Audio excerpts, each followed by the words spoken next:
Hi, if you're new here, my name's Bess and I like Higurashi. It's important that I say that now to make clear that everything I'm about to say comes from a place of deep, deep love and respect for this story. Because today I'm going to be talking about Higurashi Gou and Sotsu, and holy sh**.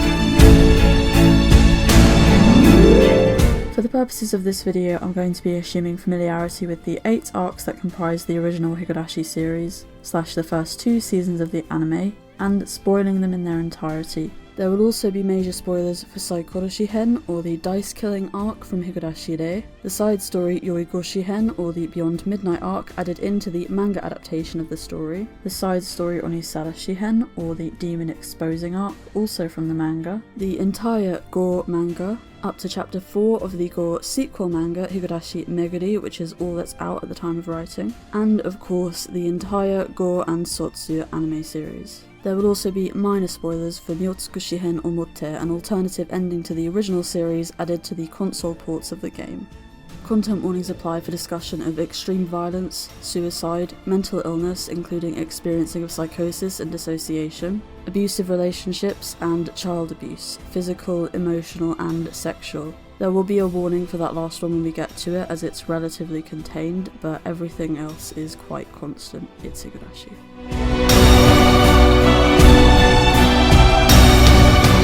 This video is long. Get a drink or a 5-course meal. Or don't. We are not, after all, here to reminisce.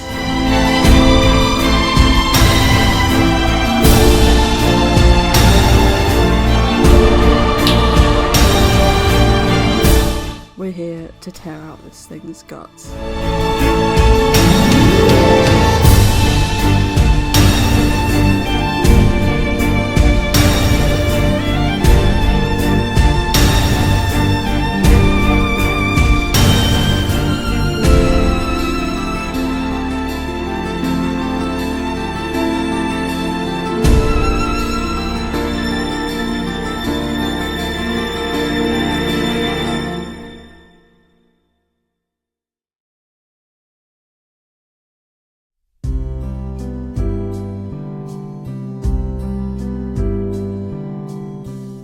Higurashi, which began in 2002, is currently fast approaching its 20th anniversary. It has enjoyed rather remarkable and enduring popularity in Japan, where the original games have sold over 900,000 copies, and has generally experienced a relatively consistent stream of new content in the 2 decades since its inception. By 2019 it had been over a decade since Higurashi's first anime adaptation, and the question of a possible remake was less of an if and more of a when. Sure enough, it was announced that year that Higurashi would be getting some sort of new anime project, and in 2020 we got our first trailer for what looked to be a shiny new adaptation of the original story. We eventually found out that this initial series would be 24 episodes, and the project was marketed as a remake all the way up until its premiere in October of 2020, with the first episode seemingly sealing the deal. Then what should have been the second episode of the first arc, ONIAKASHI Hen, opened instead with Rika in the Sea of Fragments, something we wouldn't usually see until the 7th arc, and we realised the troll to end all trolls had done it again. Higurashi 2020 was not a remake, it was a sequel. This was a bit of a bombshell. As much as Higurashi's universe was an ever-expanding one, additions had always come in the form of side steps into the side stories the series' structure so readily accommodated. We'd seen dozens of possible alternate universe scenarios, but the final Matsuri Bayashi Hen fragment was largely left alone, the characters' hard-won futures shut up inside the cat box forevermore. 14 years later, that was suddenly about to change. Moreover, we were going back. For reasons unbeknownst to us and even to her, Rika was once again trapped in June 1983. My immediate reaction to all of this was deep apprehension. When I first fell in love with Higurashi, I was in primary school. While Gou and Sotsu aired, I was doing my master's degree. That was how long this status quo had remained unchanged. For so long, Higurashi had been exactly what I needed it to be. Nothing more and nothing less. It had been my favourite series of all time since I finally finished reading the original sound novel in 2017, and this was going to change it forever. I had been entirely happy with the original ending, and I was going to need a very active convincing that it wasn't better off being left alone. A year and a half and 2 series comprising 39 episodes later, I'm here to attempt to answer the question. Was it?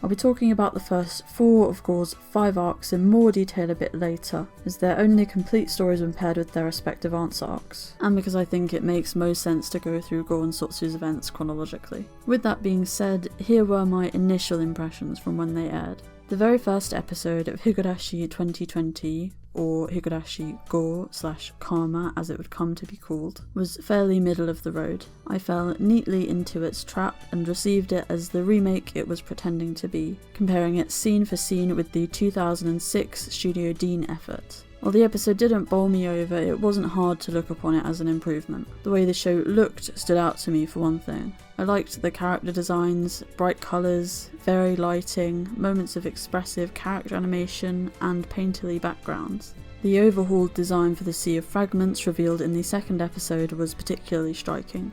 These weren't all constants for the entire 39 episode run, but I haven't changed my mind about any of this. Gou and Sotsu weren't visual masterpieces, but they definitely had their moments, especially when it came to visual storytelling. There were also lines from the original here and there that hadn't made it into the first anime, another promising sign that Gou was being made by people who were knowledgeable about the source material. There were even some fun new scenes added, though the overall pacing was similarly brisk to its predecessor. And I'd just about stopped reeling from my shock at the second episode's big reveal by the end to appreciate the debut of the ending theme, God's Syndrome, one of my favourite songs ever to come out of the franchise. I cannot overstate how shiver-inducingly beautiful I think this ED is. God's Syndrome's focus on juxtaposing the characters' respective trauma and pain within their home lives with the healing they found in one another felt like a perfect encapsulation of what the series was all about, and it still does something to me every time I watch it. It took me a little longer to warm to I Believe What You Said, but I now consider it to be up there with the very best anime openings for all its expertly scattered hints and foreshadowing, as well as how fun it was watching the story it told come together over the course of the show episode by episode. This combination of gut-punching emotion and intricate mystery now feels like a perfect pair of love letters to everything that makes Higurashi Higurashi, surely only capable of being made by people who truly love this series. And Gou and Sotsu were essentially born from a love for the series possessed by fans who just so happened to work in the anime industry. It's part of what makes the way things ended up going so confusing. Gou didn't waste its time making known to its audience that it was going to be an interesting show.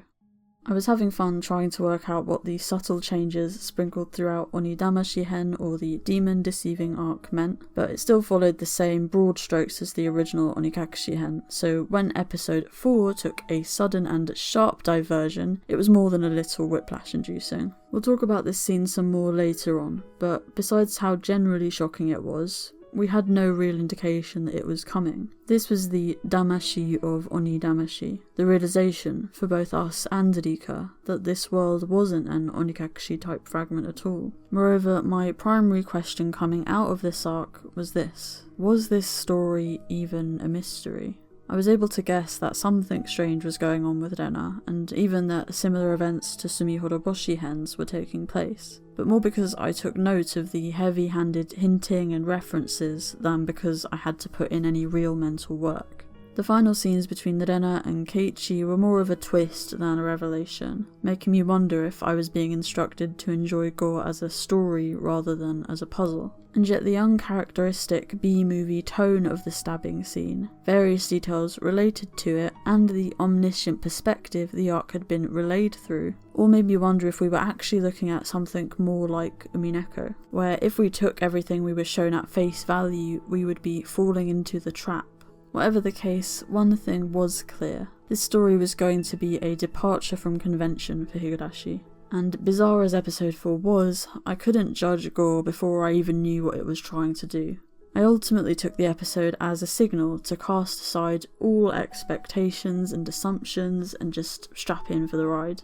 Upon retrospect, my seatbelt probably could have been tighter. Next up was WATADAMASHI Hen, or the Cotton Deceiving Arc. And I honestly don't think it's my Mion fan bias speaking when I say I think this was by far the most interesting of the 3 question arc redos. Incidentally, while every other arc of Gou and Sotsu was written by one Naoki Hayashi, WATADAMASHI alone was written by series director Keiichiro Kawaguchi. Writer hereby meaning, as far as I can gather, the person responsible for broadly translating series creator Rikishi Nana's original plan into script form. While I haven't been able to find any information on Hayashi or his prior experience with the series, Kawaguchi describes basing this arc on the original sound novel, and I think it shows. I have a whole video on WATANAGASHI Hen and just how much of the arc the original anime adaptation left out or changed, but suffice it to say, the more faithful recreation of how the first half of this arc plays out in the sound novel was one thing I earnestly appreciated and enjoyed about Gou. It was made clearer than ever that all the scenes with Shion up until the day of the date were actually Mion, and it was interesting to see how this was achieved. Something I particularly liked was the scene where Keiichi returned the bento box Mion brought him and it rattled. In the novel we see that Keiichi filled the box with sweets as a thank you, and the decision to add this little detail, knowing fans of the original would catch it, was exactly the kind of clever and loving touch that again suggested that the series was in the right hands. Knowing now that this was the single arc handled by Kawaguchi, and thus perhaps written while referencing the sound novel rather than the original anime, could explain why we didn't ultimately get more of this in other arcs. There were some really interesting decisions made during this arc, which, along with gifting us with many adorable Mion moments, actually managed to get me to think about its events in entirely new ways. But that's another topic for later on. WATADAMASHI also gave us the reveal of the Onigari no Ryuo being missing from the Oyashiro-sama statue in the Saiguden, as well as of the statue being replaced with one from Poundland, and a reiteration of the fact that Tomitake only went missing on the night of WATANAGASHI rather than that he'd been killed. And this was all before the arc fully diverged from the original and we got our first real hint of Satoko's role behind the scenes. This was where I actually started to feel excited about Gou. Unlike Onidamashi, this seemed like a bona fide Higurashi mystery, and I was going to solve it. And if absolutely nothing else, Gou will always be the show that gave us a Mion confession scene. TATARIDAMASHI Hen, or the Curse Deceiving Arc, was once again on its face a fairly straight adaptation of TATARIGOROSHI Hen, before it veered into the events of the accompanying answer arc MINNAGOROSHI Hen, before once again completely diverging towards the very end. It was similar enough to the original anime adaptation of MINNAGOROSHI that I didn't find it a hugely engaging watching experience, but it was nice to see certain scenes animated again. And there was another sprinkling of small changes to keep me theorising throughout, though I was becoming increasingly aware of how little we were ultimately being given to work with here, even with the arcs piling up. When, as I had suspected, it turned out that the arc following TATARIDAMASHI would be our first entirely new one, and likely the long-awaited Rika point of view arc that would let us into her thoughts on everything going on, I was ready. Gou was becoming more perplexing all the time, and I hoped that the so-called NEKODAMASHI Hen would provide some relief, in the form of an actual half-decent vantage point, an opportunity to find out how this return to 1983 was going for its central figure. As I said earlier though, I think NEKODAMASHI most benefits from being discussed after everything that comes before it chronologically has been properly explored, so we're now going to continue on into our first proper arc analysis.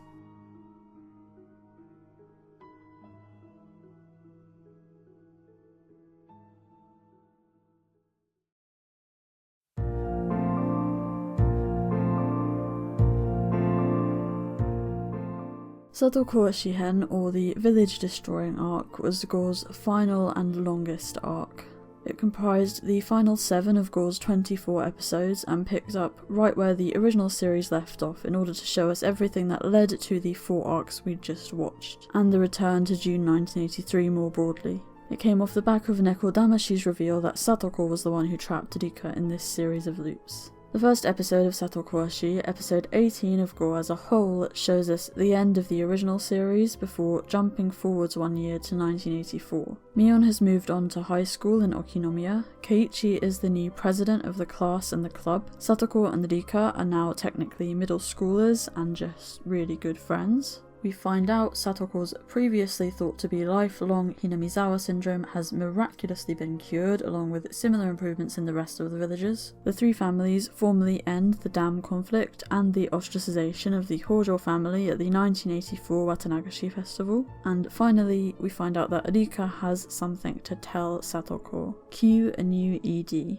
One thing I always wondered following Higurashi's original ending was what Rika and Satoko's relationship would look like moving forwards. We didn't ultimately know how successful Rika would be in healing from all that she'd been through and enjoying the rest of her hard-won childhood when she very much wasn't a child anymore mentally. We knew that Rika considered Satoko to be the closest person to her, but also that she would have to keep everything she'd seen and experienced while looping from Satoko, as well as how it had changed her. Satoko's single year spent living and bonding with Rika was, for Rika, an entire century. A century spent seeing Satoko cycle through all kinds of experiences the final Satoko wasn't even aware of. In a way, Rika knew Satoko even better than Satoko knew herself. Moreover, Rikishi states that, quote, Satoko and Rika are in similar circumstances in the sense that they have both lost their biological parents, and they had a close-knit, codependent relationship. For these 2 girls on the cusp of puberty, they might have had a wonderful and deeply affectionate relationship, but that excessive love was also tying each other down. A healthy relationship, romantic or otherwise, is generally understood to be one where the 2 parties are able to rely on one another for support, but can still operate without this support, and where they maintain distinct identities beyond the relationship. Most of us have multiple important relationships in our lives, which helps us to avoid codependency. But with the loss of their families, Satoko and Rika are left to fulfill this role for one another, while already being best friends and 2 girls on the cusp of puberty. What we end up with is a relationship that Rika describes as being even deeper than family, something utterly all-encompassing. Similarly, when asked whether he viewed Satoko and Rika's relationship as yuri, or romantic love, this was what Rikishi had to say. Quote, if I were to write their relationship as one of romantic love, no matter what kinds of feelings I depicted, there is the concern of it being glossed over as romantic love, and everything being wrapped up with, that's just love, isn't it? And just get married. He goes on to say, quote, if you were to call intimacy that exceeds gender yuri, then it might be considered yuri. But for me, I wanted to portray a relationship that couldn't be neatly labelled with a phrase like romantic love or yuri. I don't know whether Passione got the memo, but it's important to note here that Rikishi does not shoot down this interpretation, or deny the possibility of Satoko and Rika having romantic feelings for one another, and he stresses that there's nothing wrong with thinking this. Rather, he simply wants to be clear that the phrase romantic love is not sufficient in encapsulating the 2's relationship on its own, that even this is not sufficient in conveying the depth of their feelings for one another. For now, it's fair to say that Satoko and Rika's relationship can be understood to be 2 things: complex and intense.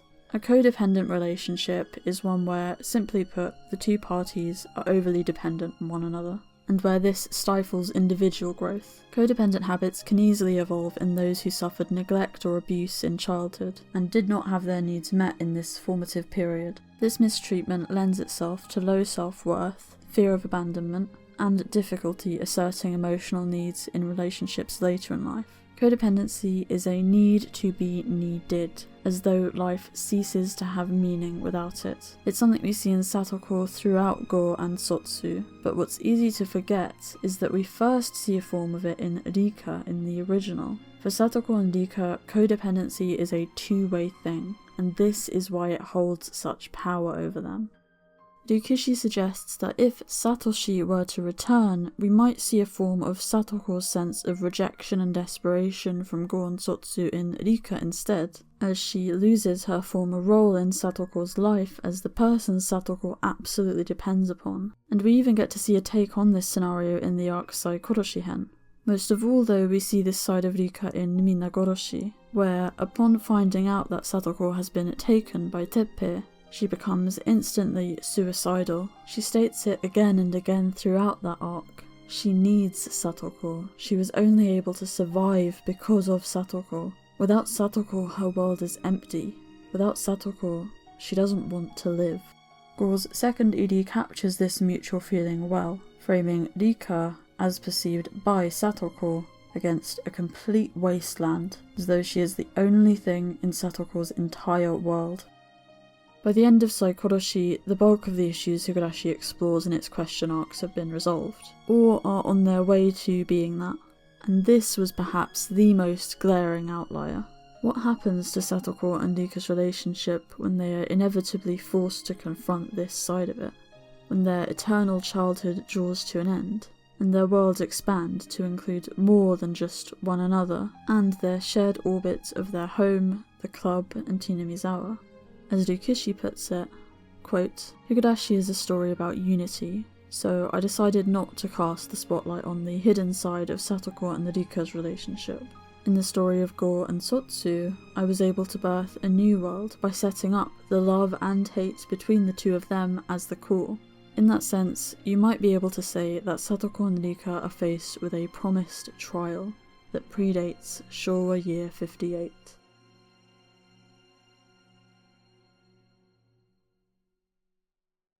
The other thing I want to highlight from episode 18 is the reveal that Satoko has supposedly made a full recovery from Hinamizawa syndrome. In Minagoroshi and Matsuribayashi, we are told that curing Satoko will be very difficult because her brain has been structurally altered over the course of her illness. In other words, it will take a long time to lessen her inclination towards paranoia, and her progress could be easily undone at any time. For something that has such huge implications, Satoko's rehabilitation is never particularly addressed in these shows. Hinamizawa syndrome attacks the frontal lobe of the brain, which is key in determining how somebody feels and behaves, so much so that damage to it can lead to a complete shift in personality. Damage to this region is specifically associated with impulsive reactive aggression, meaning some people who suffer brain injury find themselves inclined towards violence where they wouldn't have been prior.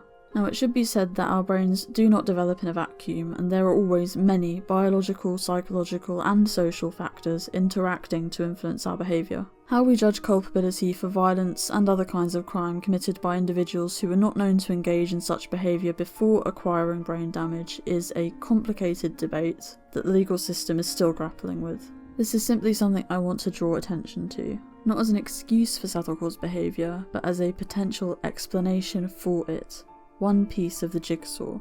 Some other things frontal lobe damage is associated with are grandiose and unrealistic ideas, and a sort of myopia for the future where it's difficult to conceptualise the long-term consequences of actions, which can in turn lead individuals to continue with proven unsuccessful behaviours while pursuing a certain goal. It's easy to forget how catastrophic the damage to Satoko's brain is, and that the syndrome almost kills her, because we never outwardly see her snap the way other characters do at L5.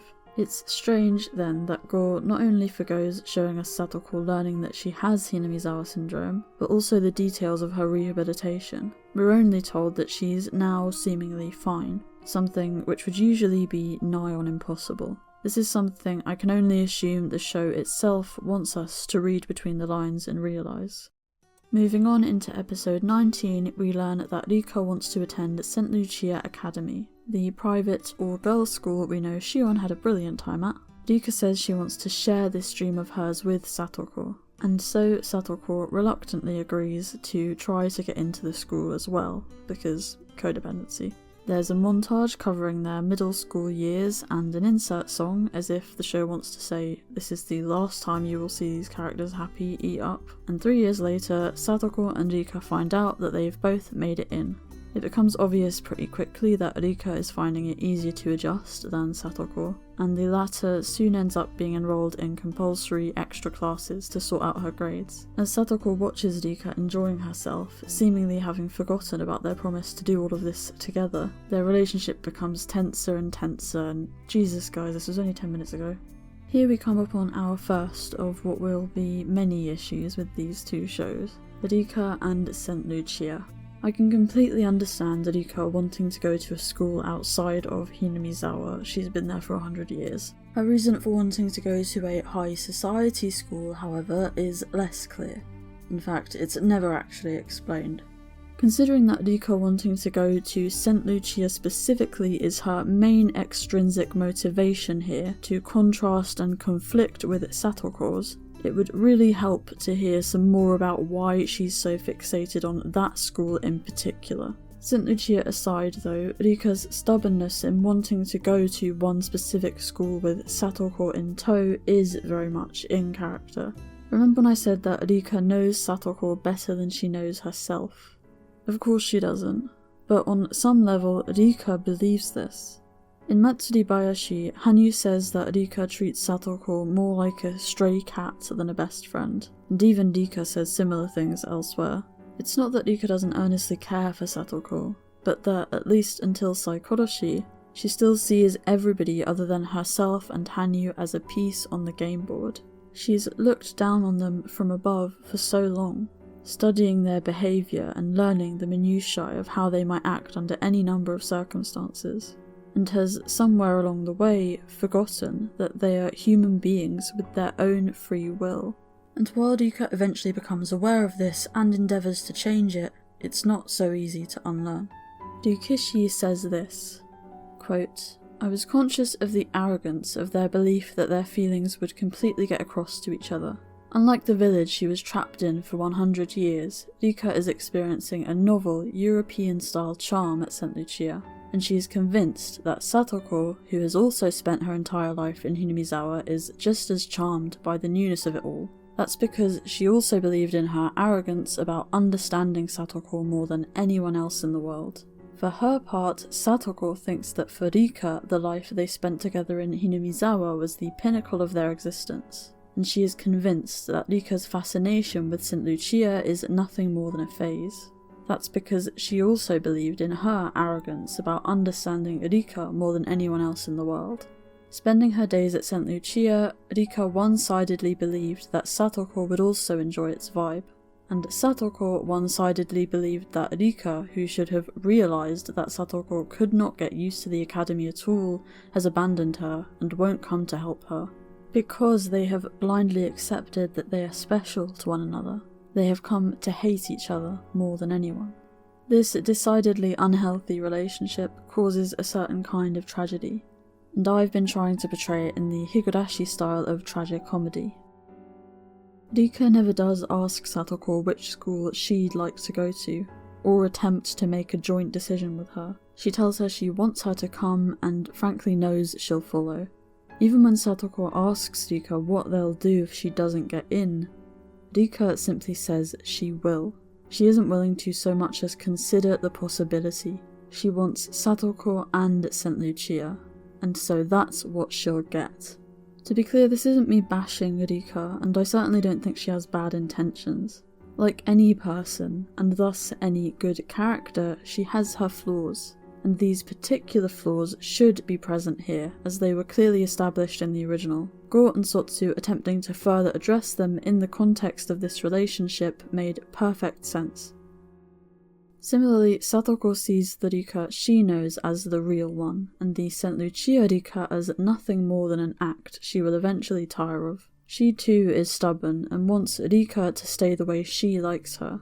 Of course, for Rika this isn't an act. This is her transformation into somebody new after a century of being a 10-year-old girl. She's still the same person inside, but she desperately wants to change, and especially to mature. The central premise here, this conflict between Satoko and Rika as their contrasting wants and needs highlight the fundamental issues in their relationship, is great, but Gou's pacing and writing in general quickly begin to fail it.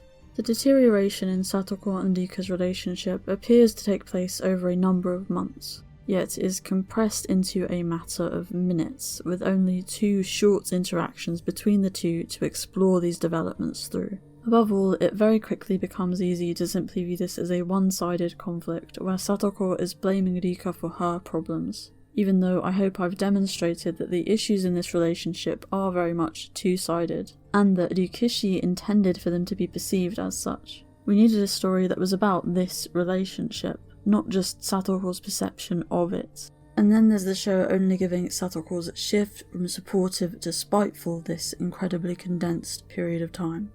Something you're going to hear me saying a lot in this video is, I was not inherently against. My issues with Gou and Sotsu largely lie with their execution. In this case, it's I was not inherently against Satoko being portrayed as spiteful towards Rika, but we needed to actually see this huge shift in attitude happen, and which events precipitated it. Because we got SATOKOWASHI through Satoko's point of view, the conversation quickly came to centre around this single perspective of the events, and whether the audience agreed or disagreed with it, rather than looking at the conflict as the two-sided thing it actually was.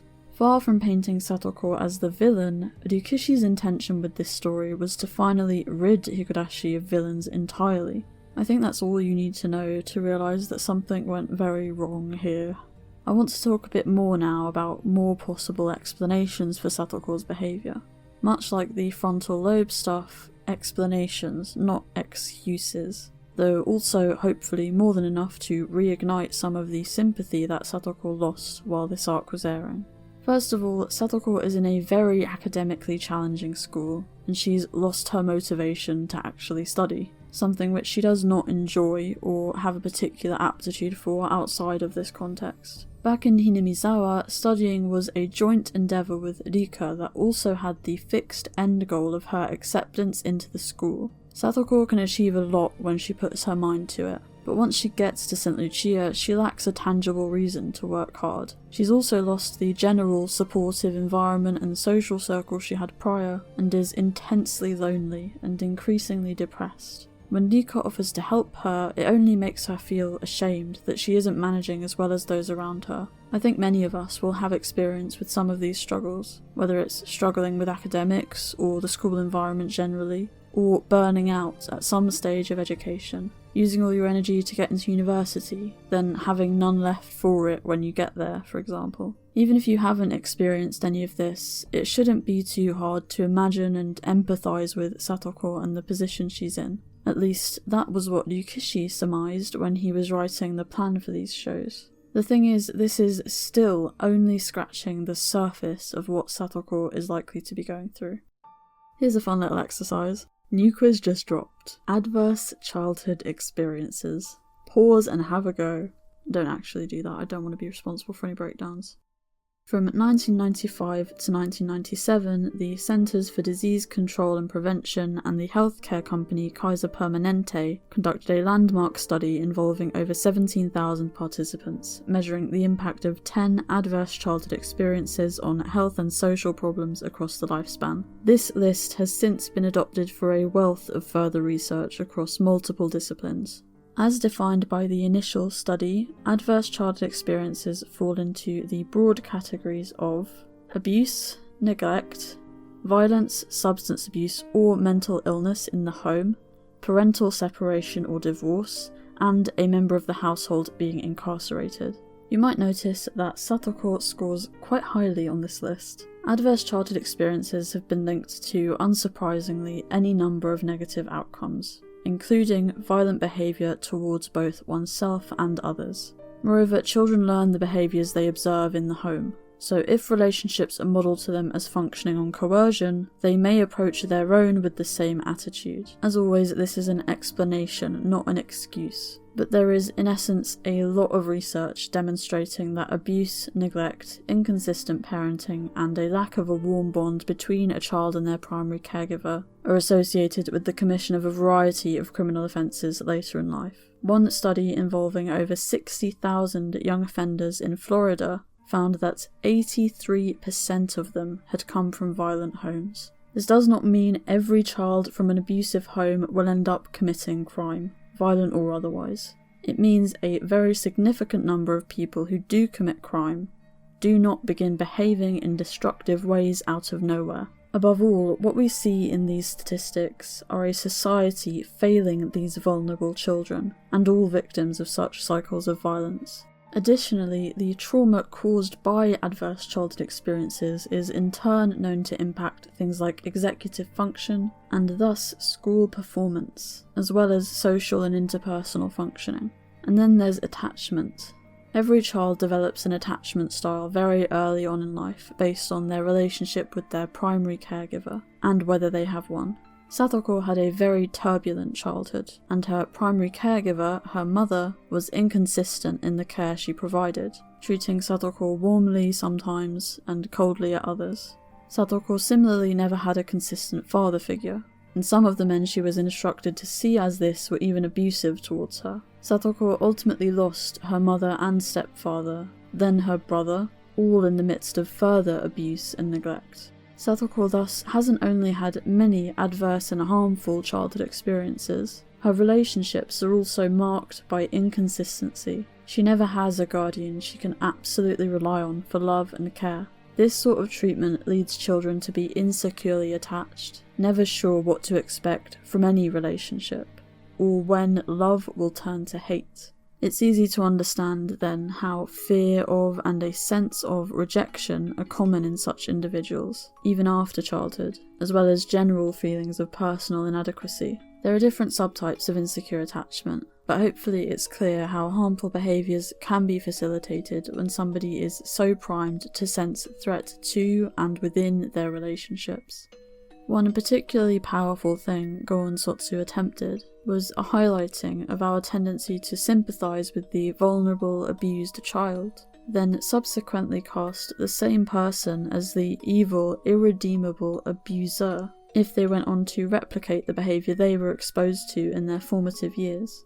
My point isn't that abuse shouldn't be condemned, but rather that if some of the conversation I saw around the series was anything to go by, they managed to highlight our discomfort with the idea that these labels of the abused and the abuser are not mutually exclusive. People tend to have a very clear idea of what those who fall under these labels look like, of where their sympathy should be directed, and this fact challenges that. Intergenerational transmission of violence is a key theme throughout When They Cry, but Satoko's story had real potential to be its most overt and evocative exploration of it yet, hopefully to the end of portraying, as When They Cry always has so masterfully, how the cycle can be broken. The main point I'm trying to make here is that even those with the most comfortable of upbringings tend to struggle in some way or another on their journey through adolescence and into adulthood.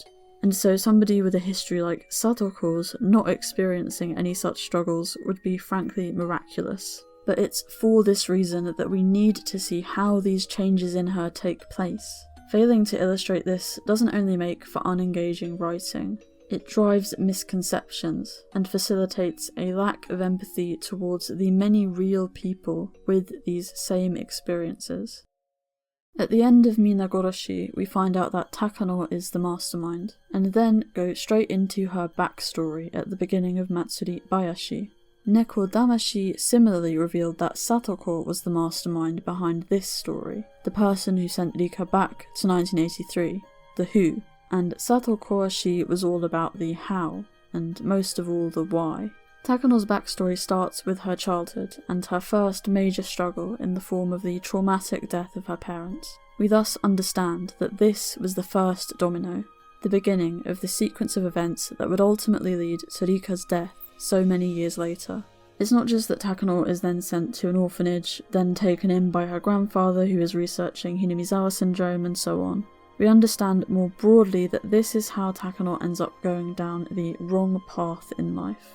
Now, it could be argued that we don't have a similar recap of Satoko's childhood because we already know enough about it from the original, That is, if we forget that this show was equally marketed to newcomers to the series. Regardless, by beginning Satoko's equivalent mastermind backstory with the St. Lucia storyline, it is in a way implied that these were the only events that spurred Satoko to victimize Rika. I can imagine that if we started Matsudabayashi with Takano finding out that her research was going to be cancelled, she would come across as much less sympathetic, even if we had heard about her childhood in bits and pieces elsewhere, because what is in actuality only a trigger for her actions would have been framed as the primary reason for them. In practical terms, Takano kills Rika in order to validate her grandfather's research. But her emotional drive to do this is her attachment to her grandfather, and her absolute sense of duty to him as the person who saved her from horrific abuse and gave her another chance at life. This is still a huge oversimplification, but suffice it to say, because we start Matsudabayashi with Takano's childhood, we are able to empathise with her as a person and a character, even if we are not able to sympathise with her actions. So the simple decision to frame Satoko's time at St. Lucia as the reason for her behaviour, rather than simply as the trigger for it, to frame this period as the beginning of this series of events, rather than as the culmination of a childhood full of adversity, makes Satoko much more difficult to empathise with. This simply encourages reductive comparisons between Satoko's suffering at St. Lucia and Rika's in the loops. Perhaps most importantly, we understand from Matsudabayashi that Takano's murder of Rika is ultimately a means to an end. Rika's suffering, however willing Takano is to cause it, is not her goal in and of itself. Rika, meanwhile, is the direct target of Satoko's behaviour, specifically Rika's happiness, which Satoko at this point earnestly thinks that she can ensure along with her own. And so it's that much more important that we understand why Satoko believes that her vision of that happiness is correct. Everything I've said here about Satoko's mental state that might help us to do that is stuff I've said here. The framing the show goes for cuts Satoko's childhood and just anything that doesn't concern Satoko's time at St. Lucia out of the equation entirely. At the beginning of episode 20, the two finally come to blows as Satoko accuses Rika of abandoning her. Satoko decides that if she sets a trap, Rika will be reminded of their life together in Hinamizawa, but she instead ends up accidentally injuring one of Rika's friends and being sent to solitary confinement. She's left to wonder where everything went wrong as she's informed that she'll be moved down to the special class for her second year, finally completely separated from Rika. Skipping now to Satoko's second year, we see her receive a letter from Mion, who is at university with Keiichi and Rena, inviting her and Rika back to Hinamizawa for a club reunion. While Satoko and Rika presumably haven't spoken in some time by this point, once they're with the rest of the club, they're able to slowly settle back into their old dynamic. The club play a game together, and when the day begins to draw to a close, we can see how reluctant Satoko is for it to end. While the rest of the club go to meet Shion at Angel Mort, Satoko opts to take a walk around the village and reminisce. We hear that the schoolhouse is set to be demolished, see that the house Satoko once shared with Satoshi has fallen into ruin, and that the shack she'd lived in with Rika has completely collapsed. It's as if Hinamizawa itself is telling her she has nowhere to return to, no home besides with the club, and with this version of Rika that only exists here, who she'll soon have to say goodbye to again.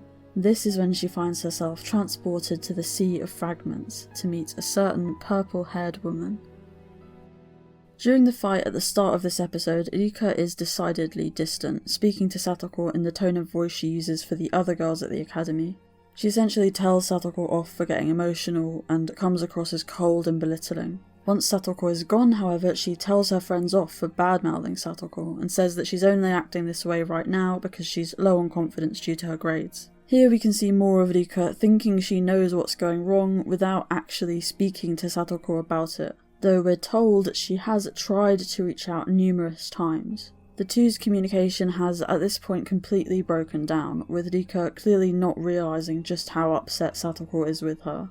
We can surmise that it seems to Satoko as though Rika has favoured the other girls at the school who look down on her, and has changed herself to fit in with them. There's a point in the conversation where Rika looks around at everybody observing them, which to Satoko may well make it seem as though Rika's embarrassed to even be seen talking to her. When Rika says that this isn't Hinamizawa anymore, I presume that she means maybe we could have had this conversation publicly there, but not in an environment like this, let's save it for later.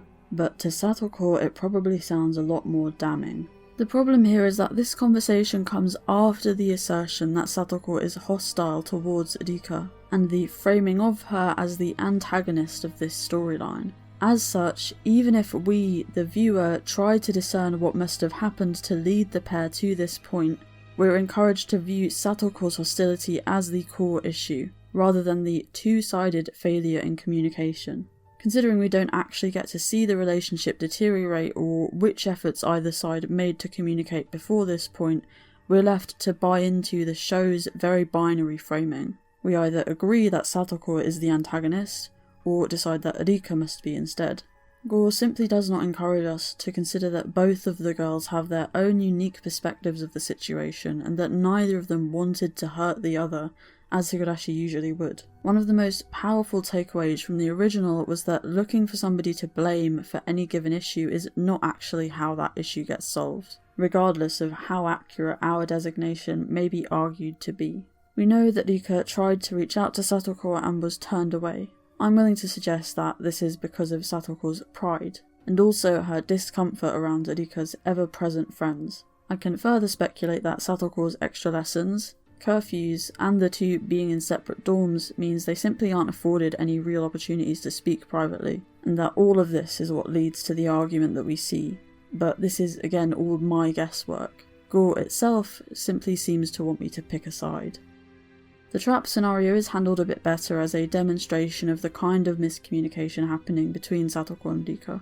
Rika mentions Satoko's traps while talking about her to her friends, and how many times Satoko has saved her with them. And so, while Rika refuses to tell the teacher who is responsible when her friend gets injured, another member of the group can instead. Satoko, who plants her trap in hopes of reminding Rika of how things used to be and drawing out her old self, assumes that it must have been Rika who told on her, and that she has been rejected once and for all.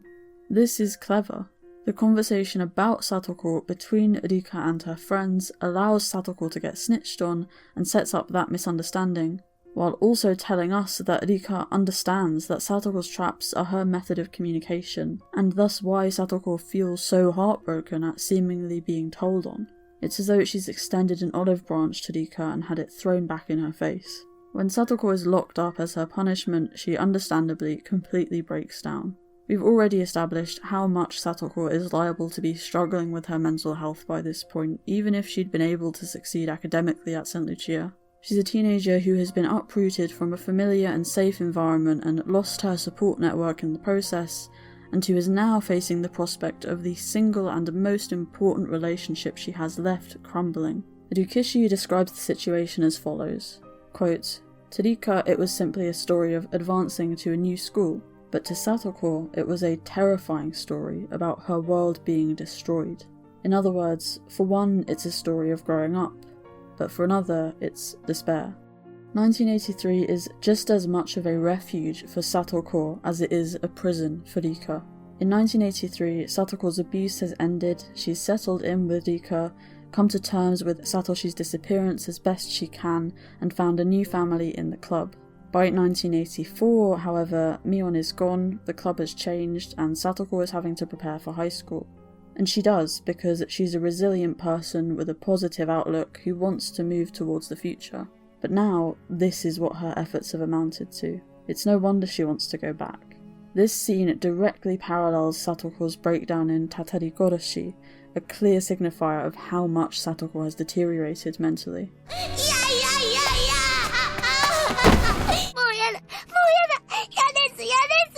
Rika, meanwhile, is only ever shown looking mildly worried while Satoko is missing, and we don't see another conversation between the two of them for the rest of the school year.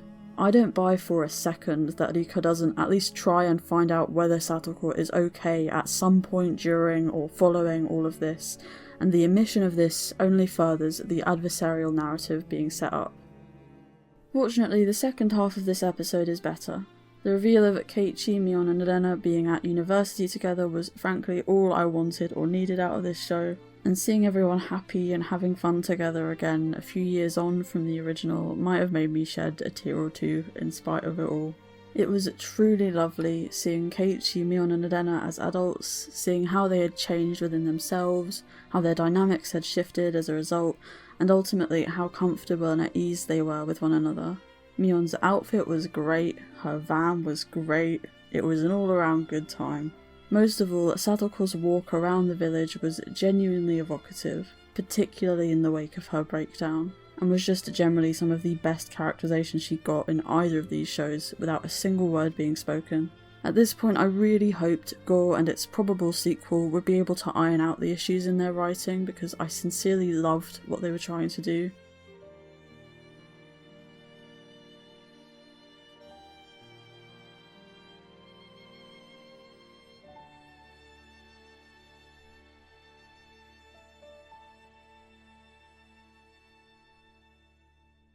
Episode 21 opens with this new purple-haired woman appearing to confuse Satoko for somebody else she knows, though Satoko is more preoccupied with not knowing what the hell's going on.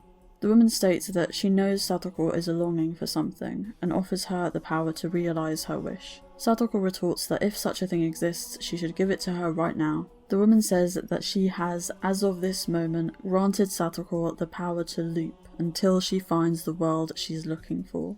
And Satoko begins to realise just how in over her head she is. The woman says that to loop, she only needs to die, though that she won't lose her memory, like the cat did, and that all Satoko needs to do to repay her for her gift is keep her entertained. Satoko, now thoroughly frightened, tries to run away, but suddenly wakes up in June 1983. For a time, Satoko assumes that everything must have been a terrible dream. Not just the strange encounter with the purple-haired woman, but her entire time at St. Lucia, everything. How else could she be back in 1983? However, as the months pass and everything happens just as it did in her supposed dream, she slowly realises that it wasn't a dream at all. And at last, the fateful day where Rika tells Satoko about her wish to attend St. Lucia arrives. Satoko tries to dissuade her, but Rika simply says that she'll study to get in by herself then. For a time, Satoko tries to limit Rika's opportunities to study, but eventually realises this isn't working, and decides to talk to her. Satoko poses a hypothetical scenario where she earnestly wants to share this experience with Rika, but exhausts herself studying for the entrance exam, is thus unable to keep up once they get to the school, and doesn't make any friends like Rika does. She makes clear how much she doesn't want to go to St. Lucia, and how worried she is about how much it will damage her mental health to do so. Rika thanks her for being honest, and promises that if Satoko comes with her, she'll support her every step of the way, and never leave her alone. Satoko decides to trust her, one more time. They go to St. Lucia, and the same thing happens. Satoko declares that this is an act of betrayal. The two have another, more hostile confrontation, but halfway through, Satoko hugs Rika. For a moment, it seems as though everything is going to be okay. Then, Satoko says that it's time to begin, and that this time, she won't let Rika deceive her. サトコ、何を？それではごきげんよう。裏切り者のリカ。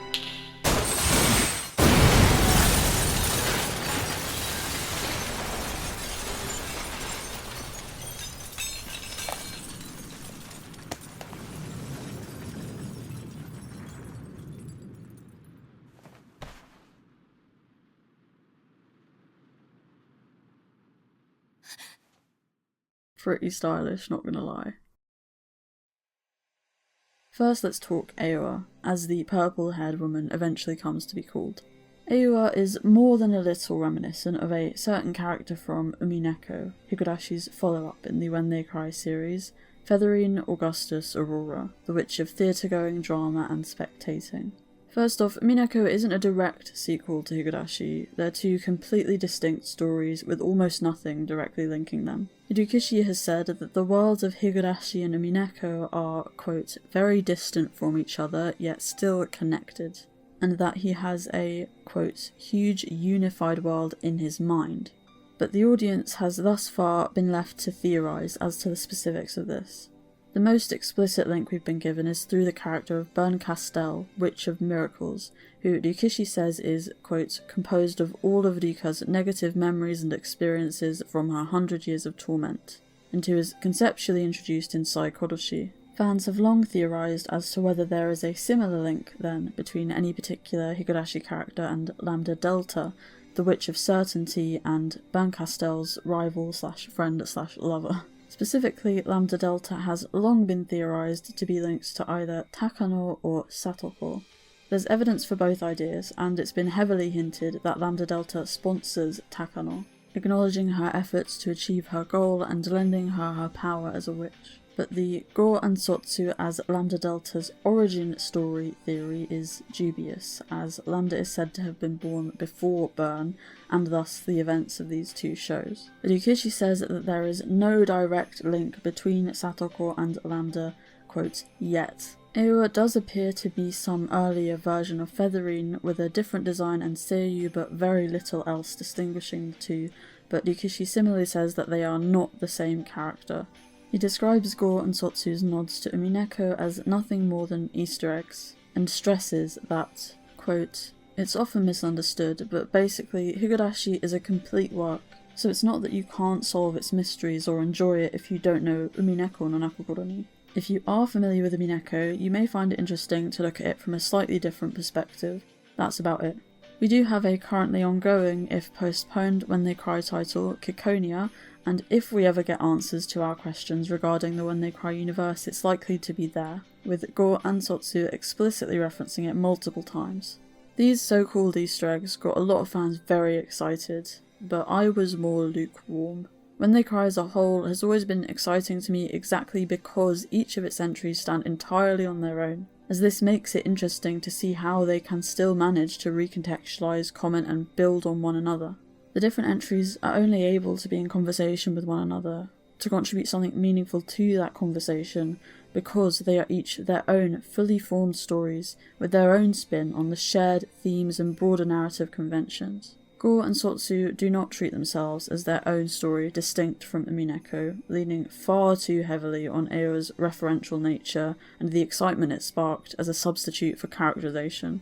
We never do learn much of anything about Aowa or her relationship to Hanyu, and so what should have been some of the show's weightiest moments instead leave us with little but the novelty of seeing essentially a Higurashi and an Umineko character interacting. Putting all of this aside, all we actually need to know at this point is that Satoko is being exploited for Aowa's entertainment, and that she never clearly consents to the powers Aowa thrusts upon her. Gou seems to be going back and forth at this point on whether it wants to portray Satoko as the villain of this storyline or simply the antagonist. Initially, Rika is completely focused on studying for St. Lucia, and Satoko is completely focused on making her give up. The implication is that neither is really considering the other's feelings, not out of a lack of love for one another, but for all of the reasons already established. I think this extends into the scene where Satoko talks to Rika. Rika fails to really consider Satoko's concerns here, instead pushing forth with her own stubborn mindset of wanting to go to St. Lucia and wanting Satoko to come with her, not accepting that she might have to compromise. The conversation scene is so important. In spite of everything she's seen, Satoko trusts Rika enough to put herself through it all again. We can understand on a base level then how she sees Rika's actions as a betrayal. But instead of focusing on these feelings, we simply get Satoko declaring that Rika will pay for what she's done. Rather than, for example, Keiichi's hostility and violence towards Mion and Rena in ONIAKASHI being interwoven with the immense internal pain he's going through after facing what he equally sees as a betrayal, we only get Satoko's anger. I would like to again bring up Takano as a point of comparison.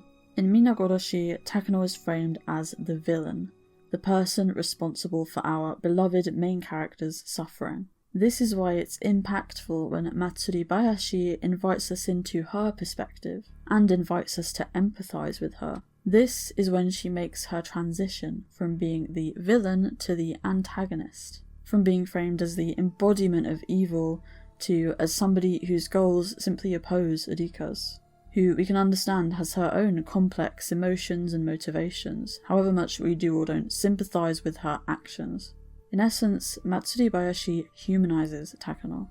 The hope would be then, and I think the aim was, to have SATOKOWASHI be Satoko's Matsuribayashi.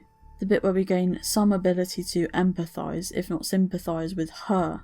Instead, while we do get the conversation between her and Rika, we get many more moments where Satoko seems cartoonishly wicked and one-dimensionally spiteful, something that we would expect to be subverted here, rather than lent into. If it weren't for what Rikishi has said on the subject and general precedent, I honestly wouldn't be sure at this stage how Raw wanted me to feel towards Satoko. Satokowashi seems to constantly flip back and forth between the comparable depravity of Minagoroshi villain Takano and the suffering of Matsuribayashi victim of circumstance antagonist Takano. I do nonetheless enjoy the final scene of this episode as a set piece if nothing else. What we're seeing here is the Satoko who has had loops framed to her as works of fiction. The sheer theatricality of this moment functions as Satoko's declaration that these worlds are mere stages upon which she can orchestrate any play she wishes to see. There's a flair to it, an infusion of personality that would be that much more impactful if Satoko's journey towards this decision had only been imbued with greater emotional depth. Rikishi describes this moment as similar to the act of pressing a flower for Satoko, her personally designated most fitting final scene for this fragment before she and Rika embark on this journey together. The brilliant second ending theme to Gou concludes with the lyric, "A theatre of tragedy connects us." This theatre symbolism would become one of the more interesting elements of these shows, and an encapsulation of both some of their greatest strengths and weaknesses. Episode 22 begins by covering a number of loops where Satoko unsuccessfully tries to convince Rika to pick between her and St. Lucia, now being considerably more forceful and manipulative in her methods. Aowa decides at this point to reveal to her that Rika also looped for 100 years, hence her resolve to seize her future and leave Hinamizawa. Satoko asks to watch the entire century of loops, despite knowing it will age her psyche by 100 years too, hoping to gain useful information which she can use to change Rika's mind. Satoko watches the loops. Having now learned that Satoshi is alive, she visits him to say goodbye, now with newly red witch eyes. She tells Aowa that she did indeed learn how to quash Rika's will, and asks her to make it so that Rika will again remember the loops, though, as was the case before, not the hours before her death. She states that Rika's wish is to leave Hinamizawa, while hers is to stay with Rika forever, and that her love for Rika is so great, it will ensure her victory in making her wish the one that becomes reality. Right, so this episode is kind of a big deal. Let's see. Satoko's world has just been turned on its head. She has just seen her friends go through unimaginable things. She has just seen her friends do unimaginable things. We see her react to Keiichi's actions in ONIAKASHI and state that she had never imagined that he could be so terrifying. This will undoubtedly impact how she looks at him and their relationship moving forwards, right? No, actually, because she's a witch now. Satoko also just saw Miyakashi, where she is brutally tortured and killed by Shion, who is essentially family to her. She saw Minagoroshi, undoubtedly the most key fragment for her and Rika, the undoing of the events of which in the Matsuribayashi fragment probably isn't inconsequential to how things have ended up. If Satoko doesn't know this yet, she just found out that she quite possibly killed her parents, and that Iria and Rika know this. She just re-found out about Hanyu, if we're to assume that she forgot about her as Hanyu's powers weakened, as is the case in Meguri, aka that there was somebody else extremely important, maybe as important as her, in Rika's life all along, who she never knew about. Let's see what else. Oh yeah, her brother's alive, and Rika, Shion, and Iria have been keeping this from her. Oh, I can't wait to see how this impacts her. We don't? Oh, okay. Oh, she's just a witch now, right.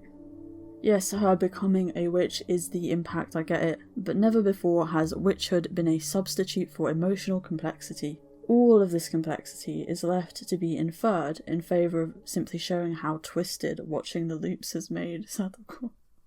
I'm thinking of that video. I'm insane. I'm crazy. Insane. Asylum. I'm gonna kill you. I'm gonna kill you. I'm insane. I'm insane. Once again, she's being framed as the baddie of this narrative, rather than as somebody we're supposed to try to understand. Perhaps Satoko emotionally distances herself from her friends from this point because she's just seen 100 years of the absolute worst parts of them. Perhaps finding out Rika never told her her brother was still alive irreversibly damages her trust in her. But these are things we're simply left to speculate about. We don't even get any real reaction to Satoko finding out Rika was a looper, or that she's been through absolute hell. Something Meguri really hones in on is the sense of inferiority Satoko feels within her relationship with Rika. The fear that Rika doesn't need Satoko as much as Satoko needs her. The anime exclusive arc Yakusamashi Hen is also a brilliant exploration of this, where we see how aware of and distraught Satoko is at the fact that Rika clearly doesn't feel able to tell her everything, taking it to mean that she doesn't think she's dependable, doesn't trust her. I cannot think of anything that would feed this fear more than Satoko finding out everything that she does here. In Gou, we never do see how any of this episode's revelations impact Satoko or her behaviour moving forwards, besides seemingly making her more evil, and that is incomprehensible beyond words. The Satoshi scene in particular really confused me. Rikishi later explained that just like Rika gave up on saving her parents after seeing them die so many times, Satoko came to feel the same way about Satoshi after watching him not wake up across all of Rika's loops. I already feel like this is a bit of a false equivalency. Satoshi isn't dead, no one's trying to kill him, but I can understand the hopelessness Satoko must feel. The problem is that we do not see so much as a hint of this decision process, any inner conflict, or any feelings about the revelation that Satoshi is still alive at all. I certainly didn't realise that this was what was being communicated in the scene where Satoko says goodbye to him. The choice Satoko is making here is the choice between Satoshi and Rika. She can leave looping behind and live to see a future where she might lose Rika but where Satoshi might return, or she can stay in a past where she definitively knows she will not see him wake up. This scene should have been one of the most emotional in the whole series, and it instead felt like an afterthought. In episode 23, we see a little of Satoko's approach to looping, her determination to reach her goal with certainty, and how this influences how actively she uses her powers as compared to Rika's approach of simply waiting for a miracle to happen to her. Aoa finally gets a name, and then we get the reintroduction of the idea that excessive looping causes memories to build up even in non-loopers, perhaps ultimately leading them to make different choices at key junctions due to latent regret. We now see that this has even managed to ripple out and influence Teppei Hojo. Teppei has been having a lot of horrible dreams about dying alone, and has decided to reform himself. He bumps into Satoko and tries to be nice to her, but she's terrified of him. When he later saves her from some thugs, though, she sticks around long enough to ask him what's going on. He tells her that he earnestly regrets his past behaviour, that he knows that she might not be able to forgive him, but that if she'd consider it, he'd love to have some kind of a relationship again. Satoko seems to be genuinely considering it, but when Teppei holds a hand out, she has a flashback to him hitting her and backs away. Teppei leaves, dejected but resigned to the repercussions of his actions. People understandably had a lot of strong feelings about what Gou and Sotsu ultimately did with Teppei, and I'll get into what I think about it all when I talk about TATARIAKASHI. The most significant thing about this episode is that it definitively asserts that Satoko has not lost all capacity for emotion and empathy. She's still terrified of Teppei, and deeply conflicted over how to respond to this change in him. This is great, it's characterization, but also awfully inconsistent with what we've just seen in the prior episode. That is unless we see Satoko's trauma from her abuse as the single thing even 100 years of horror cannot negate. Let's put a pin in that and move on. The final episode of Gou focuses on Takano, as we see her similarly abandon her plans to kill Rika after memories of other loops make her re-examine her motivations and whether she'd truly be achieving her grandfather's goal by doing this. Satoko instead now obtains the drug H173, which induces Hinamizawa syndrome and the associated psychosis, in order to enact her version of the curse. She states that she will feel no guilt over what she does, as every world that comes before the final one is worth nothing more than a dream or a hallucination, and never really happens. 待っていてくださいませ、リカ。大好きなリカ。二人の幸せな世界はすぐそこですわ。 More on Takano later too, but what we're again seeing here is the concept of karma the series takes its name from. It's Satoko's very actions that have led Takano to change, and thus, paradoxically, to trapping Rika and Hinamizawa becoming more difficult. We can see something interesting being set up here, that these loops, these so-called dreams and hallucinations that Satoko claims have no weight, are having a tangible impact on her reality.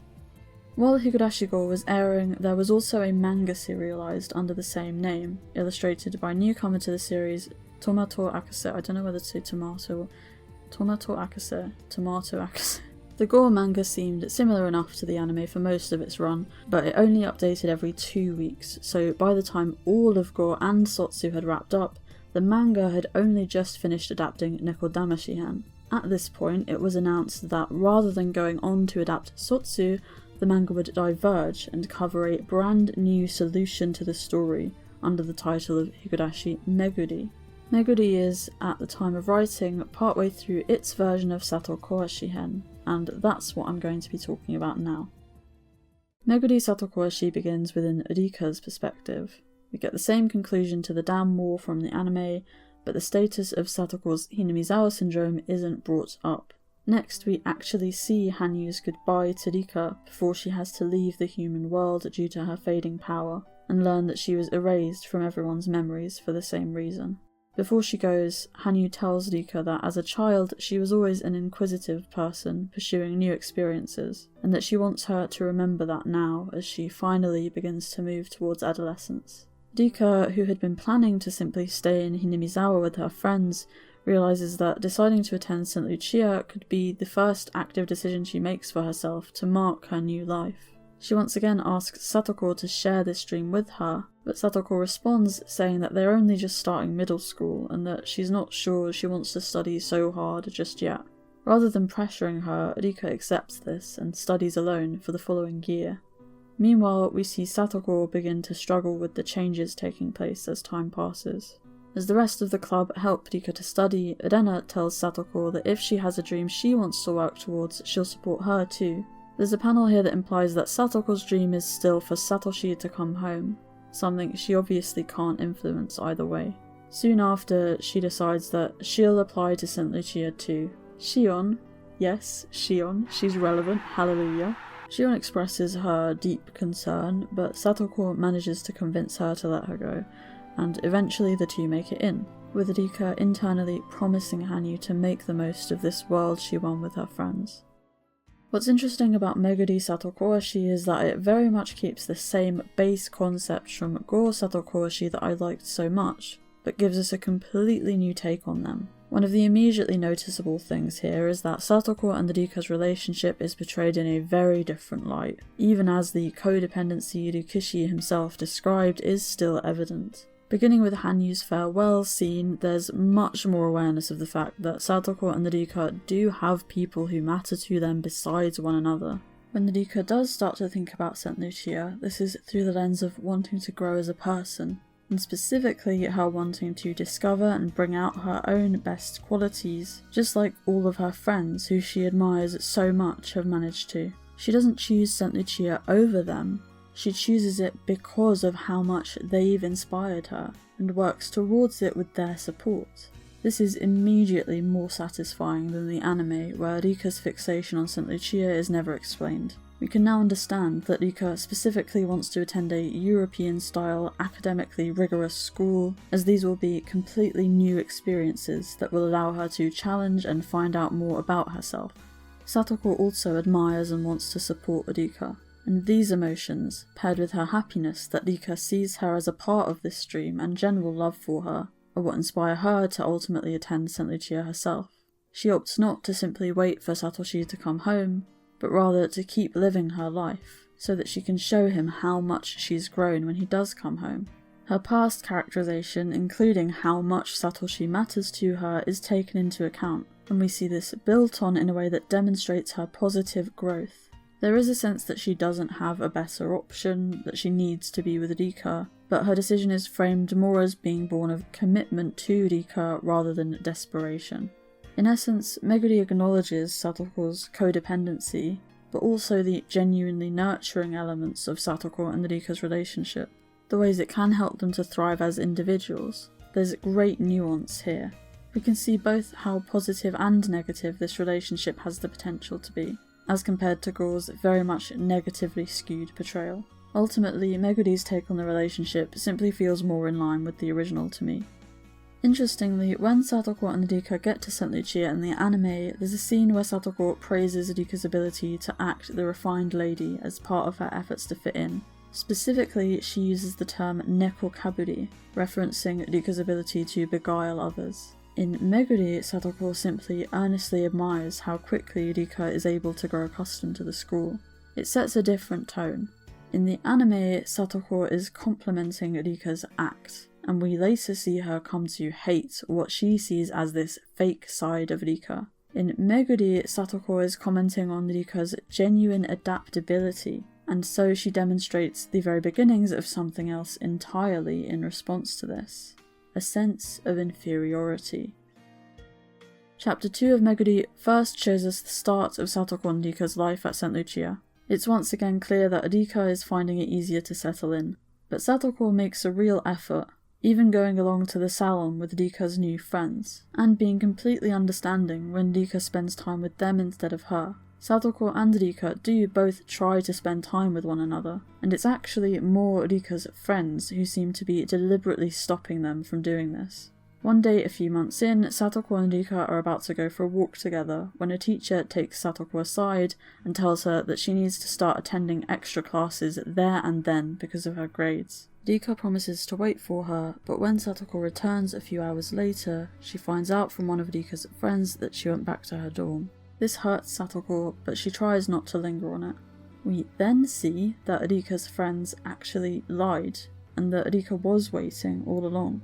The next day, Satoko tells Rika about the extra classes, but before Satoko can accept Rika's offer to help her study, she notices Rika's friends lingering behind her and instead brushes it off.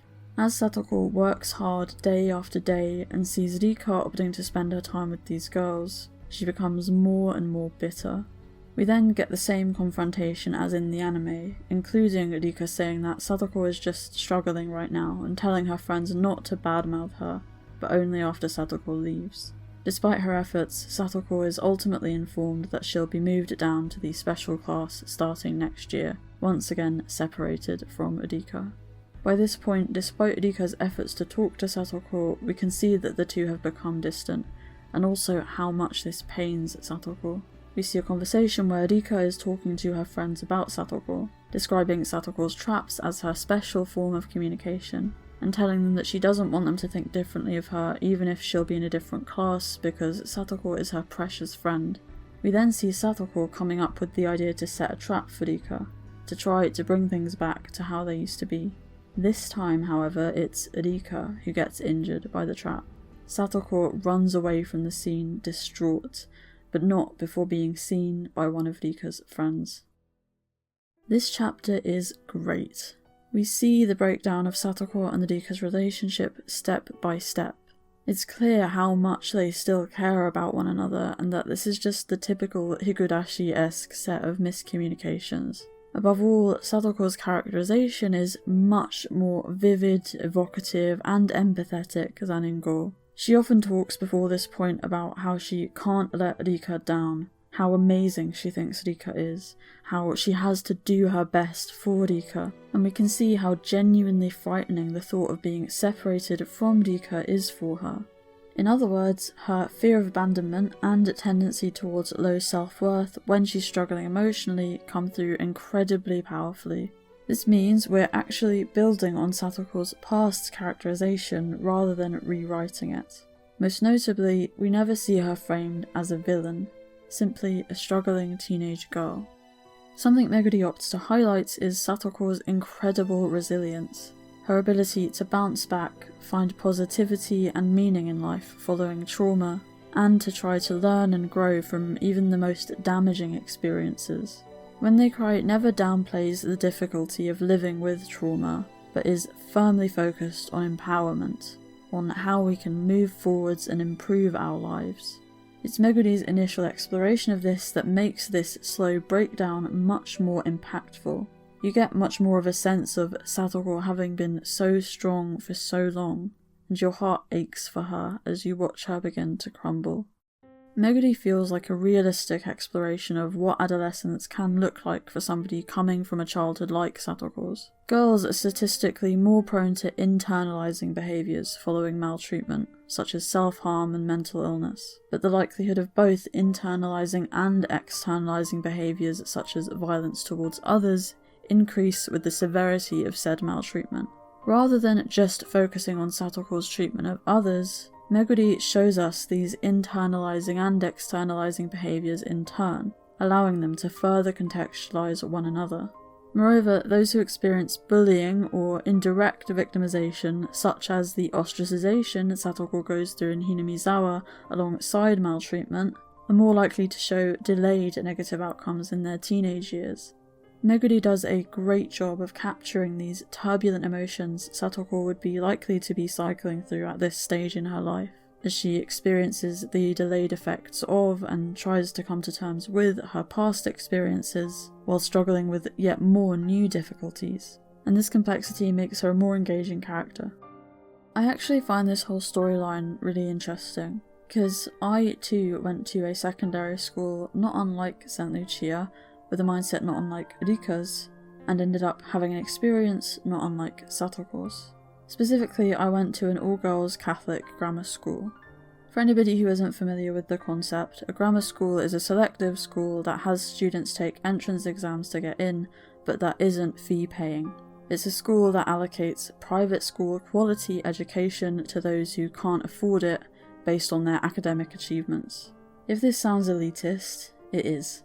I'm from a working class family. My parents both left school when they were 16, my grandparents when they were even younger, so grammar school and the wider higher education pipeline was foreign to all of us at this time. The only reason I heard about the school I ultimately went to was because my best friend's older sister went there and her mum offered to take me to the open day along with her.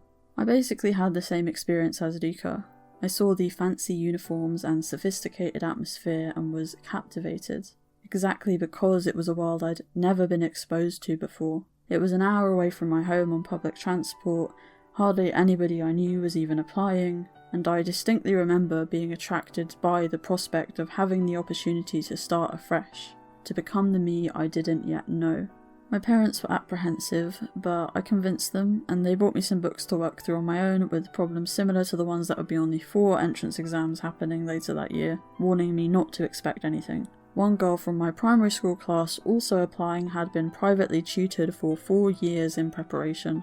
I embraced the challenge while preparing myself for disappointment. Obviously I somehow ended up getting in, and at first everything was fine. I made good friends, and the first year went smoothly enough, but like anyone's, my teenage years were complicated. I struggled through realising I was a lesbian within an openly homophobic environment, through mental health issues in my personal life, all while dealing with the stress of being at a school that ranked in the top 5% nationally and the extreme constant pressure to perform academically. As my grades continued their steady decline and life became increasingly difficult, I began to notice something. While the thing that separated grammar schools from private schools was the lack of fees, the school I went to actually ended up academically outranking a lot of private schools and attracting their students there instead. Hence, the girl I knew whose parents could afford 4 years of private tutoring. Of course, these students stood a much better chance of getting into the school, and the end result was a student body still skewed towards the middle and upper classes. As such, it became increasingly evident to the young me who had never before thought about such things, that when I went to visit my friends, they almost invariably lived in big houses in posh areas, while I had not long ago moved out of a council flat. I did and do have some incredible friends from this school who either helped me every step of the way through some very tough times, or undoubtedly would have, had I let them.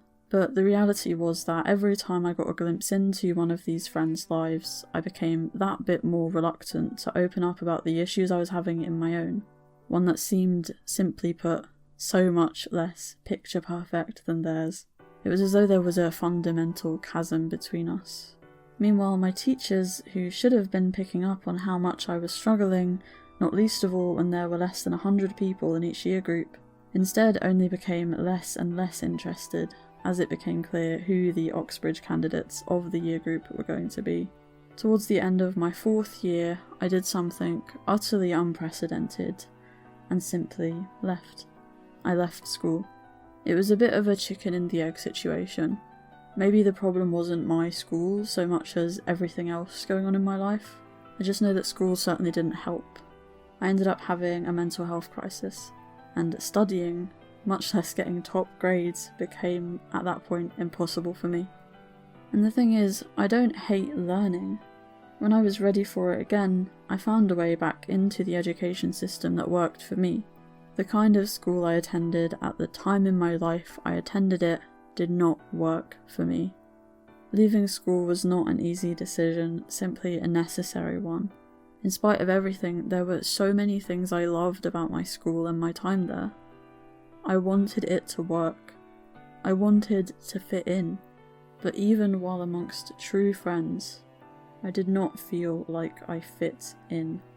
There is a particularly deep loneliness to realising that you cannot belong somewhere you so want to, somewhere others seem to with such ease, and seeing how quickly something you have given so much to will be willing to turn its back on you for this crime. Ryukishi said that the thing that shocked him the most about people's response to Gou and Sotsu were the claims that Satoko should have just studied harder, and then she would have stayed in the same class as Rika and everything would have been fine. He mentions that this wouldn't fix Satoko's feeling of not fitting in, but it's also generally a superficial approach to a deep-rooted and complex tangle of problems, of which Satoko's failure to perform academically is only a symptom, and which so many other people need to answer for before Satoko herself. Satoko was only ever one teenage girl trying her best, and I think Meguri actually manages to capture that in a way that anybody can understand, even when it isn't already painfully familiar. In Chapter 3, as happens in the anime, Rika doesn't tell on Satoko, but her friends do. Satoko, who already feels deeply guilty, is once again locked up by herself and left to agonise over whether Rika did this to her, all while Rika is actually worrying about her. Over this period, Satoko completely breaks down and withdraws into herself. Later in the year, she receives the letter from Mion about the club reunion and is glad for it, but still deeply depressed. When the day arrives, Rika is overjoyed to see her again, but Satoko is too downtrodden to even respond. Mion picks them up and brings them to Hinamizawa, and everyone can tell something is wrong with Satoko. But before she has the chance to so much as speak to them, the world around her transforms into the sea of fragments, and Ewa appears, asking her whether she wants to return to June of 1983. This is another powerful chapter. Here, Satoko once again wants to trust that Rika didn't tell on her, but can't come up with any other possibility. Satoko's characterization has at this point completely diverged from Gou, and it's herself she's upset and angry with rather than Rika. She ultimately concludes that she is the problem, that if she weren't in Rika's life, Rika would be happier, not at all unlike how she came to feel towards her brother after his disappearance. Satoko's whole monologue here is uncannily similar to Shion's at the end of Meakashi. who has similar self-worth issues stemming from her own experiences with neglect and abuse. Satoko and Shion are, after all, both told by family that they shouldn't have been born. The Hinamizawa segment of this chapter is much shorter than in the anime, but it's still clear as day just how much seeing the others again affects Satoko. This is where Satoko realises what she has lost, how much she misses this environment within which she was so deeply cared for, and just how distraught she is that she will never be able to return to that time. She realises all at once that she can't move on and that she has to. It's an incredibly poignant encapsulation of this fear of change and of growing up that we'll all be familiar with in some capacity. Still, it's almost as though a certain somebody realises that if Satoko is left with her friends who are already concerned, Satoko might actually get a chance to talk about these feelings before she can take advantage of them. Chapter 4, the last chapter of Meguri currently available at the time of writing, is where the story properly diverges from Gou Satokowashi. The mysterious woman tells Satoko that she's in search of somebody new to entertain her following Rika's victory, and says that they can strike a convenient arrangement. She asks Satoko if she wants to know why Rika is so fixated on her dream of going to St. Lucia. Then, before she even gets an answer, proceeds to show Satoko Rika's 100 years of looping. Satoko's reaction to this is much more pronounced than in the anime, and it's clear she's deeply confused and distressed as Aoa goes on to explain that she too can craft the future she wishes to obtain by simply making different choices. Satoko doesn't really understand what's going on, but doesn't know what else to do but go along with whatever Aoa is saying. The thought of returning to her life as it is unbearable to her. Aoa tells her that she can redo her life as many times as she'd like if she is not happy with the initial outcome, but warns her that not every world out there will be better than the one she's just left. Satoko finds herself suddenly in June 1983 with Rika in front of her. She breaks down and hugs Rika, overjoyed to see her. To be sure that everything is as Aoa told her, she asks Rika whether somebody called Hanyu exists, having learned about her from watching Rika's loops. Rika says that she does, and so Satoko realises something else she saw in the loops was true as well. In an appointment with Irie, he tells her she's improved to the point of not needing medication anymore, but she says she needs to ask him something, whether her brother really is here, in the clinic. Irie apologises for keeping it from her and explains what happened, but Satoko says she understands. She asks whether she can see him. Satoko is, of course, once again overjoyed and says that she can't believe such a dreamlike fragment could exist, one where she has both Rika and her brother. We then see that Satoko opts to stay in Hinamizawa waiting for Satoshi to wake up while Rika goes to St. Lucia. The two part on good terms, affirming their love for one another. But within hours of Rika's departure, Satoshi's condition suddenly deteriorates, and Satoko finds out at the same time that Rika has been involved in a car accident. Aoa grins and snaps her fingers. June 1983. Satoko realises she's being given a chance to make different choices. This time she goes with Rika to St. Lucia, but tries to keep her from the girls she knows will eventually come between them. Their relationship deteriorates, and Satoko eventually leaves the school, but finds out when she gets back to Hinamizawa that Satoshi's condition again worsened after she left, and that he's in Tokyo with Irie. Satoko returns alone to the decrepit shack she used to live in with Rika, and the roof collapses. June 1983. Satoko begs Rika to stay in Hinamizawa with her and wait for Satoshi to wake up, even if it's selfish. Rika agrees to. The two attend a local high school together, but Satoko can see that she's holding Rika back from the life she wants. A few years down the line, Rika finally leaves to go on a week-long trip by herself, but her plane crashes. June 1983. Satoko studies to get into St. Lucia, and fails. She breaks down and tells Rika not to worry about somebody like her. Upon returning to Hinamizawa and seeing Satoshi's comatose body, she takes a blade to her wrist. Satoko loops and loops and loops, trying every option she can think of that might lead her and Rika to a happy future. Satoko fails and fails and fails through tragic fragment after tragic fragment. and we watch her personality begin to warp, her soul contorted by sorrow and isolation and anger at her own powerlessness.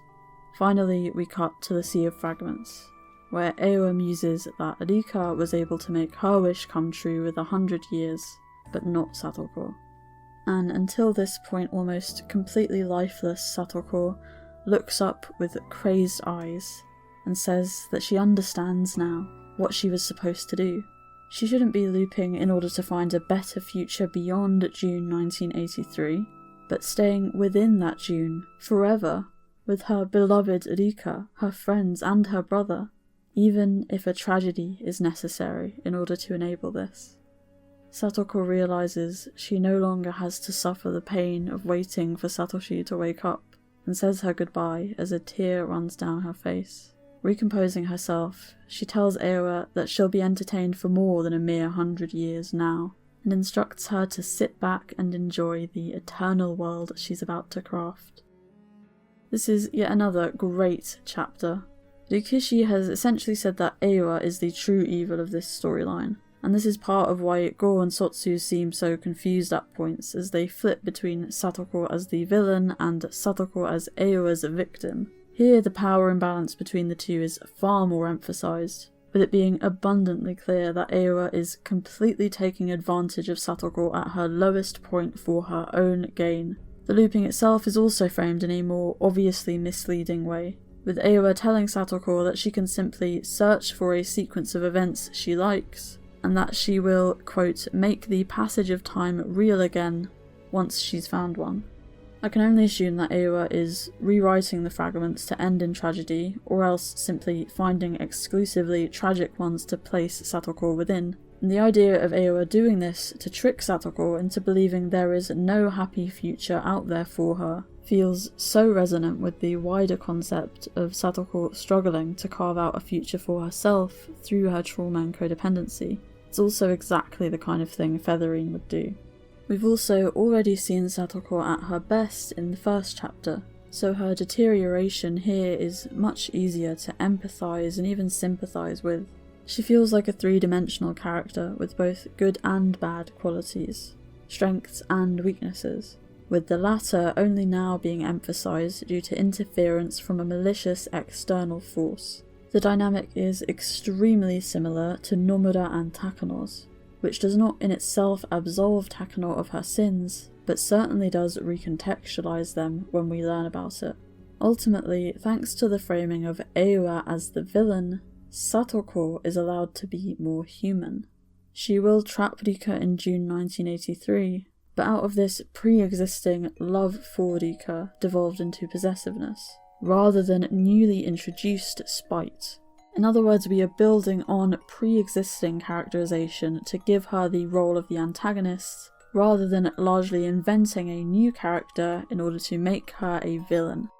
The vulnerabilities Satoko displays throughout this arc are all ones we've seen before, and it's from upon this basis that we get to watch her spiral further, and see actual negative qualities being newly drawn out. Also notice that we do start with vulnerabilities, not flaws. Gou Satoko is jealous, angry, and self-centered.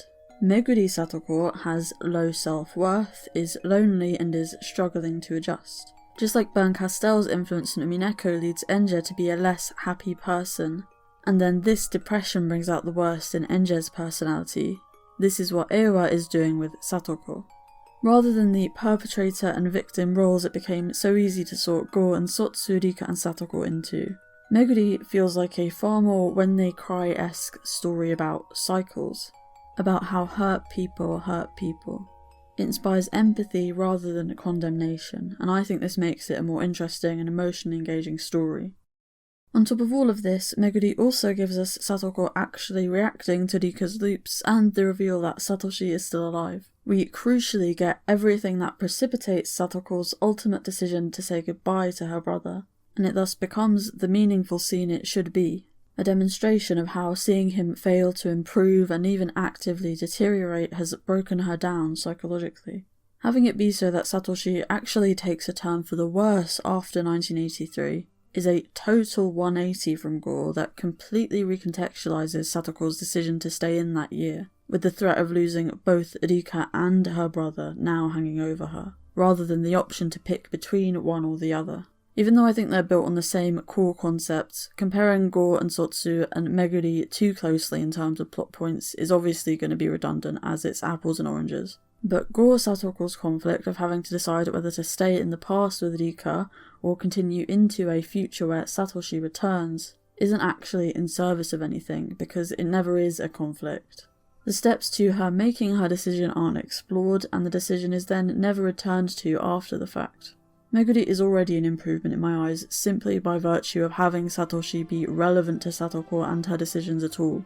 Not only because, well, it's already been established that they do have a meaningful relationship and we as readers are invested in it, but also because this is now one more moving part to a story which, in Gou and Sotsu, was often frustratingly simplistic. Whether Satoshi does wake up down the line and Satoko eventually realises she was robbing herself of that happiness through her own fear and doubt, or whether he doesn't and she realises this isn't something she can run from, or deprive herself of a future over, this is sure to be part of what makes this story and Satoko's arc within it meaningful and impactful for readers. Besides her initial reaction, we don't get to see much of what viewing Rika's loops means to Satoko besides the Satoshi revelation just yet, but there's plenty of room for these feelings to surface as she further deteriorates. Perhaps we'll see how her relationships with her friends are impacted by what she's seen, for example. All in all, I am really genuinely excited to see where Meguri goes from here, and at least we have that to hold on to, because it's time to talk about Sotsu.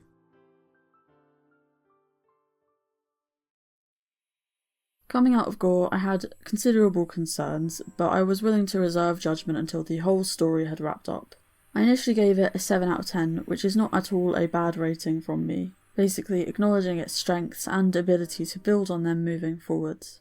Gou and Sotsu weren't after all even meant to be a duology originally, but a single long show. I tried to keep my expectations in check, but when the Sotsu trailers dropped and looked pretty amazing, I slowly came to expect that I'd be bumping that score up once I got to see how this sequel resolved everything its predecessor set up. It's for this reason that I actually bumped Gou down to a generous 5 due to my ultimate dissatisfaction with the conclusions presented. But hey, at least it was a generous 5 and not a generous 2. Higurashi Sotsu, or Higurashi Graduation, begins with ONIAKASHI Hen, or the Demon Revealing chapter. This consists of the first 3 of its 15 episodes. The first episode begins the same way as the first episode of Gou, only with Satoko declaring that no matter how many times she checks the calendar, Rika will never escape June of 1983. We then switch to Rena's perspective and find out that her dad is seeing somebody, a woman named Rina Mamiya who works at a local hostess bar. It's clear that Rena isn't happy about this. In essence, a similar series of events to those of Sumihoroboshi Hen is happening, and we spend the first half of this episode broadly retreading ONIDAMASHI with some lines and scenes straight from Sumihoroboshi mixed in.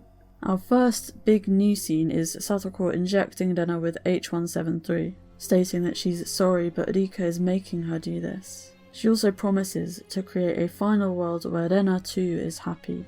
A newly paranoid Rena returns home and raids her dad's belongings, ultimately finding out from his bank book that this Rina woman has been swindling him out of the settlement money from her parents' divorce. Flashback to the events preceding and following Rena's parents' divorce. Rena, who failed to chase out the man her mother had an affair with, decides that she needs to act before her family falls apart again.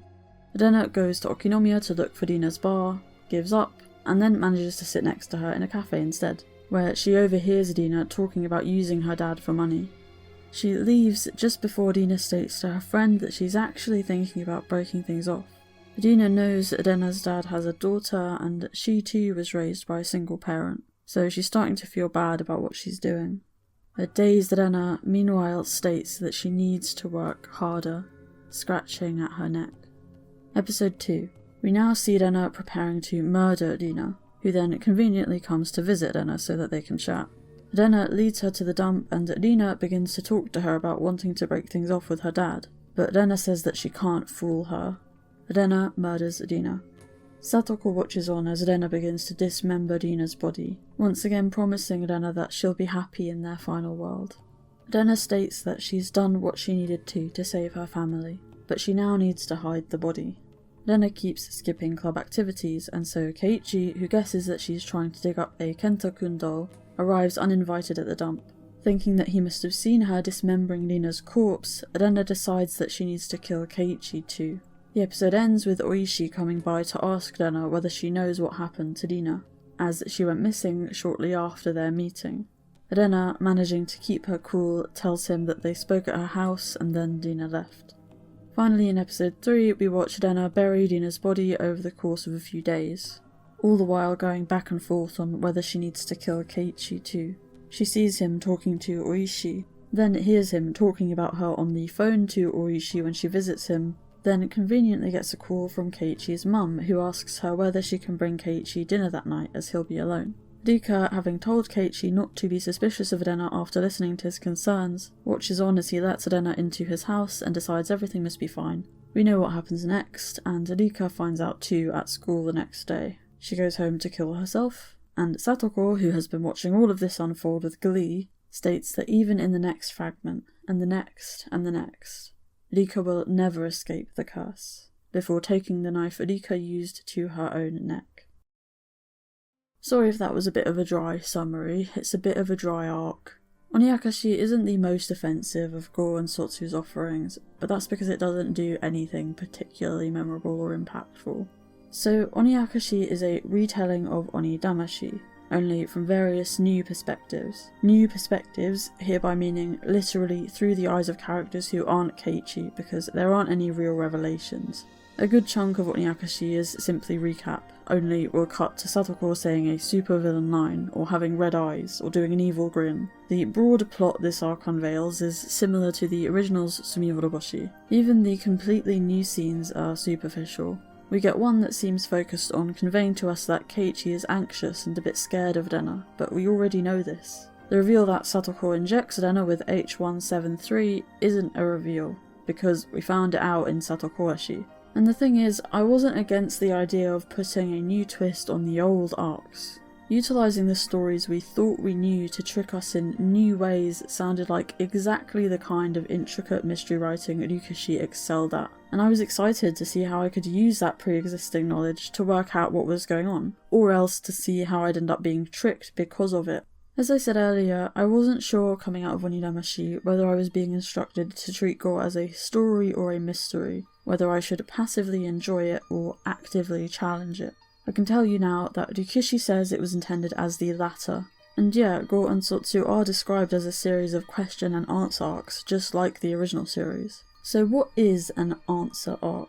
In the original, they were a means of recontextualizing the events of the accompanying question arc to reveal the answers to the questions posed. This in itself meant two things. There were the answers to the mysteries, and the answers to the conflicts.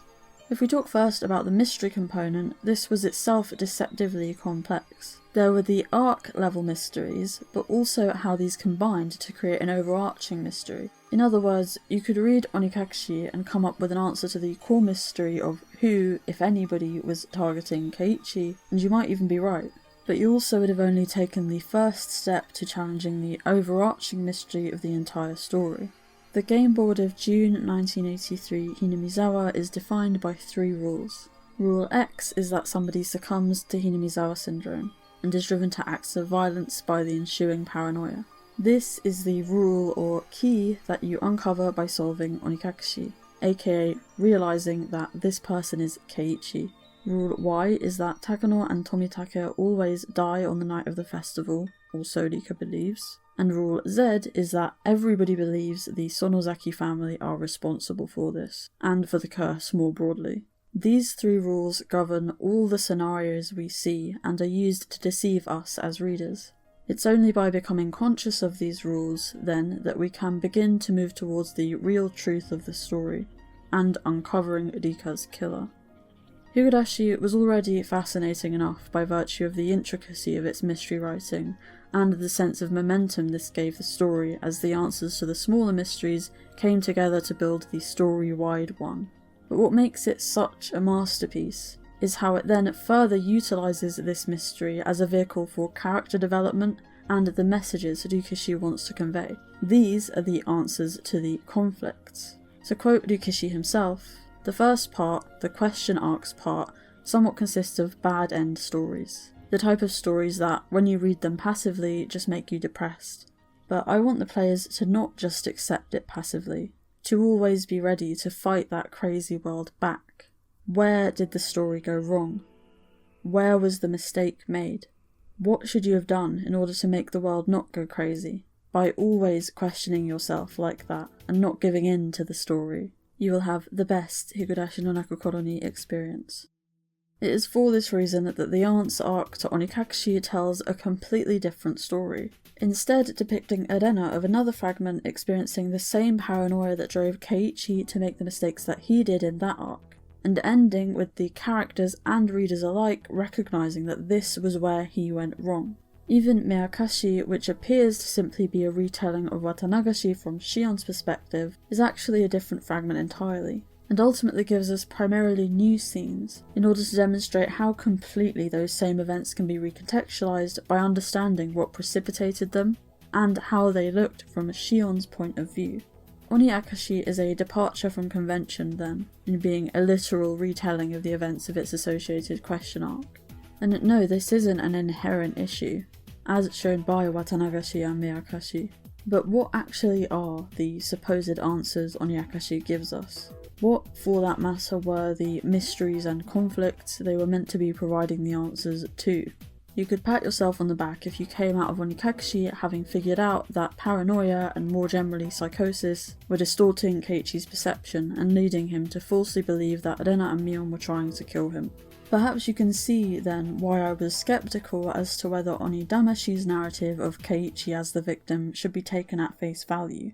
I was particularly conscious of the new omniscient perspective, as opposed to Keiichi's first-person perspective in ONIAKASHI, and I had to wonder whether this switch was a crafty way to make us think that we finally had a reliable narrator when we actually still did not. In particular, just as the final confrontation between Keiichi, Rena and Mion in ONIAKASHI was not as it seemed, I thought that might be the case here too. One of the things I immediately noticed about the Keiichi-Rena fight was the vignettes and grainy filter being used.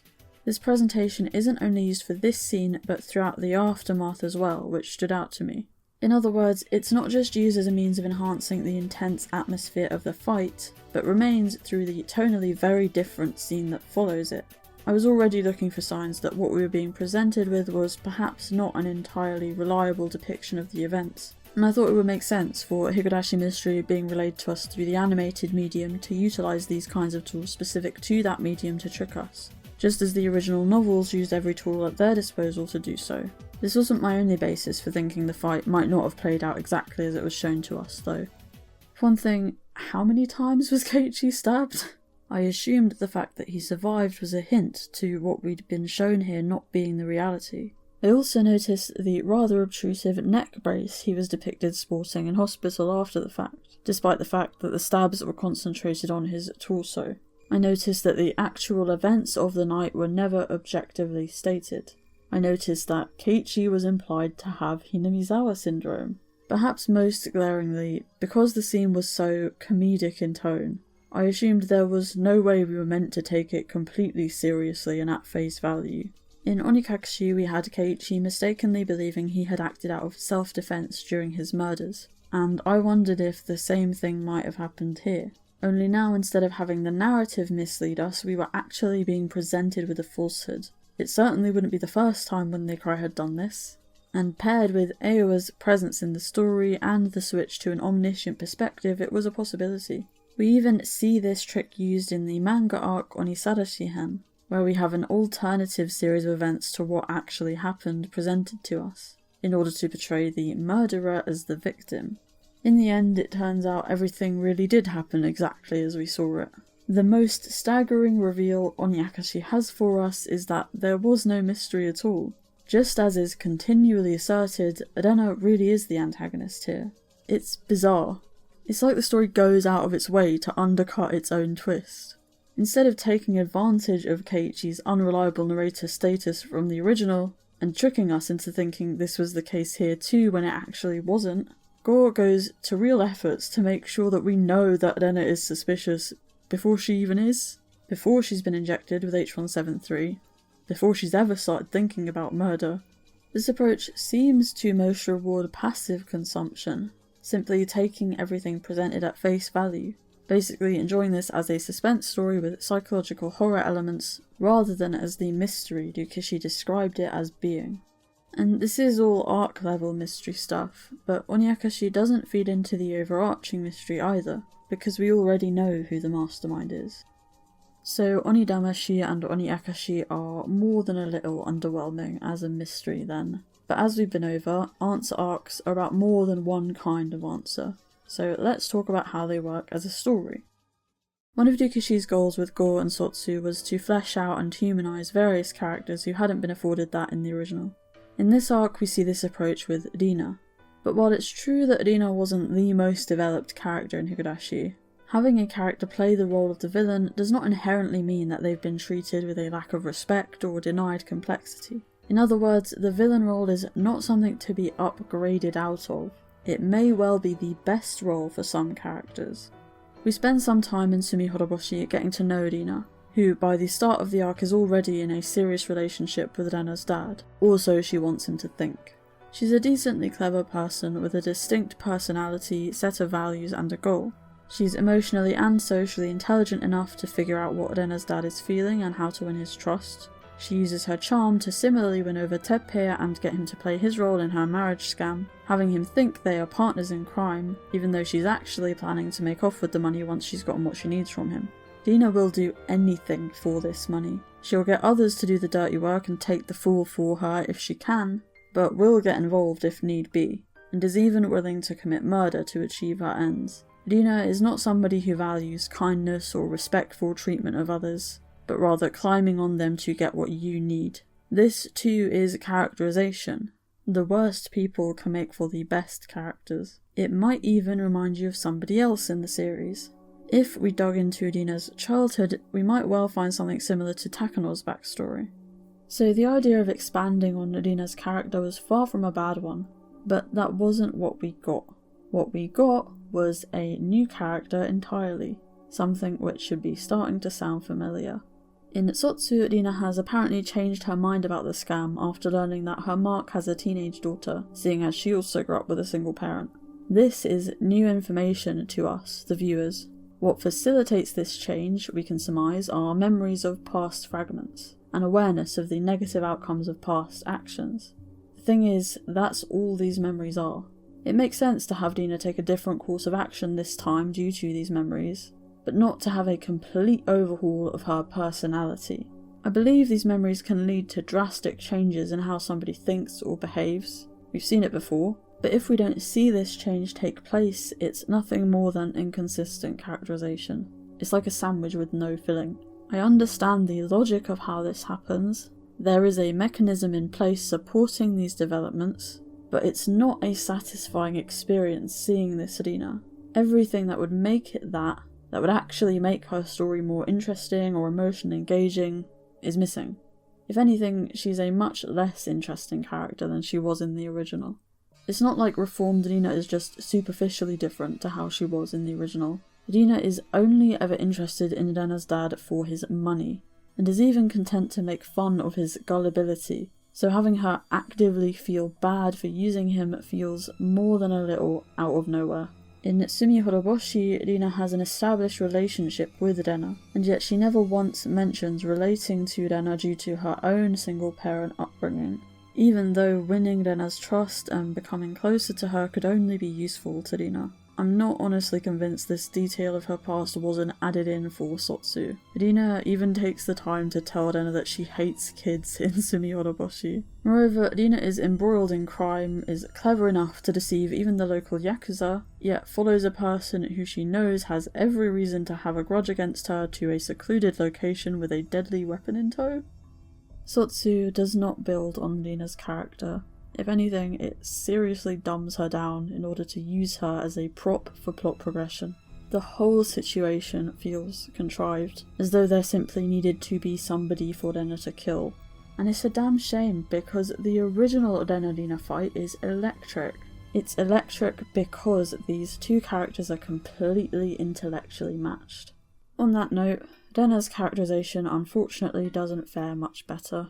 Sumihoroboshi is my favourite arc of Higurashi, and ONIAKASHI lifting some of its broader plot points really just doesn't do it any favours. We spend so much time in Sumihoroboshi simply getting to know Rena and learning about how she feels about what's going on in her home life, before murder ever comes into the equation. She doesn't consider murder at all until the moment her own life is under threat. Higurashi really understands how to convey the weight of the decision to commit murder, the moment where somebody becomes capable of killing, in all its terrible gravity. It's a story that understands the cold, hard truth that anybody can become a murderer under the right circumstances, but also then that nobody is born that way. Above all, Higurashi never makes the mistake of implying that mental illness makes somebody innately more dangerous. And yet, in Rena's almost instantaneous decision to kill Rina following her being injected with H173, that is more or less what's implied.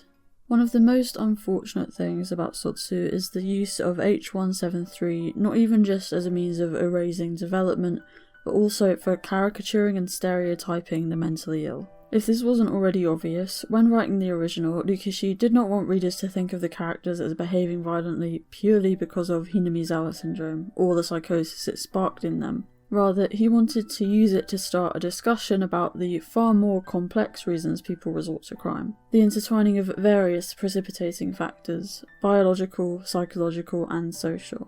ONIKAKASHI and Sumihoroboshi place examining ignorance and prejudice towards the mentally ill front and centre.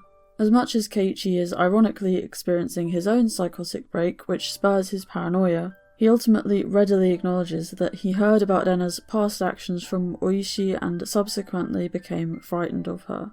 Keiichi's perception of Rena prior to confronting these prejudices mirrors what we might see in your standard horror movie that tries to paint the mentally ill as inherently dangerous or frightening, right down to the crazed laughter. And yet Sotsu plays this same thing completely straight. It's such a deep, deep shame to see how lightly the decision to kill is treated here, when the original doing the opposite was part of what made it so striking. It's because Rena doesn't even consider murder until the 11th hour in Sumihoroboshi that it feels real, like a real decision you or I could also make in this specific, desperate situation.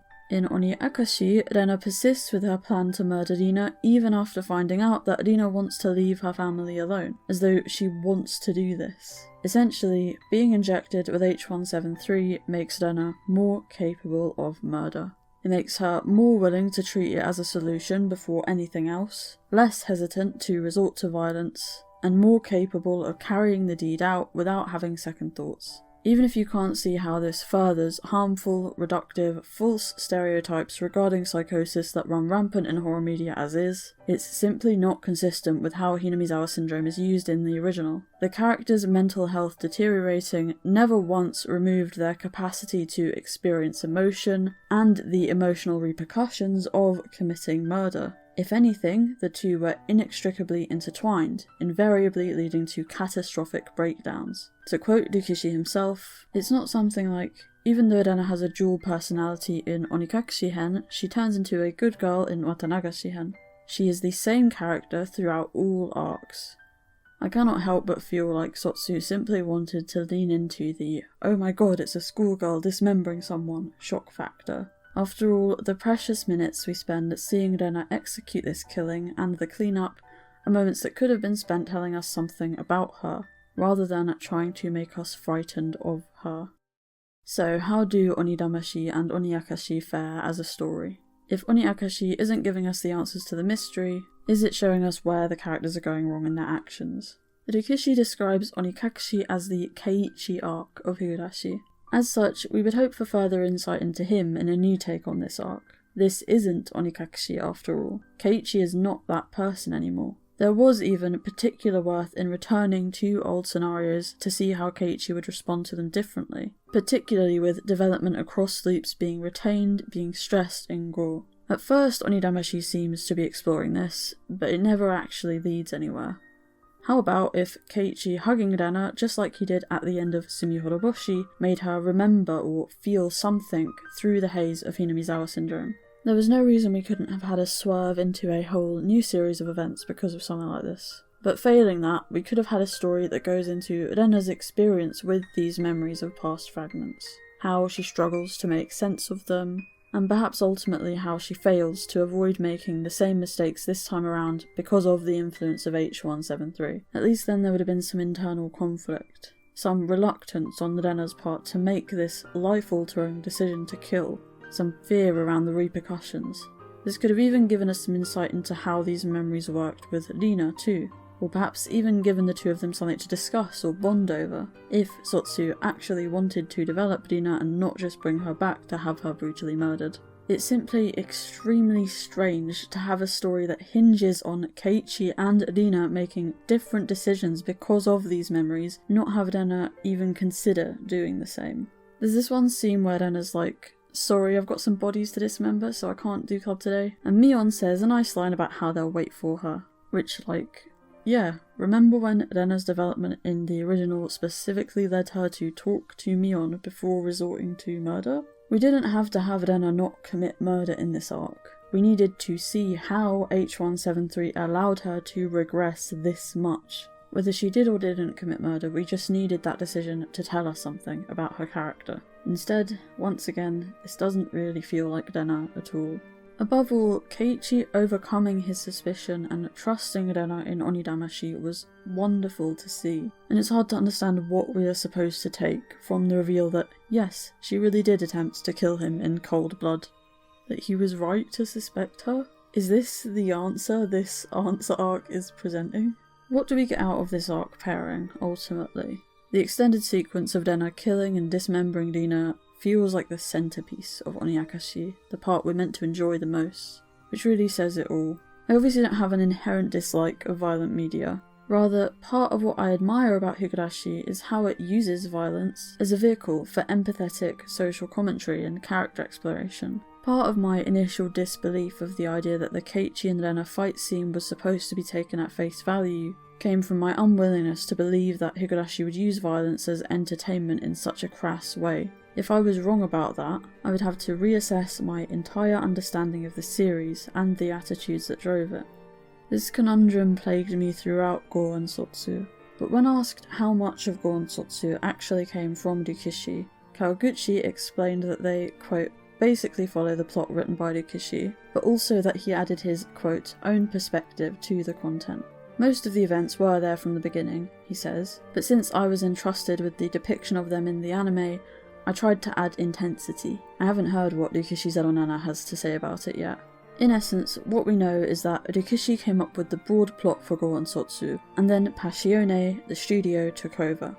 We know that Rikishi approved the storyboards for each episode, albeit they provided a limited idea of what the final product would ultimately look like, and we don't realistically know what kinds of changes there would have been time to implement considering how tight anime production schedules can get. Most importantly, however, Rikishi has openly expressed surprise at how various scenes in Gou and Sotsu ultimately turned out, and particularly how violent and shocking some of them were. Again, he did broadly approve what we ended up seeing, but more out of a sense of wanting to give Passione free rein to create what they thought would make for an entertaining anime, as somebody who recognised his limited expertise in that area. As he puts it, quote, "It's better to ask specialists for the best result. I'm only an original plot writer." My goal here is not to point the finger, but rather to point out that this anime is not a one-to-one translation of Rikishi's original vision. It wasn't meant to be. He explains, for example, that in his original plot, the fight in the final episode of ONIDAMASHI was a, quote, self-defense demolition fight between Rena and Keiichi, driven by insanity. I was expecting more of Keiichi and Rena pushing the knife towards each other, but when I looked at the storyboard, she really stabbed him. And wow, there was a lot of blood splattered all over the place. While I was preparing to make this video, I found a translation of a blog post by Rikishi. For context, in 2007 there were 2 separate cases of Japanese teenagers attacking their fathers with axes in close proximity to one another. Higurashi Kai was airing at the time, and an episode was postponed in relation to the incidents, though out of respect rather than due to any actual link being found between the series and either attack. The final episode of School Days was also infamously postponed for the same reason. Nonetheless, I can only assume there was speculation in the press about violent anime and its potential role in such crime, because in his post, which was made during this period, Rikishi makes clear how difficult things were for him at this time. He states that, quote, "Of course, Higurashi is entertainment. However, in this story, a set of messages are repeated over and over again to the point of being excessive. The simplest and most initial message of all is this. It is a shortcut to a bad end to be alone in your troubles and to think that murder is the only way out. And the story offered the simplest first way to break through that. If you're struggling on your own, talk to someone close to you, a friend or a family member." So I suppose even if Higurashi were to be cancelled for some reason, it's probably a blessing in disguise that we were able to air the episodes up to that point. If that message had not been conveyed, Higurashi would have decreased into nothing more than brutal, murderous entertainment. It was just about to fall into the kill the enemy with an axe game category. And yeah, watching that scene in episode 4 of Gou was jarring for a lot of reasons, but most of all because of the sentiments expressed in this blog post. It was a level of violence Gou would go on to replicate more than once, and each time I waited to find out what it all really meant. In the context of the mystery, in the context of the story, because it had to mean something. If Higurashi wasn't just a kill the enemy with an axe game, the answer arcs were the bit where we were meant to see that idea being challenged.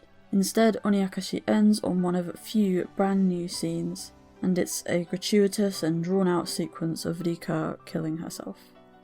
Technically, we end on a scene of Satoko standing over Rika's dead body and declaring that her suffering will never end, before following suit. Ultimately, this isn't an answer arc to an established story or mystery, but merely another isolated instance of Satoko playing with what are, to her, merely pawns on the game board that is Hinamizawa, whose suffering is at best a stepping stone, and at worst, entertainment.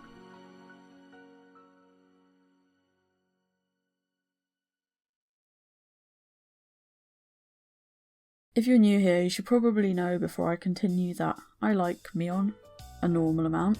She is my favourite character in Higurashi. She is my favourite character in fiction. I was honestly remarkably good at keeping my expectations in check throughout Gou and Sotsu, but when Sotsu's trailers, and then ONIAKASHI's focus on Rena, betrayed that WATAAKASHI would probably be giving us Mion POV content, it was hard not to get excited. While Rena's arc riffed off of Sumihoroboshi, Mion didn't have a POV arc in the original, and so it was hard to know what to expect. I opted to hope off the back of the lukewarm ONIAKASHI that this would work in WATAAKASHI's favour. Either way, this was huge, and easily one of the best reasons to actually make these shows. So, how did WATAAKASHI turn out? WATAAKASHI Hen, or the Cotton Revealing arc, like ONIAKASHI before it, consists of 3 episodes. We begin this arc with Rika and Hanyu having a conversation about how Rika mistook the last fragment to be similar to ONIAKASHI. Then Satoko and Ewa listening in on this and essentially gloating about successfully trolling Rika. We also hear that Rika cannot remember her death or whether it came about by her own hand or Takano's. We then proceed to spend 10 minutes finding out how Satoko manages to get her hands on a gun using her newly formed relationship with Teppei. This honestly isn't worth recapping. The most notable thing that comes of it is seeing how completely Satoko has Teppei wrapped around her little finger as a result of his guilt over how he used to treat her. We then see Satoko get Mion to teach her how to use a fake gun, and then watch her slowly and methodically hone her shooting skills until we finally reach the fragment that will act as the stage for this story. We recap the day where the club goes to Mion's uncle's toy store to compete in a games tournament, ending with Mion getting the doll. Only this time we cut away in the middle to Satoko musing that Mion has never once succumbed to Hinamizawa syndrome, and that she's curious to see what that would look like before injecting her. And that's a third of the arc done. Well, thank God we got to see Satoko and Teppei go and watch horse racing. In episode 5 we see Mion clocking out from her shift at Angel Mort's on the day Keiichi gave her the doll and then met her there, and how happy she is. We watch the club activity that leads to Keiichi having no lunch, then see Mion bring him food, while Satoko watches on evilly. We see Keiichi give Mion back the bento box, and focus this time on Satoko's frustration at how fine Mion still seems to be. When Shion takes Keiichi on the date and comes to tease Mion, however, she at last begins to crack. We then see Kasai driving Shion to the festival. He tells her to be careful, wanting to pick her up afterwards, but she brushes him off, saying she'll just sleep at Mion's. Mion wonders where Keiichi is before Rika's dance, and Satoko, noticing an opportunity, tells her he's probably with Shion. Mion scratches her neck. Takano and Tomitake break into the Saiguden with their co-conspirators, then steal the van and escape Hinamizawa. Oishi and Kimiyoshi have a tense conversation about why Takano and Tomitake were in such a rush to leave the village, and whether they were in danger. Shion meanwhile returns to the Sonozaki main house, where Kasai is waiting to give her a taser. Once he's left, Oishi comes by to ask about Takano and Tomitake, seeing as Shion was one of the last people seen with them. Shion then calls Keiichi to warn him that the curse may have struck, but Mion overhears. She blames Shion for putting Keiichi in danger, asking her who is carrying out the curse. Shion, who is by this point terrified, states that she doesn't know, but Mion takes her taser and uses it on her.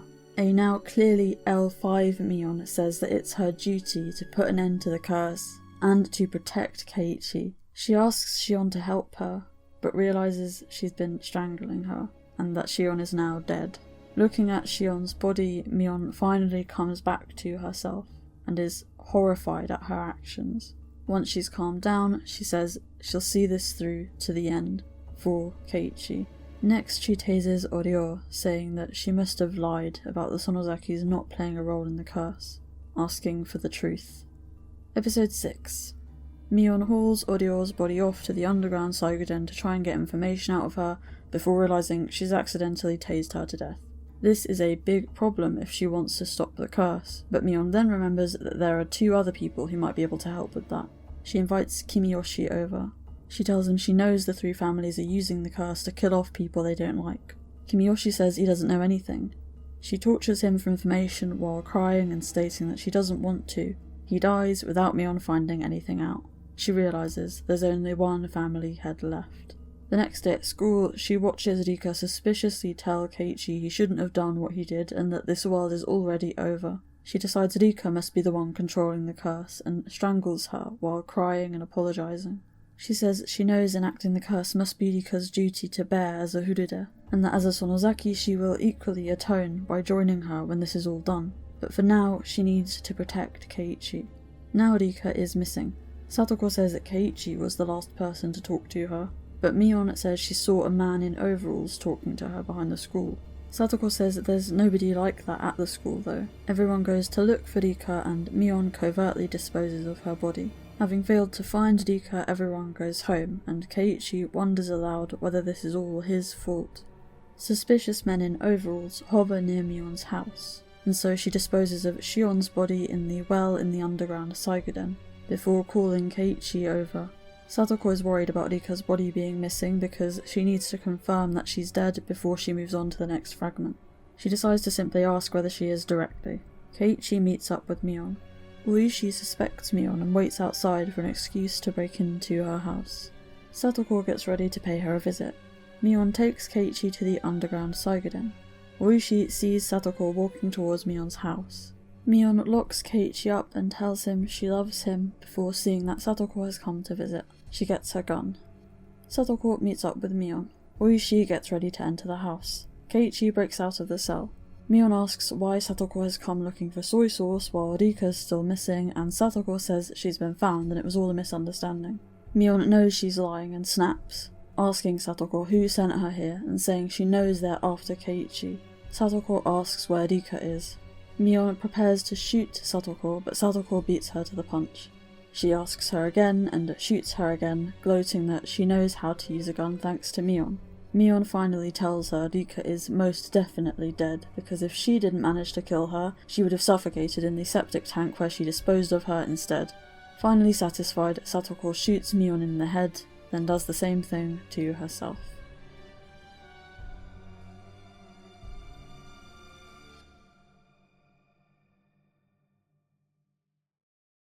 There are 3 characters I want to talk about in relation to this arc: Mion, Satoko, and Shion. I'm going to do this by simply going over the events of the arc chronologically. Ironically, some of the only real insight we get into Mion's character in this arc comes from the first episode, which she's hardly in. Namely, I'm talking about Mion agreeing to teach Satoko how to use a gun. Mion's relationship with Satoko is a particularly poignant one, and one this arc was perfectly poised to explore further. Like so many things when it comes to Mion, it's easy to look at this moment and go, "Oh Mion, you're not meant to teach kids how to use guns." But there's more here. We see in Matsuri Bayashi how Mion endlessly worries about and watches over Satoko before they become friends, not quite sure how to reach out to her, conscious that to Satoko, she, as a Sonozaki, is the very emblem of her ostracization within the village. For a time, she settles for stamping out any bullying towards the Hojos in the school, and we can see the impact of this in how at ease and even popular Satoko ultimately becomes there. Even so, as Mion watches Satoko and Satoshi deteriorate in the face of the abuse from their aunt and uncle, she isn't content to leave it there. Alongside reporting the abuse herself, she opts to form the club, providing the siblings, and Satoko especially, with a refuge, a place to prolong their hours spent out of the house, relax their hearts, and form friendships. Rika plays a huge role in healing Satoko's heart by moving in with her following Satoshi's disappearance, but Mion's role in Satoko's transformation from 1982 to 1983 cannot be understated either. She is, as Irie puts it, an older sister figure to Satoko, somebody she can rely on who gives her a new family, a place to heal, grow, be supported, and be happy. 私もリカも両親を失って一人ぼっちですけれど、今日までそれを嘆いたことはありませんでしたよ。皆さんという仲間という家族がいたから。I think Mion's simple gesture of teaching Satoko how to use the gun reflects all of this. When we consider how she agonized over becoming somebody Satoko could rely on the year prior, it's hard not to imagine her being incredibly happy to have a favour like this asked of her.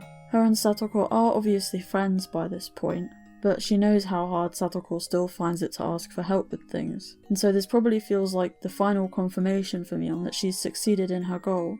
This of course all just makes everything that comes later on in this arc that much more painful. The other thing this first episode gives us is the reassertion of Mion's status as the sole main character never to commit murder. Now, for the record, I wasn't inherently against Hinamizawa Syndrome Mion, so long as it was Hinamizawa Syndrome Mion, something that built on her established characterization. In the audio commentary for this arc, Rikishi says that Mion isn't disposed towards suspicion, and that her also knowing about everything going on behind the scenes in the village makes it even harder for her to succumb to it. This scene between Satoko and Eiwa essentially feels like a direct address to the viewer.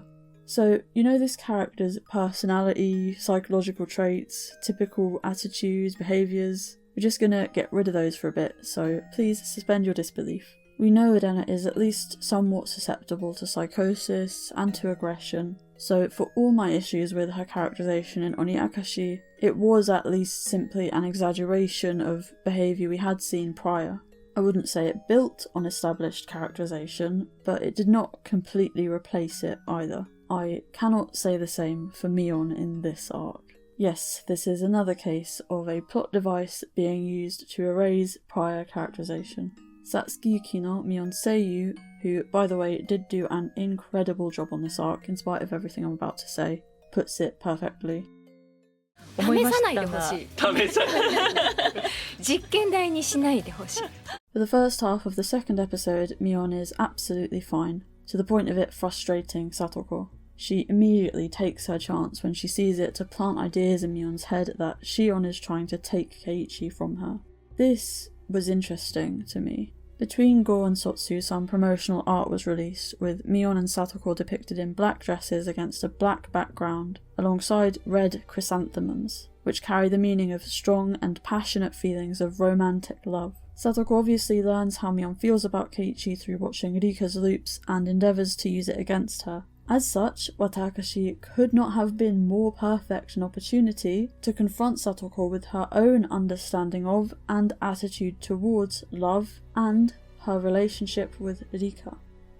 Satoko's line about how her and Rika's happy world is within their reach from the end of Gou betrays her struggles with codependency. Her belief that the two people within a relationship basically become one entity, to the point of losing their own distinct wills, and her belief that their happiness is dependent on this union. Her lines about ensuring Rena's happiness in ONIAKASHI betrays her arrogance as a witch. her belief that she understands what will make her friends happy better than they do, and that she controls whether they receive this happiness, just as Rika once believed. Satoko trying to manipulate Mion via her relationship with Keiichi tells us something about her, that she most likely assumes that Mion has the same codependent tendencies that she does, that this is the key to both Mion's happiness and suffering, that the kind of all-consuming love she feels for Rika is the only kind of love that exists. What we also see in this arc is Satoko's spite.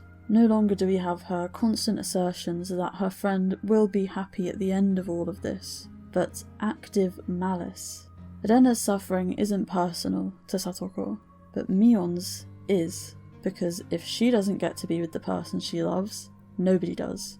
This is all just my interpretation of the events of this arc, but I think it's a fair set of assumptions, and these are all things that would make Satoko that much more compelling, that much more human. Just like we see with Bernscanstel, which Satoko should be a crystallization of the worst and most damaged parts of human Satoko. And what's more human than this envy, this want to desecrate somebody else's happiness because we don't have what they have? It's something I'm sure we've all felt at our lowest points, and it makes perfect sense for it to come to the fore here for Satoko. What's unfortunate is that all of this ends up going unchecked. These are, again, answer arcs. So what better time to start highlighting where Satoko has been going wrong, just like we saw with Shion in ONIAKASHI, Keiichi and Rena in Sumihoroboshi and so on. Episode 5 sets up the idea that Mion is going to be an obstacle for Satoko, perhaps the single character who won't so easily succumb to her seeming magic bullet. It entices us with the prospect of an actual adversarial dynamic, something to make Satoko's journey to her objective even a little less of a cakewalk. Instead, Mion does ultimately succumb, for reasons we can't even fully understand, because instead of spending time observing how H173 takes effect from within her perspective, we were watching horse racing. It's absurd to me that H173 is so central to this show's plot, and yet we never actually learn how it works. In the original, Tomitake gets the same dosage as Mion and Rena and kills himself within hours. We're going to set Mion aside for now, however, to instead talk about Shion, something nobody said at any point while this show was being made. WATAAKASHI Shion is weird. Miyakashi explores how Shion comes to believe her family are responsible for the curse over the course of an entire year as she slowly succumbs to Hinamizawa syndrome in the wake of a series of traumatic experiences. It's a masterful character study because we can understand completely how Shion reaches the conclusion she does, and thus why she takes the actions she does. By the end of the arc, she realises where she went wrong, vows never to make the same mistakes again, and holds to that. As seems to generally be the case for non-syndrome afflicted characters, Gou has Shion retain this development from the original. Until it doesn't, and then it does, and then it doesn't. WATADAMASHI directly lifts scenes from WATANAGASHI, complete with Shion's overt suspicion towards her family. Then we get this whole scene between Kasai and Shion in WATAAKASHI that seems to serve the sole purpose of illustrating to us that she does not suspect her family at all. In the same vein, Shion is curious to enter the Saiguden in the original because of this suspicion towards her family, and resentment towards Mion. Not unlike what might be going on with Satoko in this arc, Miyakashi makes clear that Shion does not want Mion to be happy with Keiichi when she isn't able to be happy with Satoshi. This is an oversimplification, I have a whole video on Shion, but suffice it to say, Shion is not a bad person, she's a deeply hurt person who hurts other people in turn. Arguably her most prominent emotion when she makes the decision to enter the Saiguden with Takano and Tomitake is curiosity. But there's also suspicion towards her family, callousness towards Keiichi, and spite towards Mion. She brings Keiichi so that she has somebody to take the fall with her, not caring how he feels. And also because if Keiichi were to disappear as part of the curse, this would make her and Mion even. It's a fleeting thought she berates herself for, but these are the kinds of dark emotions rearing their head by this point in the arc. One of Shion's key scenes in the original is her telling Keiichi that Mion loves him in the final arc, and showing her willingness to sacrifice herself to ensure that he lives. From the bottom of her heart, as her older sister, she wants Mion to be happy, and will even sacrifice her own happiness, her own self, to this end. It's maybe Shion's single biggest moment of positive growth, and it's wonderful. The twins had been taught since childhood that only one of them could be happy, could be loved. Yet here, Shion isn't even picking Mion's happiness over her own. Mion's happiness becomes her own. It's her moment of triumph over these experiences. Do you see the issue, then, with all of this?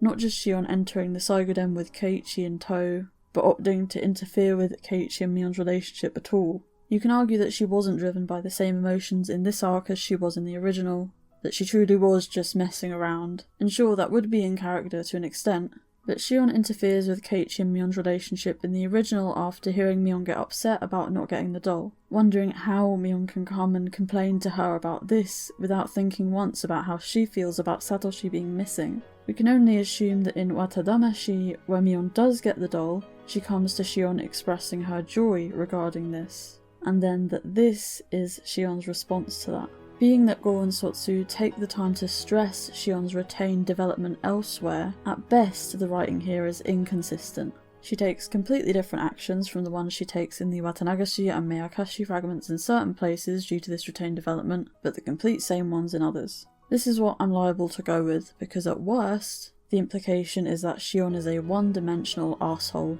somebody who will do things like interfere with her sister's developing relationship and enjoy hurting her, not even because of her own internal struggles, but simply because she can. I love Shion to pieces, and all of this makes me want to tear my hair out. It could not be more blatant that she is being used as nothing more than a prop to create conflict, rather than the brilliant, complex, and autonomous character that she is. The only truly consequential new scene we get involving Shion out of all 39 of these episodes is her final one in this arc, where we see the trauma she has associated with Mion's successor persona come out in full force. Furthermore, this scene isn't new. It mimics the scene where Shion strangles Mion from MEIAKASHI. I'm not necessarily sure what they were going for with this parallel though. In the MEIAKASHI scene, Shion's demon takes over, but this is simply a metaphor for her pain and anger regarding her torture and Satoshi's disappearance. She snaps out of it when she sees Mion's scars, and realises Mion would never want to hurt her or anybody else, that they need to love one another rather than let the environment they're in, one they're both victims of,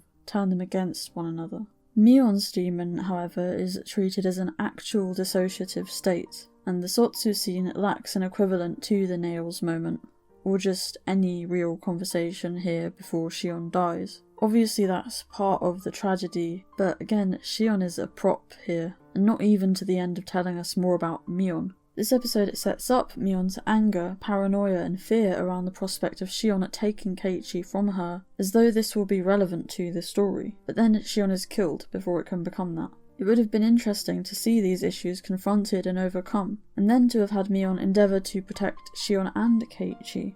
Instead, Shion's untimely death honestly just ends up feeling like a way to discard one more moving part than this already incredibly compressed arc had time to account for. Orio's death is even more frustrating. Mion is clever. As Satoko notes, she seems emotional but is actually very logical. She's mature, emotionally intelligent, and a particularly fantastic strategist. So, what is Mion's theory of how the curse functions, and what does she intend to do about it? Well, this, apparently.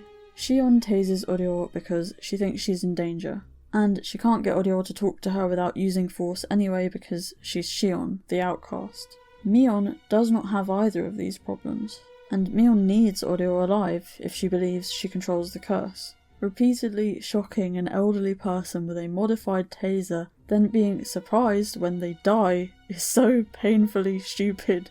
I feel insulted on Mion's behalf that it was ever written in. But it was the easiest way to get rid of Orio, who could otherwise have resolved this entire misunderstanding. It's such incredibly dull writing. More broadly, Mion is one of 2 people in the village who know without a shadow of a doubt that the Sonozaki family have absolutely nothing to do with Oyashiro-sama's curse. She knows that punishment for entering the Saiguden would come from the 3 families, led by the Sonozakis. She is a proxy for the most powerful person in Hinamizawa. She says it herself in TATARIDAMASHI, that if Keiichi is accusing the Sonozakis of the curse, he's accusing her. While somebody could initially carry out the curse without her direct permission if they thought this was what the three families wanted, if Mion expressed dissatisfaction with this, it would stop. There is of course the risk of somebody wanting to target Keiichi for entirely their own reasons, but it's hard to imagine what those would be, and particularly what could be worth the cost of defying the Sonozakis. Basically, Mion's first course of action here should simply be to make it known that she does not want anybody to hurt Keiichi, and that anybody who does will incur her family's wrath. She easily has the connections to then inquire into where Takano and Tomitake went, who, if anybody, is targeting them, and whether that party is similarly targeting Keiichi. Mion has Yakuza out searching the entire region for Rena when she goes missing in Sumihoroboshi. She has them dig up and rebury bodies for her in 2 arcs. Oryo has the power to manipulate the mayor of the city council in Minagoroshi. If there's anybody who can protect Keiichi, it is Mion, and she could do it without lifting a finger. It's inconceivable that she does not realise this. Unless we're simply assuming psychosis is synonymous with somebody losing all their mental faculties, rendering them incapable of even basic logic and instead making them crazy and impulsive and dangerous. Again, even if you don't find this offensive on principle, it's simply not consistent with how Hinamizawa syndrome is used in the original. Mion takes her role within the Sonozaki family incredibly seriously. It's kind of a big part of her character. She's so dedicated to it that she's willing to facilitate the torture of her twin sister. We can see her dedication being acknowledged in Oryo entrusting her and her alone with the knowledge that the Sonozakis aren't responsible for the curse. Oryo's trust means a great deal to Mion, and having it written out of her character like this simply does not work. In the original, we see characters with Hinamizawa syndrome-induced psychosis have this psychosis manifest differently for each of them, as informed by their pre-established personality and beliefs. Episode 5 posits that for Mion, an artificially induced L5 state is characterised by a slipping in and out of dissociative states. This makes sense as a demonstration of Mion not being naturally susceptible to the syndrome and her managing to fight back against it psychologically, but it also renders the whole storyline kind of pointless, because we're not learning about Mion, we're watching her consciousness being hijacked to make her act in ways she never actually would. This is yet another case of a failure to build on the pre-existing character and instead a rewriting of that character. At bare minimum, if Mion has suddenly for some reason decided that Oryo lied to her about the Sonozakis not being responsible for the curse, we need to see the emotional fallout of this realisation. Oryo tells Mion to take this secret to the grave, and she very nearly does. She watches no less than 4 people she loves die in front of her without breathing a word. Mion's morality is an interesting topic, and we'll get to it. But what we should take from all of this now is how absolutely committed she is. She will withstand torture before she breaks a vow. She's a Yakuza heiress through and through. Her loyalty is absolute. On the other hand, the only reason Mion is still loyal to her family is because she confronted Oryo about Satoshi's disappearance and found out then that they weren't responsible for it. If she does nearly suspect her grandmother, the implications are huge. We see how Mion pushes the idea that the supposed curse is just a series of tragic coincidences among her friend group, as much as her role will allow her to, because if they believe otherwise, it's as good as believing that she killed Satoshi, and the thought of them thinking that is unbearable for her. Basically, Mion suddenly believing her family are responsible for the curse with zero evidence makes no sense, but as she does manage to reach this conclusion, we need to see what it means for her emotionally, and we do not. There were already issues with going down the dissociation route with L5 Mion, even if it made some sense on paper, but what's truly bizarre is that episode 6 then just completely drops it. Episode 5 makes clear that Mion killing Shion and Oryo was very much an accident, but her murders in this episode appear to have been committed knowingly, rather than via this secondary L5 version of herself. Episode 6 is generally just quite impressive in how inconsistent it manages to be with L5 Mion over the course of just 20 minutes. For just one example, she cries and expresses extreme guilt while killing Rika, then gloats about it a few hours later. Guys, this episode is a wreck.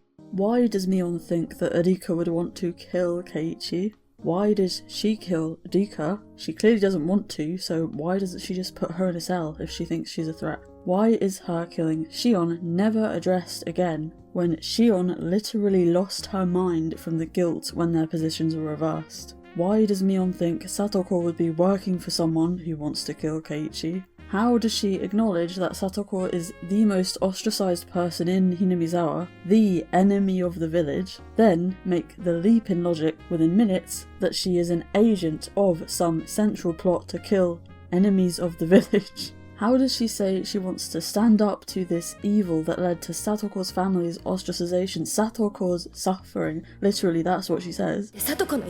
Then go and try to kill Satoko as her means of achieving this. What?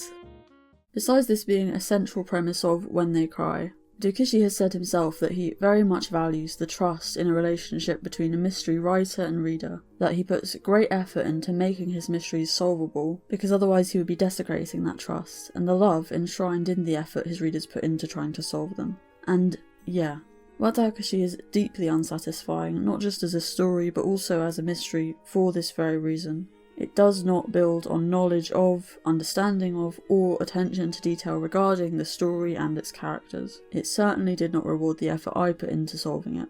I devised a whole functional theory as to what actually happened in this arc following WATADAMASHI, and I did not think Mion had killed anyone.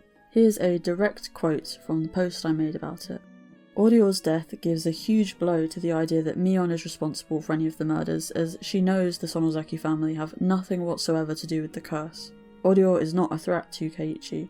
Tell me how I was supposed to guess that Mion was just going to change her mind about this, and how that's supposed to be satisfying. Otherwise, I thought maybe that weird filter from the Keiichi and Rena fight showing up again could be a hint.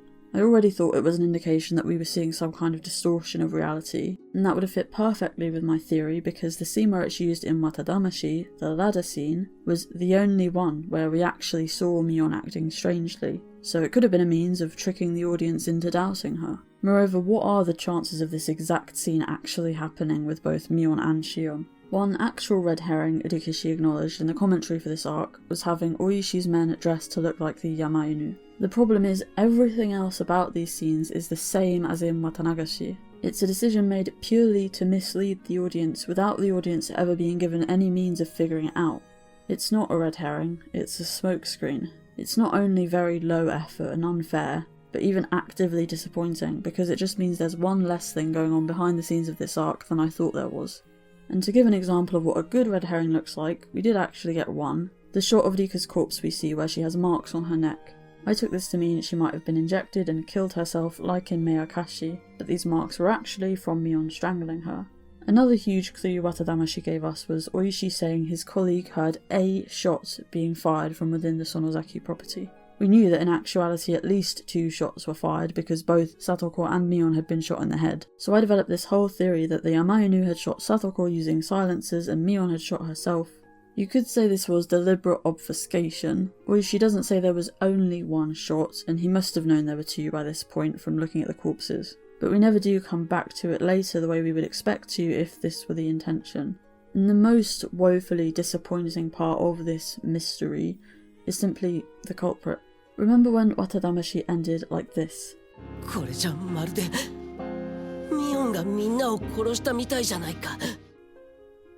Yep, that was it.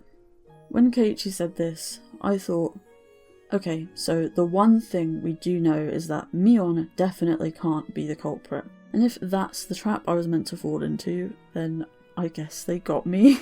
I think this might actually have been the intention, but it doesn't make for the best mystery. Much like Rena in ONIDAMASHI, Mion is set up as being the most obvious culprit at every turn of WATADAMASHI. So yeah, sure, they got me, but having this actually end up being the truth is not a reveal that rewards somebody like me who took the time to form a whole theory, as Dukishi appears to have intended for it to. It specifically rewards passive consumption, taking the series at face value, not thinking at all. Getting back to the story and just Mion, something else I want to address about WATAAKASHI is its parallels with ONIAKASHI. Much of Shion's arc is about her need to reclaim the identity and the power she had stolen from her, but Mion's has always been about the complete opposite. It's everything that Shion has had taken from her that breaks her. Everything she isn't. For Mion, it's everything she is. 私嫌だ。鬼なんかいらない。鬼なんかいらない。私は鬼じゃない。鬼じゃない。同じ人間なのがいい。The Sonozaki family as an institution prizes reputation above all else. They rely on it to maintain their power. It's for this reason that they distinguish so thoroughly between their public and private faces. The tip at the end of Miyakashi basically recontextualizes Shion's torture as a twisted rite of passage, a necessary sanction against somebody who threatens the unity and thus the perceived absolute power of the group by rebelling against it. Akane is put through this same torture and formally disowned after she tries to undermine the family by marrying somebody they disapprove of, but it's completely perfunctory. She's still very much Oryo's daughter. Akane understands that this is a necessary evil, that the Sonozakis cannot acknowledge her as an institution, but that they can as a family. She surely assumes that Shion will make this same distinction, that she won't doubt that her sister, her mother, and her grandmother still love her, even as they mutilate her. It of course doesn't work that way. The real tragedy of Miyakashi, as I've described it before, is this breakdown in communication between two generations with radically different values. Mion too cleanly makes the distinction, watching on coldly as Shion cries for help, then visiting her with cake and asking her about school. It's part of why the ease with which she begins to suspect Oryo again feels strange. It makes perfect sense for Shion to buy into the Sonozaki's bluff about being responsible for the curse as somebody on the outside, somebody only ever shown the Sonozaki's public face, somebody who has herself suffered so immensely at the hands of it. It's the twisted karma of that arc that Mion and Oryo suffer for expecting Shion to understand and put up with their norms. Mion and Shion's characters enshrine the ideas of collectivism versus individualism and tradition versus modernity. Mion might not be the flashiest character in Higurashi, but it is exactly this quiet acceptance that characterizes her, in contrast to Shion's rebellion. And just as Shion suffers, Mion does too, in her own characteristically quiet way. Mion is a deeply empathetic person, the kind who can be treated with great cruelty and never retaliate. She understands other people and their pain. She feels so guilty about facilitating Shion's torture that she performs the same torture on herself, not even to show Shion as some form of apology, but as an act of self-harm. There's only one way Mion can go from coldly announcing that Shion must pay for what she's done to their family, to crying over how her sister is treated. Compartmentalization of her identity, almost to the point of dissociation. In the commentary for this arc, Higurashi explained his vision for L5 Mion. While L5 Shion leaves absolute destruction in her wake, he describes Mion as a quiet blue flame. From what he had to say, I got the sense that Mion's battle is not one against the rest of the world, but against herself, that she is not angry or spiteful, but full of loneliness, pain, regret. What comes through in his words is something key to each character's struggle with the syndrome. How frightening this experience is for Mion herself, and how lost she feels. Much like Shion grapples with her moral identity in her arc, WATAAKASHI could have been Mion's attempts to do the same. While Shion is still naive up until her torture, still innocent, Mion has long known and accepted the truth, that she is part of a deeply twisted institution that she has the options of succumbing to or surviving through. Mion's battle is to retain her values and sense of self long enough to one day make the institution her own, to redefine it and its legacy. Yoigoshi Hen gives us an opportunity to explore all of this. Yoigoshi is a bonus arc from the Higurashi manga, which portrays the far future of a Sumihoroboshi bad end fragment, where Mion and everyone else dies when the Rena successfully blows up the school. Following her sister's death, Shion reclaims her identity as the older twin and successor to the Sonozaki family, but Mion's death throws the Sonozaki group into turmoil, and Akane is ultimately assassinated by a breakaway faction hoping to take over. On her way to Hinamizawa to settle the dispute once and for all, the men targeting her get Shion into a car accident, and Mion's spirit temporarily takes over her body to achieve her goal for her. Seeing how Mion is characterised in this arc is fascinating, particularly seeing how the Mion who so desperately rejected the identity her family had thrust onto her has found a way to reclaim it. or has perhaps realised she has no other choice. Yoigoshi Mion is a wonderful bundle of contradictions. She has this world weariness to her, a cold and detached aura, and above all a sort of cynicism that's new to her character, befitting the circumstances around her death and her broader experiences in life. We can only assume that this is how the bordering on middle-aged Mion would be were she still alive, with a few decades of managing a Yakuza group and all that entails under her belt. And yet as the story unfolds, bit by bit, we see her warmth, her kindness, and above all her absolute belief in the good of people shine through in all their brilliance. This is Mion. It's not either or, but the way she preserves these values and qualities even as the world she inhabits tries so desperately to beat them out of her. Over the course of the arc, hordes of henchmen relentlessly attack her, trying to stop her advance. And even as she knows they won't give up until she's dead, she wields her sword with grace and mercy. One act defines her above all others in this arc, that of letting one of these men go after he begs for his life on his knees. That's the most important thing. You need to value your life, she states. This same man goes on to literally shoot her in the back, telling her this very mercy is the reason she is unfit for her role, but Mion does not falter. Until her dying breath, she strives towards her goal, and until the end, she's thinking of everybody but herself. 最後の最後に面倒なことを頼んですまないね。必ず心霊を見つけ出して妹さんに渡します。約束します。ありがとう。面倒ついでにもう一つ。ミオンさんが最後に言ってました。シオンさんに伝えてほしいって。え？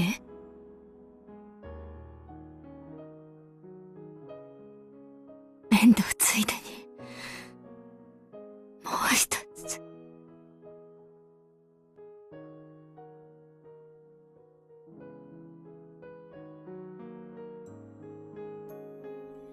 ミオンさんが私たち次もまた双子がいいねってそう言ってました。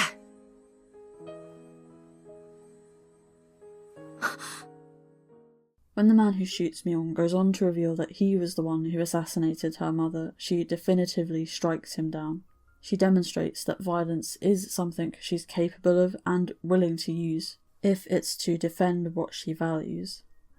There's something incredibly bittersweet about this arc, about the way Mion now seems resigned to the role thrust upon her. But at the same time, she carries herself with a striking dignity, the kind that could only be possessed by somebody who has reached some semblance of acceptance and even peace. I'm mostly bringing this arc up for one striking parallel. In ONIAKASHI we see how traumatic Mion's experiences have been for her, as she states through her tears that she doesn't want to be a demon. In Yoigoshi, when the henchmen use this same word to describe her, she smiles. Perhaps Mion can take the role of the demon, if it's to protect what matters most to her.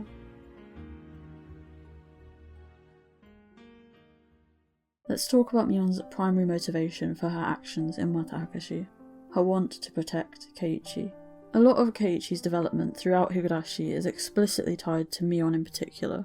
Throughout the question arcs, he has instances of hurting her, whether because of his inability to trust, his obliviousness and insensitivity, or his hot temper and rash behaviour. One by one, the club and Mion in particular draw out Keiichi's flaws, make him reflect on the kind of person he wants to be, and make him want to become that person, the way any loving and nurturing relationship does. The club all have their own uniquely important relationships with Keiichi, but his growth is thus particularly marked by various pivotal scenes in the answer arcs centred around Mion, where he apologises for not trusting her in ONIAKASHI, realises she wants the doll and gives it to her, and learns how to communicate better with her. Throughout the answer arcs, he demonstrates a continually growing understanding of and need to express his appreciation for her. Keiichi's regret over failing to do this in the past is so strong he breaks the laws of the game board to act on it. Mion doesn't only inspire him to be a better person in general, but to be the best version of himself for her, specifically because he knows he hasn't treated her well in the past. What we see being communicated here is one of Higurashi's central messages, that meaningful connections with people are not built on masking our flaws or hiding our mistakes, but rather on creating a space within which to openly acknowledge those things and grow together. WATANAGASHI in particular is an explicit exploration of the specific kind of vulnerability necessitated by exploring the potential for romance within a friendship. I love this about how Rikishi writes relationships within his stories. Even though I certainly wouldn't have said no to more explicit representation, I'd be lying if I said Rikishi's description of Satoko and Rika's relationship didn't resonate with me. Through Satoko and Rika too, Rikishi illustrates this lack of a binary. He says the Yuri label certainly can apply, that this can be seen as a component of their relationship, but that it isn't sufficient in itself, that he wanted to portray something more complicated. The reality is that realising you're in love with somebody isn't a simple process where one day you're friends and the next you're partners, especially when you're just a teenager. Trying to work out what love even is and how to deal with it can be terrifying, and that much more so if you do open your heart and share that struggle with the other person. It's something Higurashi captures wonderfully through various relationships that exist in the story.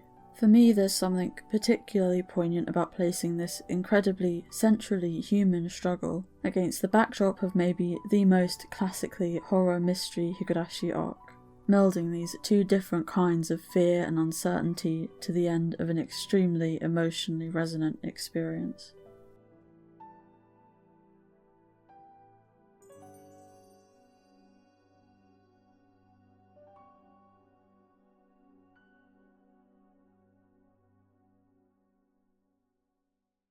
Ultimately, Keiichi grows immensely for opening himself up to this kind of love. And while we do also learn a lot about Mion through this relationship in WATANAGASHI, WATAAKASHI was a great opportunity to see more of this growth through her own point of view. Just like Shion's, Mion's story is deeply concerned with identity and sense of self. For Mion, it's about the contention between her many roles, within the club, the school, her family, and the village. Everybody needs Mion to be something different, someone different.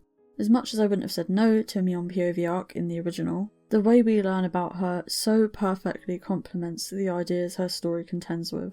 The experience of piecing an understanding of Mion together across a multitude of different contrasting perspectives, dynamics, scenes and arcs exactly mimics Keiichi's experience of learning about her, and it makes her that much more rewarding a character to love. Rikishi has never expressed any feeling that he didn't give Mion enough of a spotlight in the original, the way he has with Satoko, and so I can only assume that he agrees. Mion not having a POV arc isn't some kind of oversight, but rather a deliberate challenge to us to try to understand where it might be easier not to recognise the complexity that is there. Without love, it cannot be seen. The Higurashi anime cuts out one fundamental detail of the twins' backstory that I want to clarify before I carry on, in case anybody watching has only seen that version of the story. This detail being that the character we know as Mion is actually the younger twin. The twins often switched places in childhood so they could both enjoy the luxuries and general love and care that only the older twin and heir to the family was afforded. One day the twins found out that the older twin was going to be taken to a fancy banquet the next day, and our Mion, the younger twin, still at this point Shion, wanted to go, so our Shion let her. What they didn't realise was that this banquet was to commemorate the tattooing of the heir to the family taking place beforehand. Our Mion thus ends up tattooed, and the two of them have no choice but to switch places permanently, unbeknownst to everybody but them. I say all of this to point out that Mion and Shion grow up in an environment where love is treated as a commodity reserved for only one twin at a time, and completely share the Mion identity for this reason. As such, their arcs are about their struggle to understand and accept themselves, to learn that they are both equally deserving of this love and happiness, and are not in competition for it. This is why it makes sense for so much of Mion's character arc to be so focused on love. We of course have the love between her and Shion, which is what makes Shion wishing for Mion's happiness in Matsuribayashi so poignant, and is why seeing that reversed in this arc is so deeply disappointing. But we also have the love between Mion and the club, who she equally sees as her family. Friendship is a huge part of Mion's story, and the way she constantly facilitates it between the rest of the cast doesn't only characterise her as an individual, but also makes her a narrative and literal pillar for each of them. And then there's romantic love. Just as the club are both Mion's friends and family, Keiichi and Mion's romance is never framed as a replacement for their friendship, and is instead built on this. Crucially, it's never implied that this relationship is more important than any of Mion's others. At risk of repeating a whole video I made on WATANAGASHI Hen last year, what we have here is a girl who had a childhood so utterly devoid of love and affection, seeking those things out for herself, recognising that she deserves to experience them in abundance. Mion choosing to slowly share her feelings with Keiichi, with all of the vulnerability that entails, is a huge demonstration of positive growth for somebody who has suffered such rejection, and there's purpose to it being Keiichi who this happens with. Keiichi is the fresh wind Mion waited for, somebody from outside of the village who can look upon her without any preconceptions or preformed judgments, somebody who will learn of her not first as Mion Sonozaki, but as the person she really is. This was what WATADAMASHI's handling of the Shion scenes helped me to truly understand for the first time. At the start of this arc, Mion isn't pretending to be anybody, quite the opposite. She's being herself. She's being Shion, the person she was before the Mion identity was forced onto her. Keiichi gives her a space to do this, and fully, unconditionally accepts her. He states that he'll stand by her even if she's a murderer, but also gives her an opportunity to be freed from that perception of her, to be the person she was as a child, before all of this, something which no other character quite can. Keiichi shows Mion that there is somebody who can love all of her. We constantly see Keiichi and Mion growing through their relationship, inspiring one another to be better. They believe in one another's goodness, and are always on one another's side. Miyotsugushi Hen expresses it particularly well, having Mion share her fears and guilt regarding her broken relationship with Shion.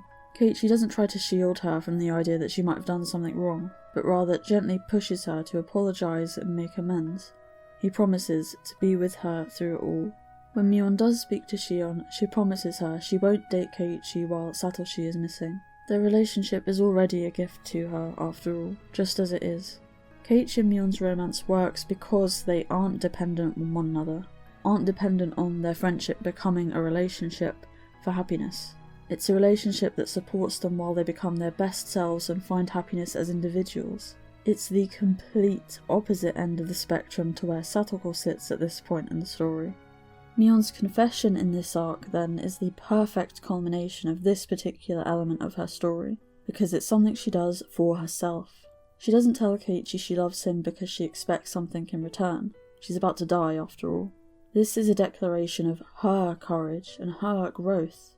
Ever since Mion took on the identity of the successor, she made sacrifice after sacrifice. Not being able to put her own feelings first is a constant throughout Mion's character arc, but her love for Keiichi is something of her own. WATANAGASHI is about Mion Sonozaki, successor to the Sonozaki family, and Mion the girl. While a more idealistic story might free Mion from her shackles and allow her to live purely as the latter, Higurashi isn't so trite. It instead shows us a Keiichi who will be there to accept Mion and support her through everything that's asked of her.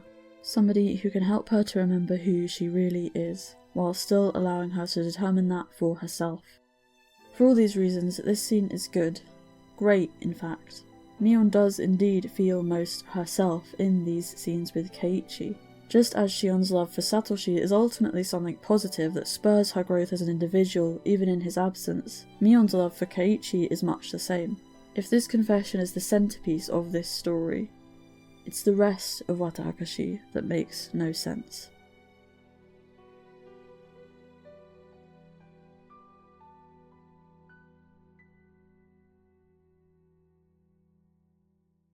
I can't say what this arc would have been like as a novel written by Ryukishi, but I think it's safe to say it would have been considerably different. Listening to Ryukishi's commentary for this arc, it comes across very clearly how deeply shocked he was when he received the storyboards for WATAAKASHI when comparing them to his original plan. At minimum, he has said that Mion stamping Rika into the septic tank was added by the staff at Passione, and my understanding is that this goes for the level of violence in episode 6 across the board. He even mentioned another member of staff at 7th Expansion expressing similar concerns upon initially seeing the storyboards, further debunking the idea that these scenes are characteristic of the series. In the end, Lukashi gave Passione the go-ahead. This was where he said he felt it was better to leave these things to specialists. That was his decision, so it's once again not fair to foist the blame entirely onto Passione for how things turned out. But again, I want to stress that what we see in this arc is Passione's vision of Mion, not Lukashi's. This would incidentally perfectly explain the inconsistency in how L5 Mion is characterised. The dissociation and anguish that Lukashi has described, and the anger and malice that we got. Otherwise, we know important scenes happened off-screen because Oishi says he spoke to Mion regarding Kimiyoshi's disappearance. It says a lot when scenes that could tell us something about Mion and how she handles this situation are put aside in favour of gory moment number 10. There's also a really bizarre scene in episode 6 where Mion looks really angry, but the voice line doesn't match it at all, which I can only assume is because said voice line was lifted from WATADAMASHI. It's little things like this that betray the lack of communication and planning that went into these arcs. And lest we forget, the question and answer arc were literally written by different people. It's not really such a surprise, then, that the best scene in WATAAKASHI is the confession scene lifted from WATADAMASHI, nor that it feels so mismatched with what precedes it. It's not such a surprise that this is another answer arc that doesn't really answer anything. Now, I completely respect Lukashi's decision to allow for new entries into the Higurashi franchise and to relinquish creative control over them because it's his series, but that's the thing. It's his series. And while I absolutely believe the average person working on this production put nothing but love and care into it, episode 6 makes it difficult for me to feel like those responsible for its overall direction did. I'm a big Mion fan, and by far the biggest problem with this arc, for me, is that it simply doesn't feel like a handling of her character driven by love and respect. I've given enough caveats, and I've given my reasons, so let me just say it. I think episode 6 is obscene. It has some of the most disturbing scenes we've ever seen in this franchise, but with none of the tact and purpose of their predecessors. It's already difficult to make a direct comparison because scenes like, for example, Shion's torture of Satoko were written without the knowledge they would ever be depicted visually. But more importantly, that scene tells us a great deal about both of its primary players in a way that ultimately contributes to their characters. Scenes of Mion crying over the mutilated body of somebody she tortured, or violently stamping Rika's corpse into a septic tank, then laughing about her choking to death, or having her finger shot off, don't tell us anything about her. They make her into something to gasp at and recoil from. This episode is a pure, undiluted shock value, a glorified compilation of gory scenes, only even comprehensible as a story because of the accompanying question arc, and it's certainly nowhere near deserving of being called a character study. You can laugh at me if you want, you probably won't if you also care enough about Higurashi to be this far into this video, but I really care about this series. I really care about this character. And it genuinely really upset me to see her used like this. I think it's mean-spirited and lazy and a poor excuse for even remotely interesting or functional writing, let alone the richly meaningful, intelligently written and heartfelt arc Mion deserved. Sotsu completely lost me at this point, because this wasn't Higurashi. This wasn't the series I fell in love with, at least. So emphatically characterised by compassion for its characters. It was a complete bastardisation of it, its spirit and everything it stood for. Yes, Lukashi himself somehow approved it, if not seemingly that enthusiastically, as was his right to. As a fan, I'm still allowed to hate it. As he himself once said, quote, "A story should be like a roller coaster. That is to say, before writing a really cruel scene, I have to lift people's spirits. For example, with a fun scene. Before writing a scene of pure despair, we must go through scenes of hope. This is not a roller coaster. It's a nauseating nosedive." Honestly, I came into writing this part of the script ready to suggest all the ways this arc could have gone. Perhaps Mion didn't need to kill anybody. Perhaps she could have been framed like in WATANAGASHI, but believed this time thanks to the growth Keiichi and the others had experienced through the loops. Perhaps Mion's paranoia could have been centered around a fear of not being accepted as she is with all the mistakes she's made. Perhaps she could have subverted not only Satoko's but even the Rika's expectations, defying tragedy simply by staying true to herself, and trusting and talking to her friends even when she had reason not to. Perhaps underestimating her in this way could have somehow helped to contribute to Satoko's downfall. Perhaps she could have become suspicious, then realised there was no conspiracy, and instead uncovered Satoko's antagonistic role, particularly because Satoko had to directly interfere due to Mion's mental fortitude. Perhaps the parallels with Miyakashi could have led to flashbacks that had her change her course of action. Perhaps Shion could have lived and Mion could have protected both her and Keiichi. Mion putting Keiichi in the cell in order to protect him is a wonderful subversion of Miyakashi, making what was initially an act of punishment into an act of love. It's through these glimpses that we can see what WATAAKASHI was supposed to be. Mion's goodness simply being corrupted and misdirected by the syndrome, but without time to explore her mental state, to probe her guilt and remorse and confusion as she tries to work out what's right and wrong. These scenes just feel dissonant. As I said earlier, there was an opportunity here for Satoko to be confronted with some uncomfortable truths about herself. A truly dark side to her is brought out in this arc. And Mion has always been characterised to me by the pride she takes in her role caring for all of the club, including Satoko. WATAAKASHI is a painful and uncomfortable watch, but like Miyakashi before it, that not only should have but could have been to the end of something meaningful. Here we have two individuals so absolute in their love and the chance to contrast them.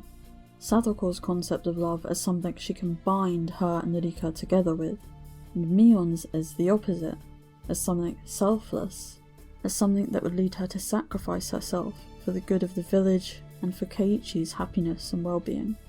There are glimpses of brilliance here, in this stage lit with blood red, the colour of love and violence, and these two characters pushed to such polar extremes. In the end, however, Satoko defeats Mion easily, without true outward struggle or inner reflection, and the show disregards one of its best opportunities in the process.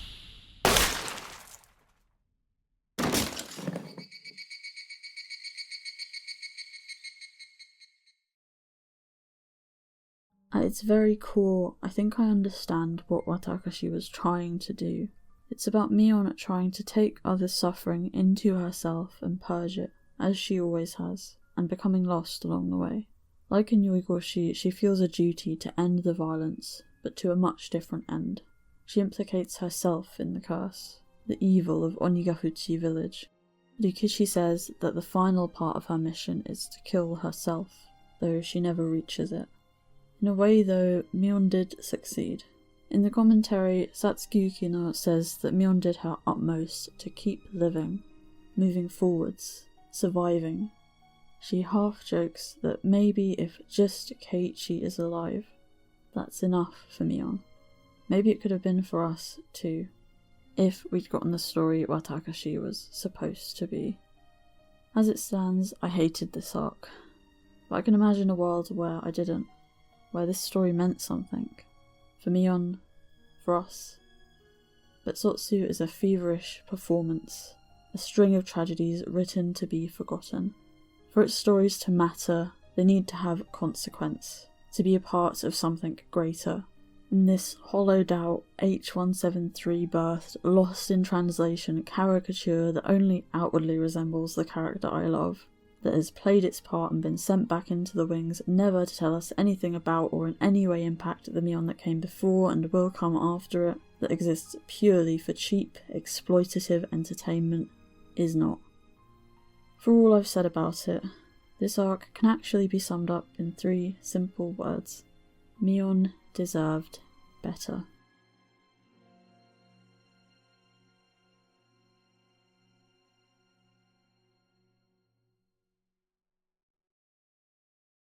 Still not done. The Meguri manga is obviously ongoing, and so we're still waiting to see its take on its own question arcs. This is cause for cautious optimism given its promising start. And sure enough, going back through the Gou manga, now knowing the behind the scenes of the question arcs might well have been significantly different, proved interesting. I wasn't able to discern much from ONIDAMASHI, though the Keiichi and Rena fight notably feels a lot closer to what Rikishi described envisioning. Moving into WATADAMASHI though, the changes become considerably more pronounced and intriguing. The manga generally puts less focus on mimicking the original WATANAGASHI hen and instead restructures the story to centre new elements. The first scene that's of note comes when the club are at the toy shop waiting for Keiichi to finish his game near the start of the arc. Here, all 4 of the girls are pictured with drinks from the vending machine. It is very possible that Satoko and Mion just got Rena and Rika drinks, but if all 4 of them went to the machine together, it could be that this isn't when Mion gets injected.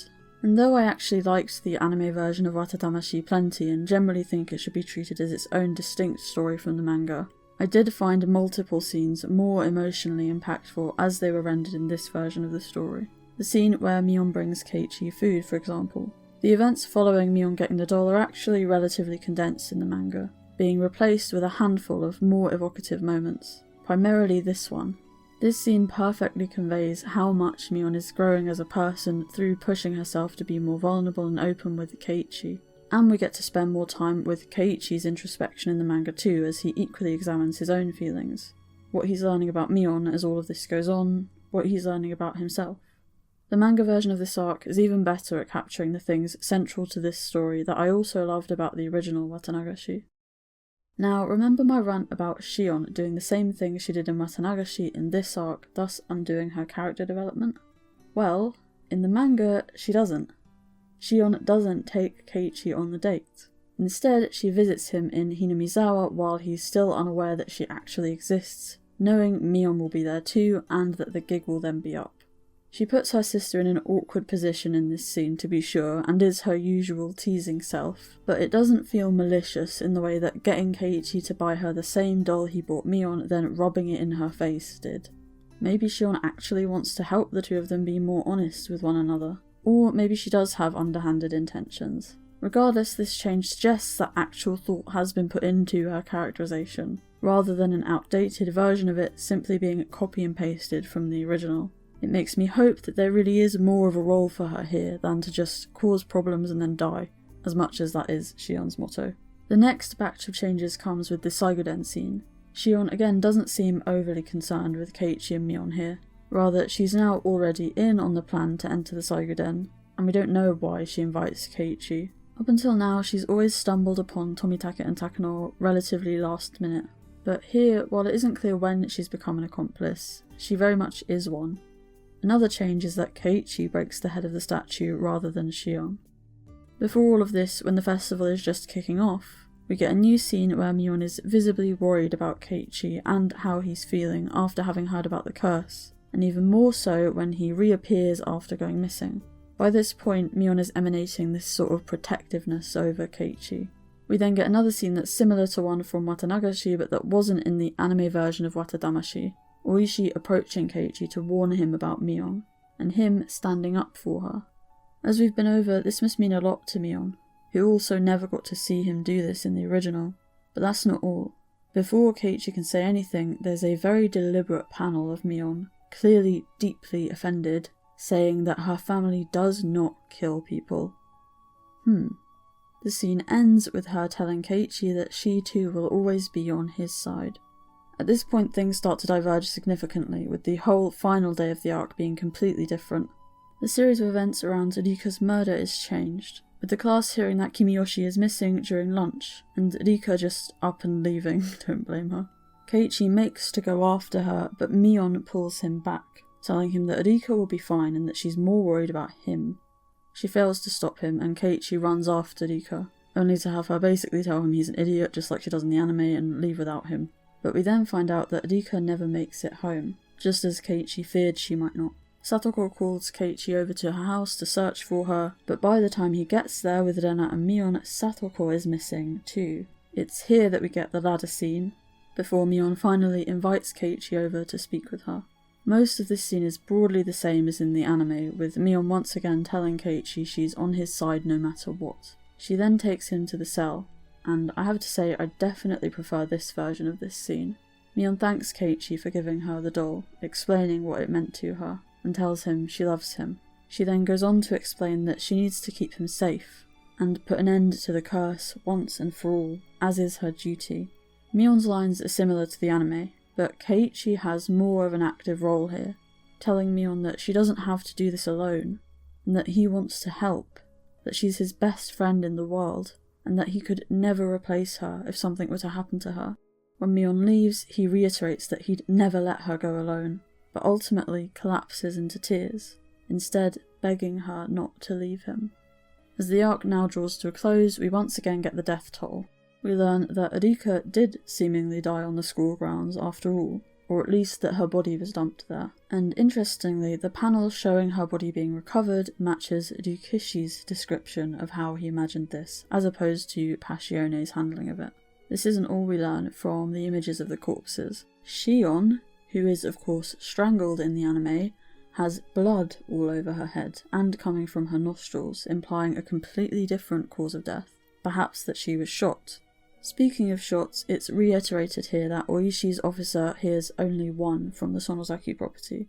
The arc ends with Keiichi again realising that only Mion could have committed all these murders. The final panel, though, is him remembering something she asks of him before she takes him into the underground Saiguden. To please believe in her. Needless to say, the meaning behind the changes in this arc between the anime and manga versions remains to be seen, but they give me hope. There are a lot of routes Meguri could go with this arc, but perhaps most key is the fact that the characters feel more vibrant, more active, more like themselves, and thus that the soul of this story that WATAAKASHI destroyed is, at least for now, intact. What's particularly promising is that Keiichi's development from the original, and thus the development of his relationship with Mion, shines through here. We explore what this relationship means to both of them, the unwavering trust and love they've developed, the realization of how much they value one another's presence in their lives as their support, someone they can rely on to always be on their side. What's perhaps most confusing about ONIAKASHI and WATAAKASHI is, again, that they don't give us answers. They don't demonstrate positive growth in the characters or move the story in a positive direction. This must be deliberate, but knowing that doesn't make them any more enjoyable. The Gou manga only strengthens the foundations established in the anime version of WATADAMASHI, and ultimately through Mion's character as portrayed in the original, and they are strong foundations. WATAAKASHI only disappointed me so much because the potential was so great. Whatever Meguri ends up doing with all of this, I have everything crossed that it will deliver where Sotsu did not.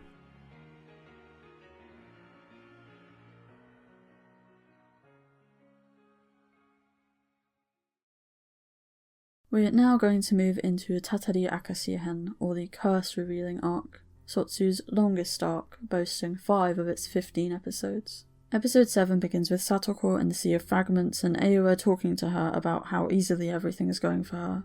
Yeah, we noticed. Eiwa then mentions to Satoko that if she dies before Rika, this will mark her failure, and she will be sent to a fragment where Rika was never born as the price. While we did not, Satoko clearly already knows this, but nonetheless reacts uncomfortably to the reassertion of this rule. We then switch back to Hanyu and Rika, who is understandably having a bit of a breakdown, assuming Shion must have killed her. Before she knows it, she's woken up in a new fragment. When Satoko asks her what's wrong, she can't hold back her emotions. She asks why she has to go through all of this. Satoko gently posits that maybe she's being punished for having blasphemous thoughts about leaving Hinamizawa, but Rika asserts that she has every right to leave the village, that she never asked to be Oyashiro-sama's Miko. We can really see the toll everything is taking on her here, but Satoko eventually manages to get her to reflect on how wonderful Hinamizawa is, how there's no reason to want to go anywhere else, and she ultimately ends up apologising for ignoring the fact that Satoko has difficult memories associated with the village too. Satoko comforts her, telling her it's fine, and that she just wants to stay here with her. Evil grin. We then get some slice of life scenes before Satoko goes to Okinomiya to pull another key player for this arc into the fray, Teppei. We see that he's keeping the money he won from the horse race betting all for Satoko, telling her he'd even die for her if she needed, and Satoko responds by telling him that she needs his help. She takes him back to the house they used to live in Hinamizawa, where she reveals that the whole village is still ostracizing and bullying her for her status as a hojo. She asks Teppei to live with her there, and he readily agrees. Evil grin. Rumours begin to spread between the villagers who see Teppei, and finally Satoko goes to tell Rika that her uncle has forced her to live with him again. The first half of episode 8 is honestly not anything worth recapping, just recap of TATARIDAMASHI, interspersed with shots of Satoko enjoying how smoothly her plan is progressing. When she comes home having made herself look as though she'd been attacked, Teppei rushes out angrily, ready to hurt the perpetrators. But she stops him, saying that if he gets in trouble she'll have nobody left, and that she just wants to share a happy life with him as her only remaining family. He collapses into tears and hugs her. No evil grin this time. Satoko's plan continues to progress, with her accusations towards the villagers only spurring Teppei's aggression towards them, which only further convinces them that Satoko is a victim of that aggression. Finally, we reach Satoko's staged breakdown at school, but this time with Aoa commentating, musing that a Satoko who now seeks pleasure through manipulating the hearts of others can only be a witch, as we watch Satoko clutch her head, her eyes flashing red and then back to normal. Episode 9 starts with Satoko watching Minagoroshi and remarking that she can now appreciate that she had Rika all to herself in that fragment. Aoa says that those who've relived their lives enough times do tend to have a change in perspective, and she makes another comment about Satoko no longer being human, but Satoko refutes this. We get more recap spliced with Satoko and Teppei spending time together, and Satoko appearing to begin to have doubts about her plan. Keiichi and everyone else declare that they will save Satoko from Teppei, as Teppei wonders to himself what he can do to protect her from them. As Teppei is wondering this, he happens to bump into Oishi and begs him for help. Oishi accompanies him home to discuss the situation. This wasn't a part of Satoko's plan. She hadn't considered that Teppei would go so far to protect her. She tells Oishi what she told Teppei, that the village is bullying her, that they even made up a story about her being abused to tell the child welfare office to get the two of them separated. She then drugs both Oishi and Teppei and injects Oishi with H173. Conveniently, Oishi can't get involved with the report to the office because of his job, but he promises to be their ally before he leaves. Oishi mutters that he'll catch the person who killed his friend this year for sure, beginning to scratch his neck. He then goes to the shrine and defaces it in various inventive ways, before telling some nearby villagers that he saw Teppei in the area, thus having created the perfect bait with which to draw out the perpetrators of the curse. In episode 10, Oishi puts loads of crap all over Satoko and Teppei's yard to try and provoke Teppei to make him act out more, then he'll be more likely to become the victim of the curse. I don't really know. Anyway, Satoko tells him not to get angry, but Teppei simply hugs her, saying he knows his temper has done nothing but hurt her. Crack. We cut to the club vowing to make sure the two are separated, as Satoko slowly lifts her arms to hug him back. We get some more recap. Oishi muses that Keiichi is doing a great job of setting Teppei up as an antagonist, bolstering the case for him to be the victim of the curse this year. More recap. More cutting between the club protesting almost at their goal and Satoko cooking for Teppei. Crack. Finally, the child welfare office staff agree to rescue Satoko, but when Oishi brings them to the house, they hear the truth from Satoko herself. Oishi needs Teppei to stay in Hinamizawa until the festival, after all, so he can't be getting arrested now. The next evening, Satoko phones Keiichi and Rika, who are sure they've reached their happy ending, then prepares to get rid of her pawn. She pulls out a gun on Teppei, but just as she tries to shoot him, crack, crack, crack, crack, crack, crack, crack. Satoko tells Teppei to run. Reality finally completely fractures, and Satoko and her inner witch confront one another in the sea of fragments. Satoko says she doesn't want any of this, but the witch tells her she's doing all of this to ensure her happiness. Satoko tells the witch that she's not Satoko and to give Satoko back to her. The witch tells Satoko that she's just the remnants of something that no longer exists. Satoko states that she loves Rika, that she only ever wanted to be with Rika, but that she went wrong somewhere, that the witch is wrong. The witch says what's wrong is her having these emotions now instead of accepting the reality. As Aoa laughs at all of this, Satoko accuses her of having known this would happen all along. She responds that Satoko was the one who readily accepted her power, but that if she regrets it all, she can relieve her of that regret right now, once and for all. I was so stupid, Satoko says. I, Watashi, I'm not stupid in the slightest, the witch corrects her. Watashi. She shoots. The screen shatters again, and Satoko the witch kills Teppei.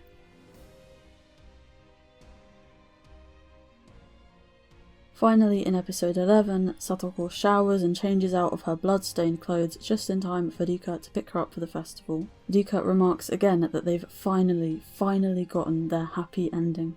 Keiichi and Satoko go to her house, while Oishi impatiently watches on. Satoko leads Keiichi to the darkened room that contains Teppei's body, and lifts the bat behind him. She states that Rika's miracle ends here. Once Keiichi is thoroughly unconscious, she screams, knowing Oishi will come running, and tells him when he does that Teppei and Keiichi killed one another. She tells him that Keiichi instigated the fight, attacking Teppei while saying he was delivering this year's curse. Oishi asks who ordered him to deliver the curse, and we can guess how Satoko answers. Absolute carnage ensues, but this time we see what follows. After Oishi has attacked Rika and killed Mion and Shion, Satoko appears and kills Oishi, then Rika, then finally herself, all while a horrified Rena watches. Ewa waits to see what Hanyu's next move will be.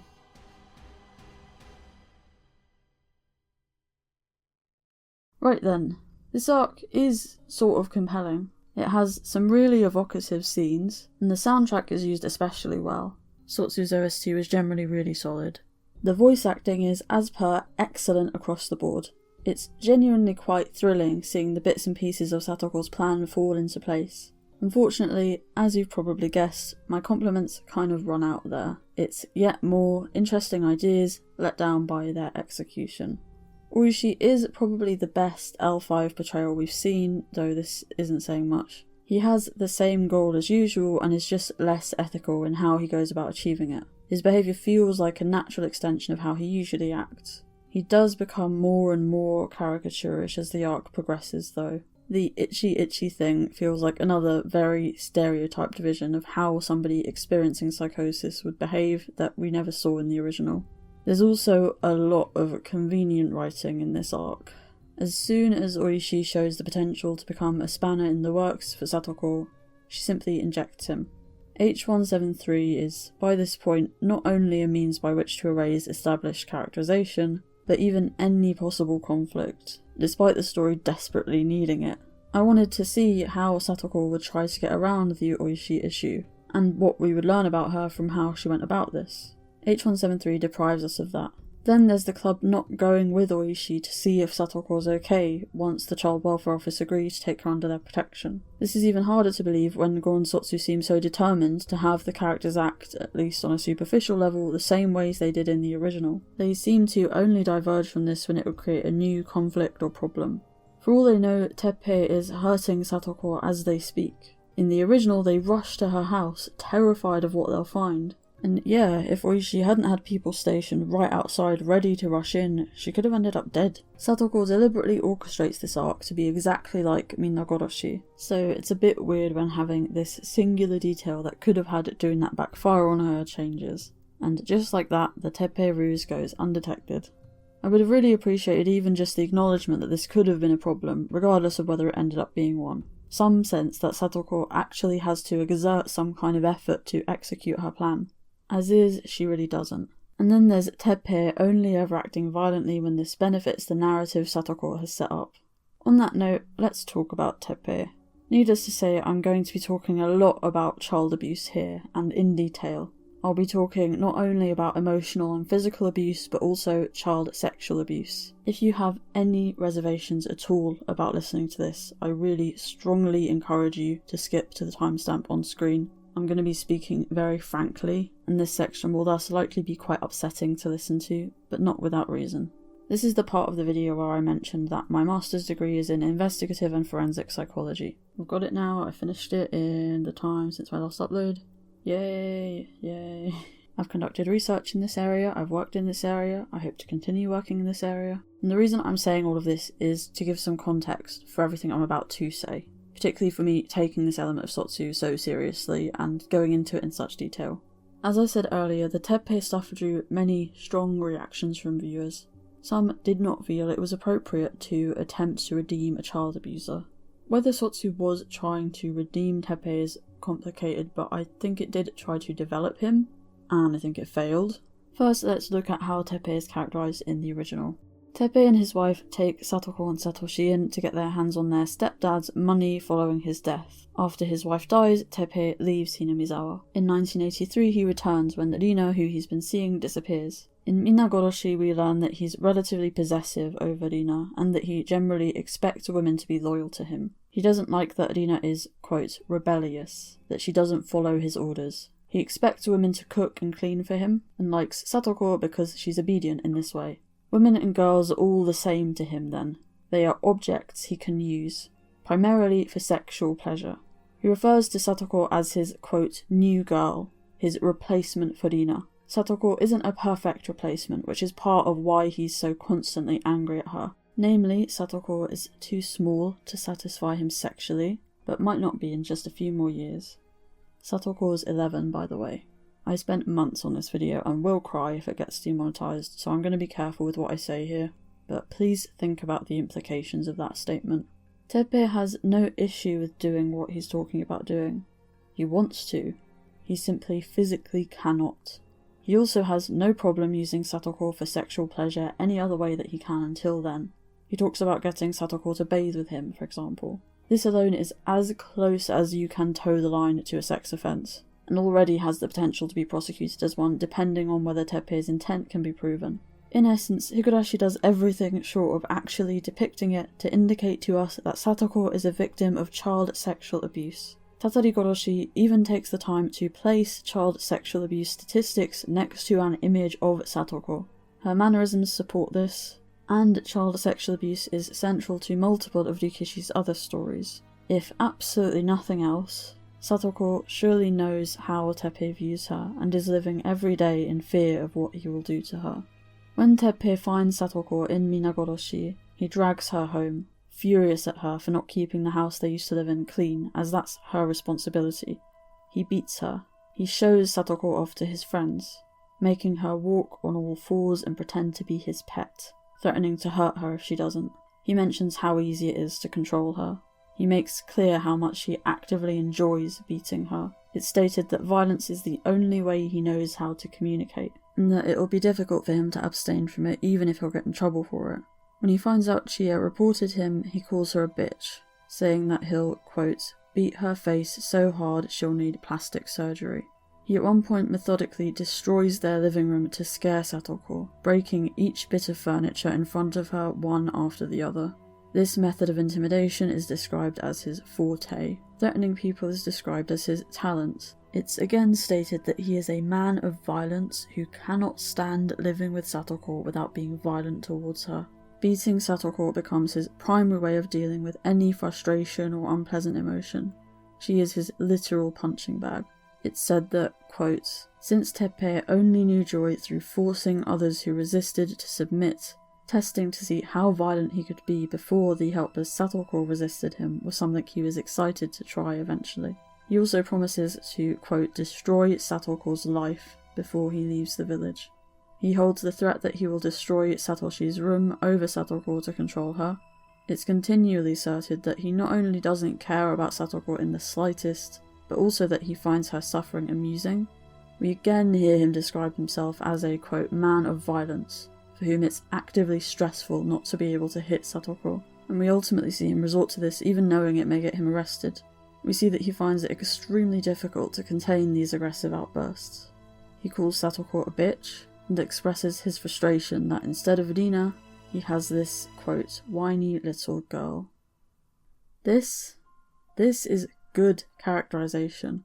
We get an impressively clear picture of Teppei's beliefs and attitudes between his very limited scenes in the original. Rikishi is a master at characterizing somebody through even just a few minutes of internal monologue. Teppei doesn't have a character arc, but this is very much the point. This is in service of his well-defined, meaningful role within the story as a villain. Much like with Rina, if Teppei was going to be more than superficially relevant in Gou and Sotsu, we could and should have learned more about why he is the way he is, and then perhaps how he changed. What we get is the endpoint in lieu of showing us the journey. the thing that would make that endpoint meaningful. And I have to say, this is maybe the one case where I was kind of inherently against the base ideas here, even before we got to how they were executed. Before I even get to wider messaging, I think the choices made here are detrimental to Teppei's character writing. See, I appreciate Teppei as a character. He was great in his role in the original because he wasn't one-dimensional. We got enough of a look into how his mind worked to recognise him as a human being, somebody capable of various thoughts, feelings and motivations. He was morally reprehensible, but this was characterization. Specifically, Teppei was morally reprehensible because he lacked morals. He was not inherently ephemerally evil, the way some would prefer to explain away phenomena like child abuse. Nobody is born an abuser. People become abusers through building beliefs about the world around them and how they are justified in interacting with it. When, after spending all of Tatarigoroshi with the club and keeping Teppei largely off-screen, Minna-goroshi repeatedly puts us into his perspective, it subtly urged us to confront the fact that abusers are not bogeymen. It took those abuse statistics we were given in Tatarigoroshi and framed them as tangible choices millions of people the world over made to harm children. Teppei Hojo wasn't just a very decent secondary character, he was an indictment, a deliberate and unflinching enshrinement of a truth many want to look away from. Desistance from offending consists too of a series of active choices. What we learn about Teppei in Minna-goroshi is that he is a sexist and a misogynist with rigid, uncompromising beliefs about girls and women and the role they play in society, namely to serve men. We learn how these attitudes and beliefs facilitate his violence towards the girls and women in his life, that he generally has powerful violent impulses he struggles to control, that he copes with his negative emotions by externalizing them in the form of aggression, and that he feels no guilt towards those on the receiving end of this. We learn that he is extremely angry, sadistic, controlling, and above all that Satoko is nothing more to him than an object, something to abuse and then discard when she becomes more trouble than she's worth. Teppei is pretty much a textbook violent and sexual offender. These are far from exhaustive or definitive lists, but some of the things we commonly see in violent offenders are anger, hostility, negative and antisocial attitudes, impulsivity, interpersonal and problem-solving skill deficits, social information processing deficits, relationship instability, empathy deficits, substance abuse tendencies, issues with employment, and antisocial social groups. Sex offenders display many of these, as well as sexual interest in violence against women, sexual entitlement, hostile masculinity, aka a particular tendency to be hostile towards women, controlling sexual beliefs, and distrust of women. Many of these traits lend themselves to offence-supportive beliefs, which spur offending behaviour, such as believing you're entitled to sex, even from those who don't want it. All of these things are criminogenic needs, the things that need to be addressed to prevent re-offending, and every offender has a unique combination of them that is catered to in treatment. Hopefully you're starting to see the issue. We see that Teppei still possesses many of these traits, but they only seem to manifest when it suits Satoko.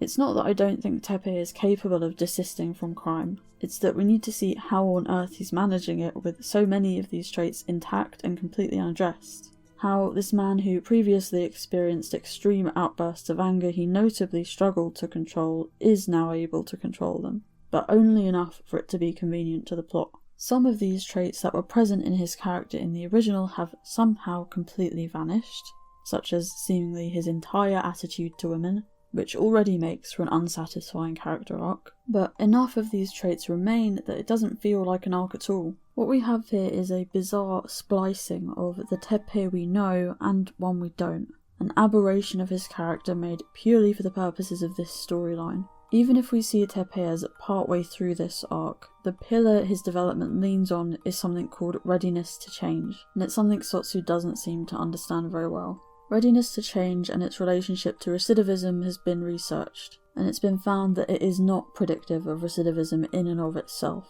What this means is, even offenders who express a want to desist from offending and even readily admit themselves into and undergo treatment, may still ultimately go on to commit more crime, because it's not that easy. This has been found to be particularly likely in offenders who think the work stops at making the decision to change, but fail to identify the things in their behaviour and their life that act as the actual triggers to their offending. It would be great if it were as simple as waking up one day and just deciding to stop, but it isn't. And I don't say this to relieve offenders of responsibility for their actions. Rather, it's by taking responsibility for their past behaviour and recognising how it came about that offenders successfully cease to be this. Deciding you want to change is at the starting line, and from there it's a long process of overhauling your life, not only undergoing interventions for and attempting to change offending behaviour, often alongside serving a prison sentence, but also potentially receiving help with mental health and substance use issues. Then finding stable housing and work, building a healthy support network, rebuilding relationships with loved ones, and so on. It is an extremely complicated and difficult process that even those most committed to change can falter at any stage of, and find themselves back at the beginning of, often multiple times. It absolutely makes sense for Teppei to attempt to change his lifestyle once he realises he's not happy, but my own assessment would be that he is a high-risk offender with an extremely high risk of re-offending from what we see in Sotsu.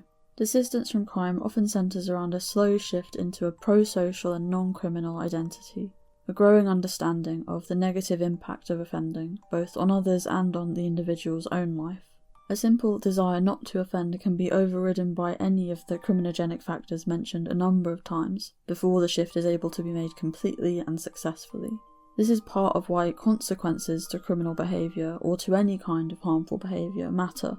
Consequences are remembered as part of the cost-benefit analysis that takes place in the run-up to an offence, and can act as the final buffer when all else fails. For somebody who is prone to expressive, emotionally driven violence like Teppei, for whom thoughts like, "I may get arrested if I do this," are not enough, an emotive consequence to this violent behaviour may well be the only thing that's effective. In other words, Teppei needs to feel something unpleasant. If his flashback dreams were even just centered on how bad it felt to hurt Satoko, rather than just how bad it felt to die alone, then the changes we see in him would feel more believable. A great example of a consequence is when Teppei reaches out to Satoko and she rejects him. His brain then learns to associate the pain he feels in that moment with his violent tendencies. The thing is, far more often, Teppei's still aggressive behaviour isn't punished in this way, it's even reinforced. He's still effectively using it to get what he wants in this arc, and succeeding. As such, not only does Teppei failing to lapse into this aggressive behaviour towards Satoko feel unrealistic, it makes the whole story hollow, because we're not seeing any growth. We're only getting a cross-section of Teppei's journey towards desistance that only further indicates how far he still is from it. And all of this, everything I've said, still ignores the fact that Teppei does not care about Satoko. Teppei, the character from the original, does not see Satoko as family. He and his wife take her in for the money, use her, abuse her, and then Teppei abandons her. This 10-year-old girl with no other family to care for her, no means of even staying warm or fed. Sotsu does not develop Teppei Hojo. It replaces him with a completely different character. This is obviously a recurring issue at this point, but this is by far the most egregious example, to the end of an utterly unfulfilling piece of writing.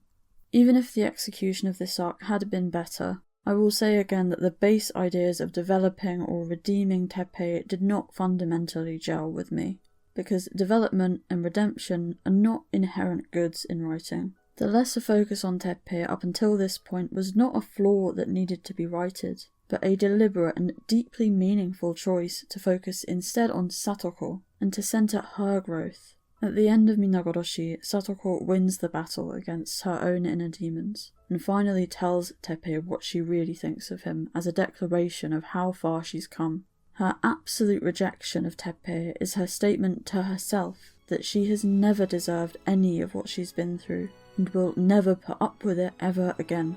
It's staggeringly powerful and cathartic. Nobody cares to watch the man being bundled into the police car. All eyes are on the girl running into the arms of her friends, surrounded by the countless people who care about her and will be there to help her heal. This story is about her. And Satoko does deserve a family, of course, but she has one. They may not share her blood, and Teppei doesn't either, by the way, but they will never treat her like he did, nor let anybody else. And isn't that the point? Isn't that what family is? Isn't this exactly what Higurashi tells us, again and again? I tried to be receptive to what Sotsu was doing with Teppei, because abusers can change, and that's a powerful story to tell too, but not here. Satoko does not want Teppei in her life. She does not need him. He has nothing to offer her, and she says herself that she will never forgive him. Teppei is at his best in this arc when playing the role of the pawn. Satoko wanting to see Teppei punished for what he did to her, finally being able to wield that power over him after having watched 100 years of him getting away with it, makes so much sense, especially in line with the central concept of karma. It's particularly poetic considering Satoko was thought to be lying about her abuse in the past when she was not, having her actually lie in this particular instance, but finally being believed. Satoko's murder of Teppei is a great way to mark the witch taking over completely.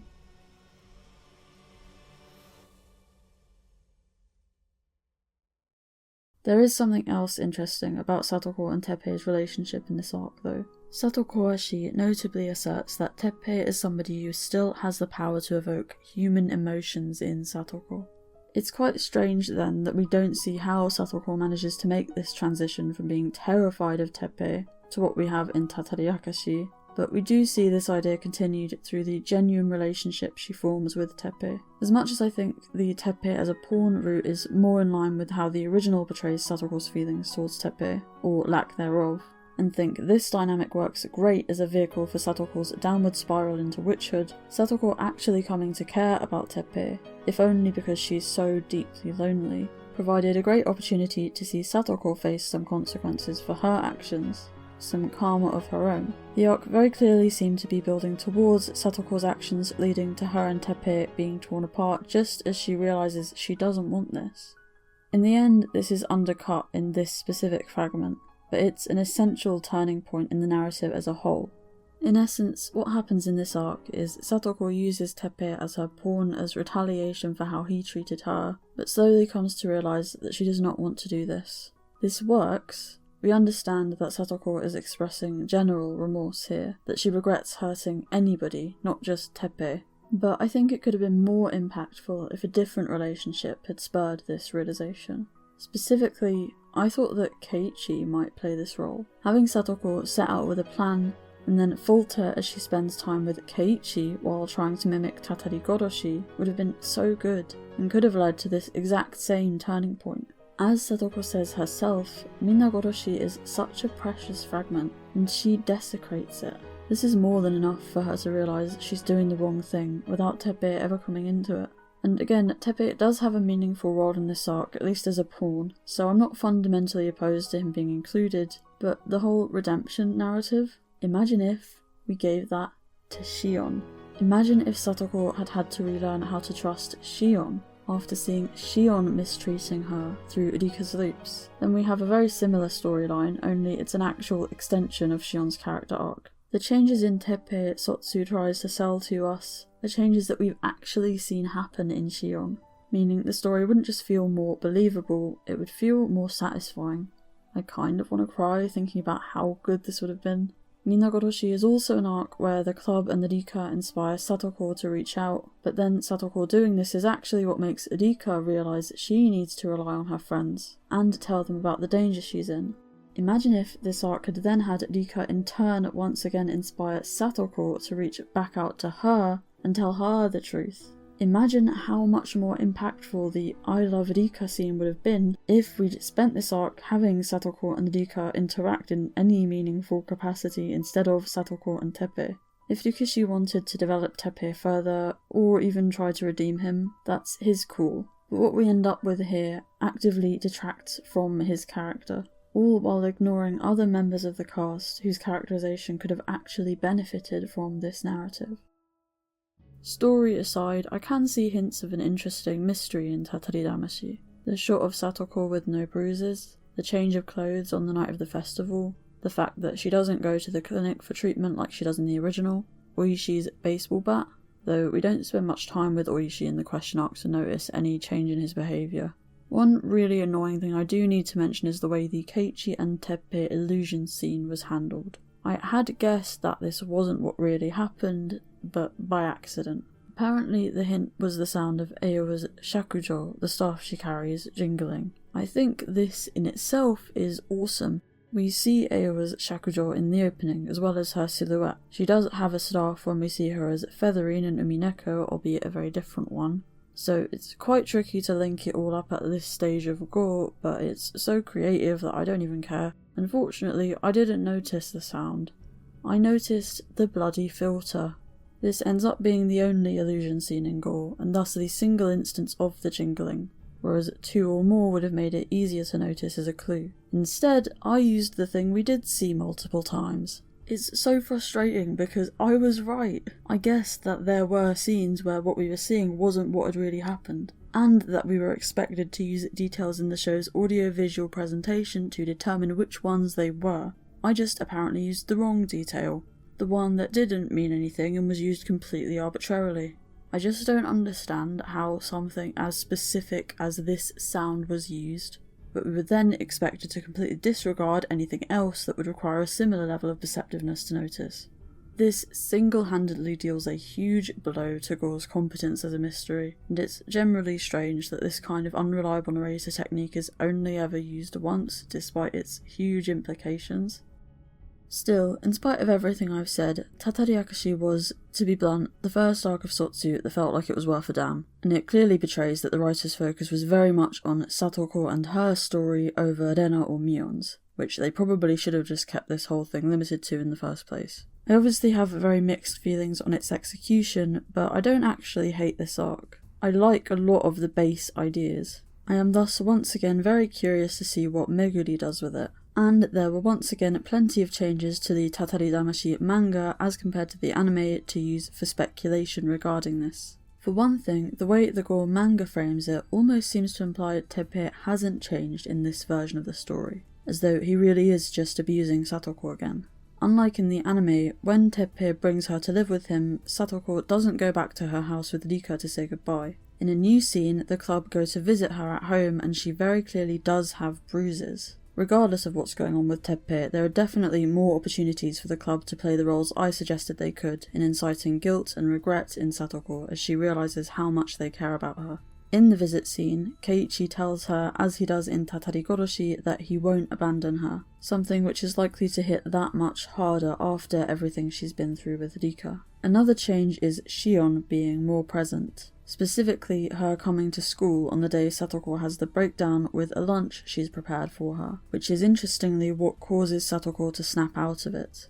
There's a short but nonetheless appreciated callback to the scene from Minagoroshi where Oishi talks to Keiichi outside of the village council meeting, which hints at least a little more robustly at his ultimate antagonistic role in this arc.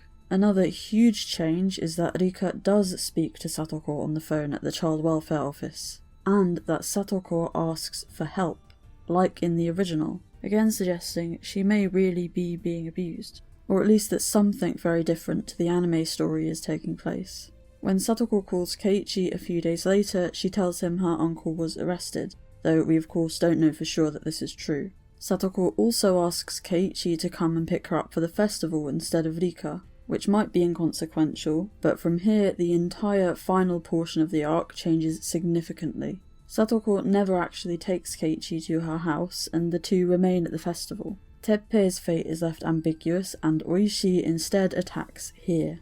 He first shoots Rika while she's performing her ritual dance, at which point Mion and Shion once again try to stop him and are killed. Satoko asks Keiichi not to leave her, but promising he'll come back to her, he goes to try to save Rika. Satoko, her expression obscured through all of this, clenches her fist. Keiichi and Rika almost manage to overpower Oishi, but fail, and Keiichi once again loses consciousness as Oishi, rather than Satoko, deals the deciding blow with the baseball bat. He once again manages to survive, and we later see Rena visit after he regains consciousness in hospital. She reveals to him that everybody else is dead. In a flashback, we see Oishi return to attacking Rika after rendering Keiichi unconscious. Satoko then approaches her bloodied body, and it's hard to tell what she's feeling, but it certainly isn't the glee from the anime. We cut next to a distraught Rena as she listens to a gunshot ring out, and come back to the hospital, where she's telling Keiichi she doesn't understand what she saw that night at all.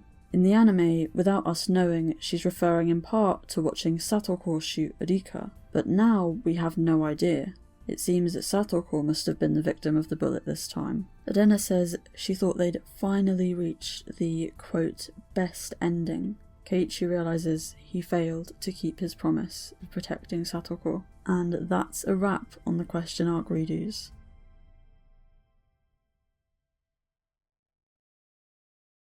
We're now going to return to the 4-episode NEKODAMASHI Hen, or the cat deceiving arc. NEKODAMASHI comes after TATARIDAMASHI/Akashi chronologically and is the question arc that corresponds to Sotsu's KAGURASHI Hen, which we'll then finish on. Episode 14 of Higurashi Gou opens with Rika's perspective of the festival from the end of the Tatari fragment, then her returning to the Sea of Fragments, where she realises she can remember who killed her. A fading Hanyu tells her that this is because she's used the last of her power to allow Rika to remember her deaths henceforth, something she's never been able to do before.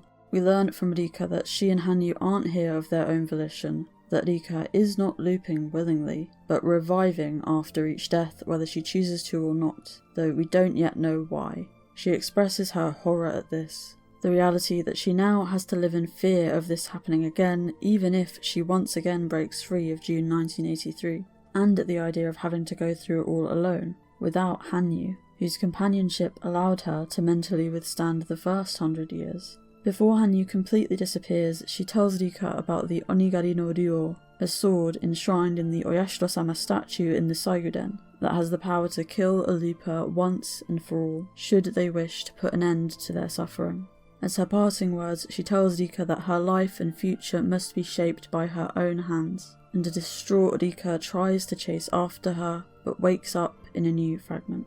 Rika and Satoko are invited to a club activity, but Rika tells Satoko that she has something she needs to do. When Satoko asks whether it can't wait, she concedes, but the rest of the club can tell when they meet up that something's wrong. Rika asks whether Shion's coming, and Mion says she isn't, but lets Rika choose the club activity to see if it'll cheer her up. Rika opts for hide and seek, and eventually ends up at the Saiguden, only to find that the sword is mysteriously missing, as we saw prior in WATADAMASHI. It's almost too much, but then she realises one of the tips of the sword's multiple branches has broken off and been left behind. Just as she's about to make the final choice she ever will, she hears the club. They found her. She listens to their voices and decides 5 more loops. After that, she'll give up. In episode 15, later on in the same fragment, Keiichi is preparing to host the auction at the festival. The club go to pick items for him to sell from Mion's uncle's toy store, but get distracted by a mahjong board. We already know this sequence of events from Minagoroshi, and sure enough, just like he does there, Akasaka shows up, complete with a flashback to the scene from Himatsubushi where Rika tells him she's going to be killed. When Rika asks Akasaka to stay in Hinamizawa until the festival, he says he will, and promises he'll help her. We then hard cut to Rika bleeding out, as Akasaka stands over her with a knife, talking about how he needs to save her from the parasites infecting both of their brains. Rika reaches upwards, and 5 fingers turn to 4. She snaps her fingers. Akane says she needs to end their demon bloodline and decapitates Rika. 4 turns to 3. Snap. Kimiyoshi says he needs to drown Rika to quell Oyashiro-sama's wrath, and throws her into the swamp. 3 turns to 2. Snap. An angel mort littered with corpses, and a bloodied Keiichi wielding a baseball bat. Rika remarks that it won't stop, that she's not even being given a chance to catch her breath. She wonders why she has to go through this, and what sin she committed. Keiichi asks her how he can get rid of the maggots crawling in his throat, and Rika laughs and says she can tell him where the cure is, her eyes flashing red. 2 fingers turn to 1. as she points at her head and tells him to eat her brains. For fuck's sake. Rika thinks about how wonderful it would be if this were all a dream, and she were to simply wake up in her dorm in St. Lucia before Keiichi bashes her head in. Episode 16 is... it's episode 16. The episode opens with Rika in bed at home. Satoko is beside her, and Rika once again breaks down, asking why she's having these horrible dreams. Satoko tells her that these dreams must have some kind of meaning, and Rika tries to ask what that meaning could possibly be, but is overcome with pain.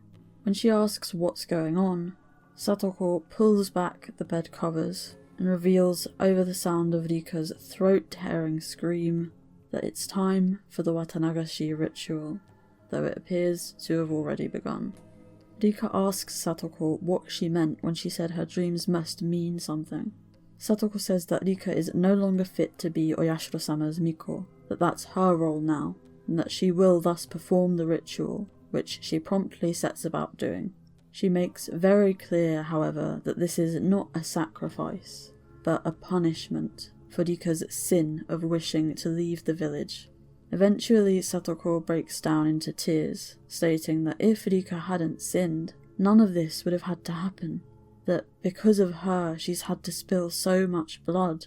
Rika realizes that her final world was over before it began.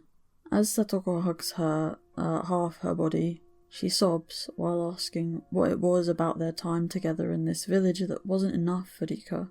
Finally, she drops the pretense. It's not just Oyashiro-sama who's sad.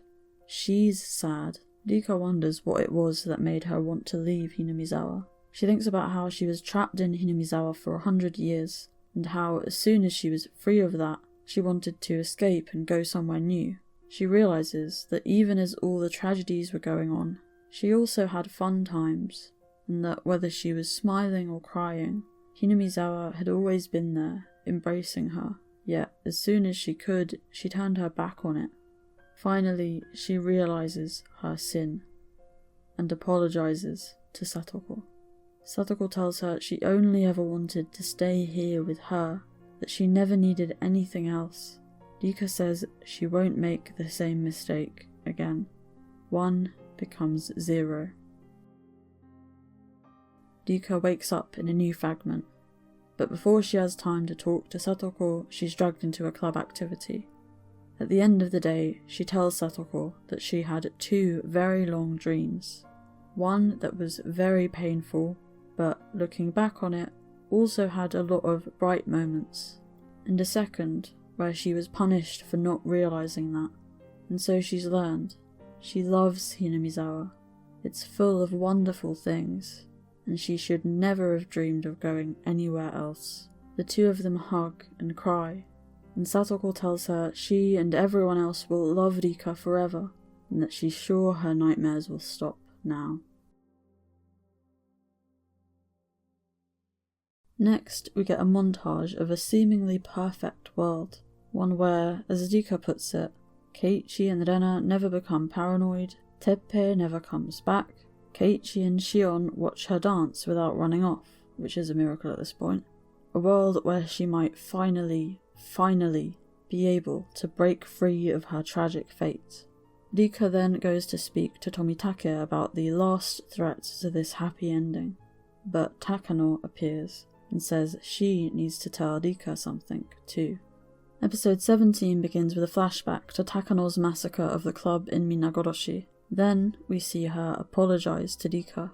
Tomitake explains that she got involved in a conspiracy of sorts and tries to stop her from continuing, but Takano says she needs to confess her sins to have them forgiven. She tells Rika through tears that she was going to kill her and all of her friends, and that she's sorry. Rika is almost too stunned to speak, but Tomitake says they need to leave. Before they go, Rika says the Takano she knows would never have changed her mind in 100 years, and asks, why now?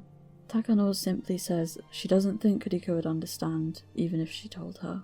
Following the festival, we find out that Tomitake managed to tip off Tokyo, and that the emergency manual plan was stopped. Irie is arrested as a formality to determine whether he was in on it all, but as he wasn't, he says he hopes he'll be back soon to continue Satoshi's treatment. This is like the most painfully obvious bit of exposition for the sake of the audience members who just found out that Satoshi is alive and at the clinic. We then get more exposition where Iria is like, oh my goodness, this substance, H173, that causes somebody to immediately develop level 5 Hinamizawa syndrome, it should have been destroyed, but here it is.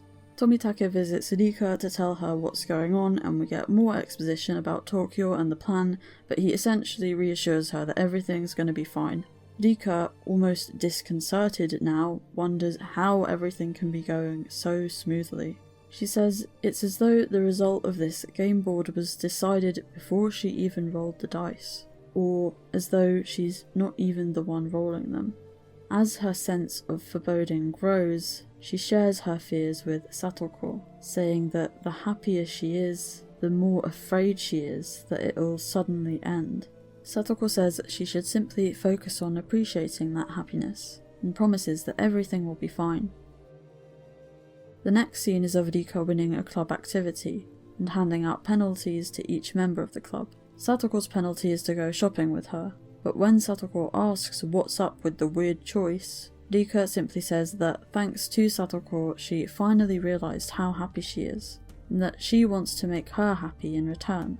The next day is Satoko's birthday, and it turns out that Rika asks everybody to get Satoko presents and help throw her a party. They'd been buying ingredients for the dinner that will follow. All is well, until Rika pulls out her present and Satoko ducks. It's the trap box from the first arc. A different fragment. Rika asks Satoko how she knew. Satoko realises her mistake and states that she can obviously tell a trap from a mile away, but Rika reveals that the box isn't a trap, that she switched the mechanism out for a toy the night before. Rika asks again, her voice dropping, how did she know? Satoko turns, her eyes now bright red, and Rika gasps. She smiles, pulls out her gun, and points it towards Rika, and Nekodamashi ends. Nekodamashi isn't really a question arc so much as a bridging arc. As such, there's not really any mystery left to talk about here, more just story, which is to the arc's credit. Starting from the top with episode 14, Hanyu suddenly having the power to allow Rika to remember her deaths does feel very convenient, particularly seeing as it's otherwise constantly stated that she's less powerful than she's ever been. Having this introduced here without any real explanation as to why Hanyu is suddenly capable of this just takes me out of the story and makes me ask how. The Onigari no Duo being able to kill loopers is also new. We first learn about the Onigari no Duo in the very final tip of the original sound novels. Broadly speaking, this is the sword Hanyu instructed her daughter Orca to kill her with, so that she could become the scapegoat for the suspicion and hatred of the villagers and purify their sins. The ancient scrolls of the Furude family state that this sword will reveal itself when humans again begin to doubt one another. Putting all this aside for now, Hanyu telling Rika where the sword is a great demonstration of her growth. Hanyu's character arc initially concluded in Saikoroshi with her telling Rika that she needed to choose the life she wanted to live by herself, without Hanyu's help. Here, the Hanyu who initially gave Rika the power to loop not only to give her another chance at life, but also out of her own fear of being left alone, is finally willing to separate from Rika, if that's what Rika chooses. She recognises her sin in giving Rika the power to loop, and now gives her the power to free herself from looping. It's an absolutely crushing context to see this growth happen within, but it is consistent and additive characterization, and that has become a commodity at this point, so I appreciate it. I also only have positive things to say about the second half of the episode, and it's a strong contender for my favourite in all of Gou just for these final 10 minutes or so. This is one of the only points in all of Gou and Sotsu where we actually get to spend some time with Rika and see what she's thinking and how she's feeling. That's not a good thing, but they did nail it here, and perhaps the novelty is part of why it hits home so hard. This episode had a lot of emotional heft to support, and yeah, I'm sure it could have been that much more affecting in novel format, with more of Rika's introspection as she considers whether to end her 100 and however many year journey. But this isn't a sound novel, and it's one of the limited instances where it feels like Gou acknowledges that and plays to the strengths of its own medium. Hanyu's final goodbye to Rika is gut-wrenching, executed with enough raw emotion for us to perfectly understand the overwhelming despair Rika enters the next fragment with. All but ready to give up there and then, it's listening to Satoko being excited for the day ahead and their club activity that gives Rika the strength to hold on for that bit longer. Resigned, but also not ready to say goodbye just yet. For once, she can't hide her sadness from the club, aware as she is that this is the last time she'll ever see them. This is her goodbye to the people she loves the most, the ones she fought through all her misery for, in order to ensure the happiness of. It's why she asks Mion whether Shion's coming. She wants to see her one last time too. After Rika chooses to play hide and seek, she tells her friends that if they don't find her and they're upset, it's not their fault, then runs off. The club split up to search the whole village, and meet up back at the school after sunset, as per Rika's rule that if they don't find her by then, they give up and go home. They're about to do it, before Keiichi holds back and asks, doesn't Rika want them to find her? They all concur, deciding they won't give up, because she's their friend. When Keiichi asks Mion whether there are any really good hiding places in the village, she realises where Rika must be.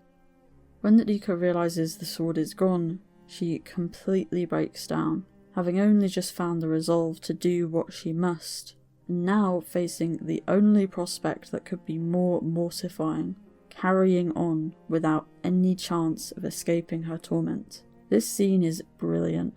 Yukari Tamura's performance is incredibly powerful, really communicating Rika's raw despair, and the music pairs with it perfectly. Here we see all of Rika's human contradiction laid bare, her want to die, to be released from her pain, but also to live, to hold on to hope. The club finding her is the thing that tips the balance, specifically the club not giving up on her, understanding what she wanted better than even she did, and reaching out, giving her the strength to keep going for that bit longer. Rika reaches towards the moonlight streaming into the Saiguden.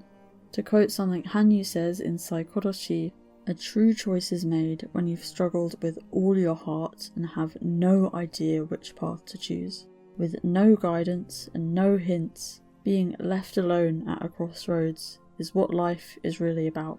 Struggle, choose, and go forwards. That is what it means to fight. Here we see how Rika has grown, as she thanks Hanyu, remembers as she listens to her friends' voices how she was able to make it this far, and what she did it all for, and makes her choice. 5 more loops.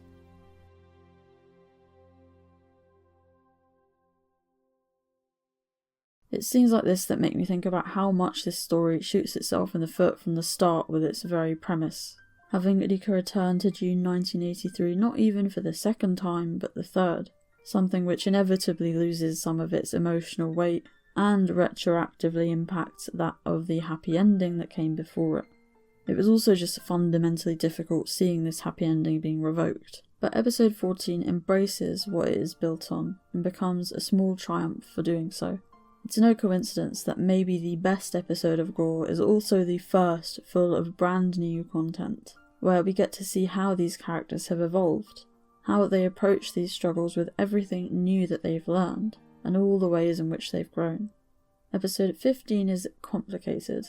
I find it really funny that Gou has to basically try to explain who Akasaka is and the significance of him appearing here in the span of like a minute for the sake of the poor sods who took Rikishi at his word about this being a decent entry point to the series. I also have to ask how this hasn't happened before this point, considering we expect from his development in the original that Akasaka would now always, or at least frequently, remember to return to Hinamizawa in 1983, but whatever, I guess.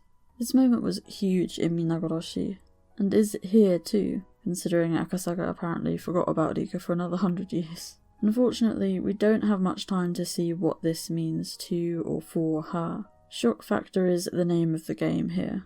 and it really is pure shock factor, as there's not enough time for this development to breathe for Akasaka going L5 to constitute a twist. Episode 15 of Gou isn't as absolutely and completely devoid of substance as certain other similarly violent episodes from these shows, but that's not saying much. The prior episode basically sets up that this arc is going to explore Rika as a character, her new approach to these final 5 loops, and we don't ultimately end up getting that. I can certainly understand Akasaka of all people killing Rika being shocking and traumatizing on a whole other level for her, perhaps enough to impact her resolve, but that's the thing. We need to sit with these feelings, and we don't. We expect after the episode prior that now that Rika's made her decision to die at the end of these 5 loops, this gives her some strength to face whatever horrors they contain and make the most of this final opportunity. We instead get her steadily growing hopelessness, which isn't an inherent issue, I don't blame her, but it means we don't get much of the Rika characterization seemingly promised. I get what this episode is trying to do by showing us these loops. It simulates the shock Rika must be feeling for the viewer, but it also means Rika is immediately made back into a passive entity which the plot happens to in the arc, which I at least hoped would liberate her from that. Being targeted by people she never expected to be targeted by would certainly throw Rika for a loop, no pun intended, but it's also a really valuable indication that something completely different is going on behind the scenes here as compared to her original run of 1983. It heavily implies a man-made plan, but also one that differs to Takano's, something that should give Rika lots to work with theory-wise, and by extension energy to take action. She didn't just arbitrarily choose to withstand 5 more loops before ending her life after all. The implication is that she will give everything she has to these 5 loops no matter what they throw at her, having the strength to do so because she knows she'll be liberated from her suffering at the end of it all regardless. This decision is particularly fantastic as it fits perfectly with Rika learning in the original that people find this kind of willpower because they only have one life, a limited amount of time within which to achieve their goals, and the knowledge that they won't get a redo. I'm not for a second downplaying the horror of what Rika goes through in these 5 loops, or suggesting that she just needs to toughen up, but I wanted to see her fighting back with this newfound resolve, ideally with her friends, as she learned to in the original. Rika's hopelessness does come through very powerfully in this episode, and I appreciate the disorienting presentation as a means of highlighting how looping feels for her. As a viewer, we have this hopelessness and disorientation really brought home, and understand then how the plot progresses in the direction it does, with Rika ultimately conceding and deciding to stay in Hinamizawa. But what else do we get from this? Rika goes through such incredible growth in the original series, and it's extremely painful to see this kind of devolution. It feels cruel, not least of all when Psychology already did this, brought Rika back to June 1983 to an infinitely more positive end. It makes Rika into an object to observe the suffering of, a prop for shock value, rather than a character with agency and resilience. It's a familiar story. We also see yet more highlighting of the issues with how H173 is used here, with Keiichi particularly standing out. We've seen multiple L5 Keiichis, and none have been this brutally violent and gleeful at the prospect of killing anybody, let alone dear friends. Keiichi should stand a decent chance of resisting the influence of H173 in light of his development from the original, particularly considering Mion managed this up to a certain point too, and this all simply feels very out of character. We have more of the itchy stuff, which continues to feel like a cheap and caricaturish take on what should be a series of unique individual experiences of psychosis. We even see the same parasitosis delusion in Rena in Sumihoroboshi, and she certainly never acts like this. 2 other things I have to ask are, firstly, how on earth would Satoko ever get the opportunity to inject Akane or Kimiyoshi? And secondly, how doesn't she ever get caught in the crossfire during all of this? I think this latter point would have been interesting to explore through people like Mion catching on to Satoko's role in all of this. It really begins to feel like H173 is just a way to dumb characters down enough so that they can't interfere with the plot progression. It would be fascinating to see even just one character show self-awareness regarding the shift in their thoughts, feelings, and behaviour, and then begin to consider whether they had indeed been injected with something. This is literally what Rena thinks has happened to her in Sumiuraboshi. She assumes Mion put something in her food to infect her. Here, Satoko is inducing extreme paranoia in half the population of Hinamizawa, and you're telling me not one of them ever suspects her, even though she isn't even the slightest bit covert about what she's doing? It's such a blatant deprivation of agency that relies entirely on the idea that people experiencing psychosis are a monolith and lack any and all insight into their condition. Or worse, the assumption that people with mental illnesses and disorders are utterly crazed and lacking in any and all capability for rational and logical thought. Somehow, Satoko's exploitation of others never once backfires on her. Even putting all of this aside, Satoko's general plot armour is painfully apparent in this episode.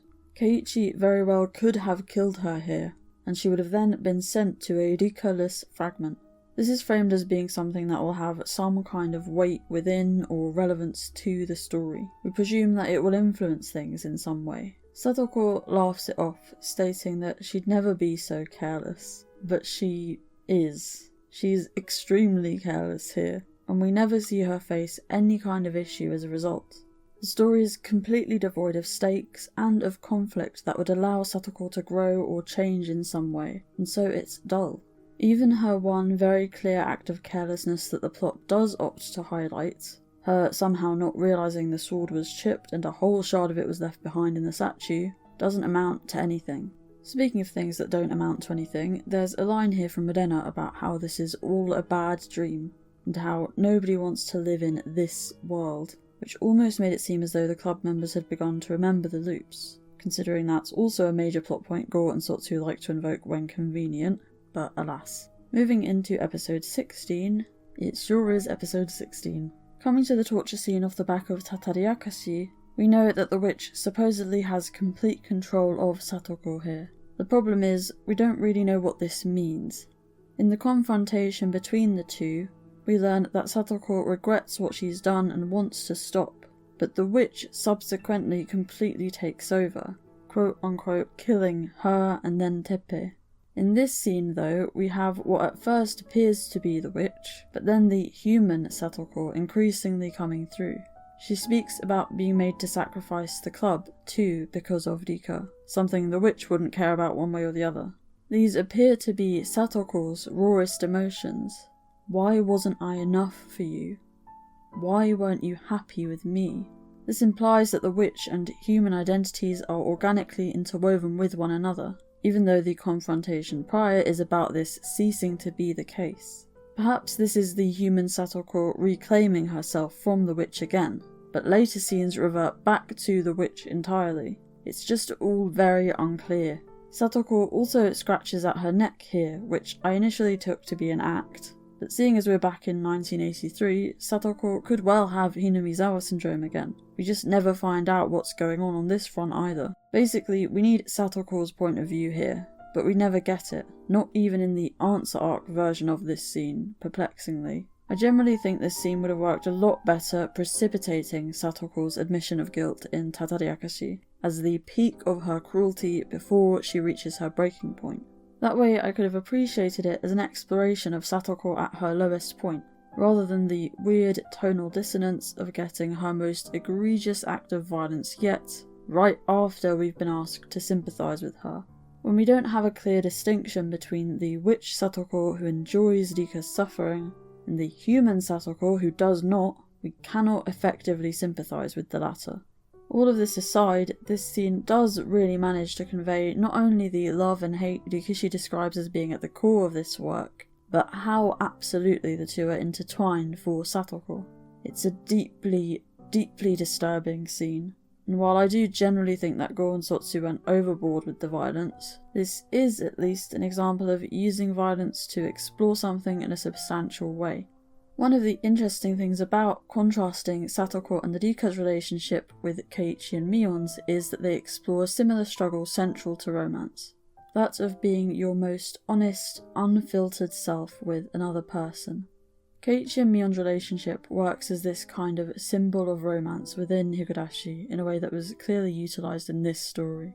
This isn't about the viability of different ships, but rather that WATANAGASHI simply has the most explicit romance subplot. It's, as Dukishi puts it, the most, quote, lovey-dovey arc of Higurashi, and this allows us to learn about other characters' attitudes to love and relationships through their perceptions of this one.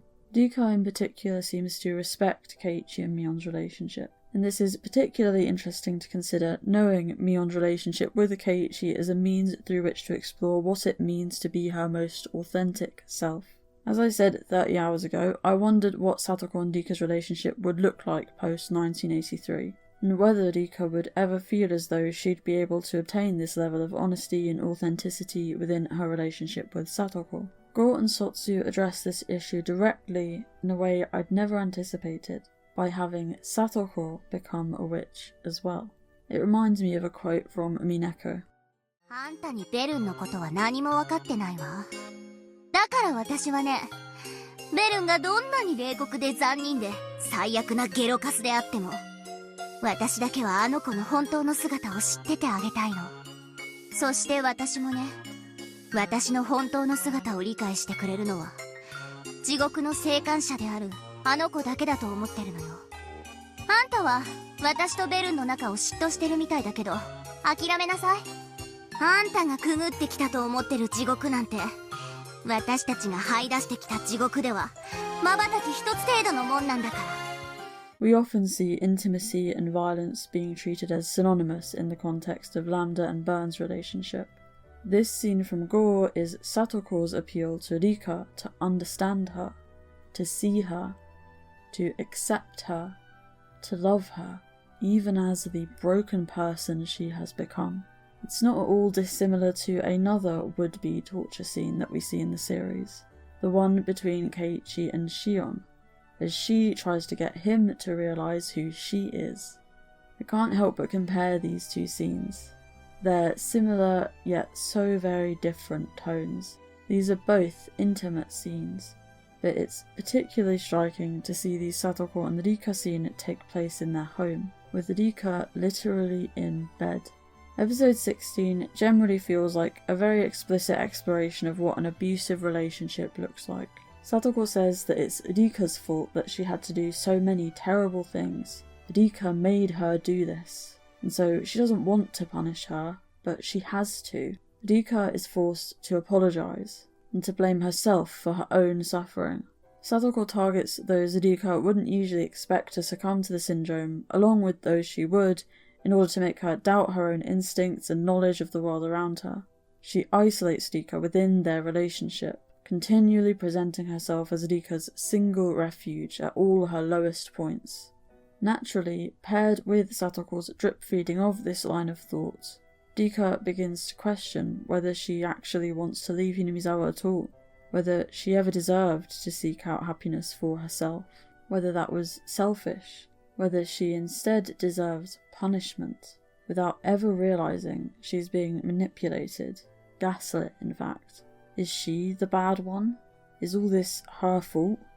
Of course, happiness is here, with Satoko. She should never have wished for anything more, or anything else at all. It's a brilliant exploration of what abuse does to somebody's psyche, how it ensnares the victim before they ever realise they're a victim at all.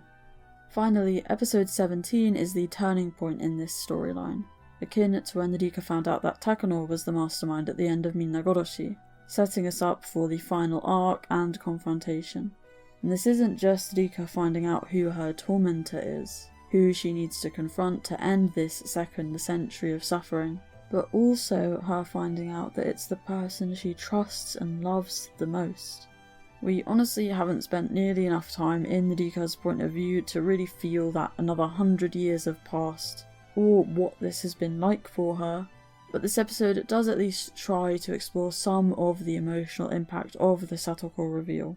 We come out of episode 16 with a false sense of peace having been established, then see it slowly give way to Rika's growing anxiety. It's impactful, and would have been even more so if we'd spent the entire show in Rika's point of view as she slowly came to realise what was going on. Instead, it makes me wonder, how didn't Rika realise what was going on? And this isn't me victim blaming, more just highlighting yet another thing that Gou and Sotsu bizarrely never address either way. One of the things you come away from the original having learned is that Rika could have beaten her fate so much faster by simply talking to her friends, seeking out help from trusted adults, and generally recognising that she was surrounded by powerful allies. If Rika has finally learned not to see other humans as pieces on a game board, and to consider their thoughts and feelings, how does she never once connect the dots here, even when Satoko is so readily offering up these thoughts and feelings that are motivating her actions? I do think Rika would suppress any thought of Satoko potentially being responsible for all of this until she'd been presented with irrefutable evidence for obvious reasons, but we don't get any suggestion of her ever having considered this harrowing possibility until this arc.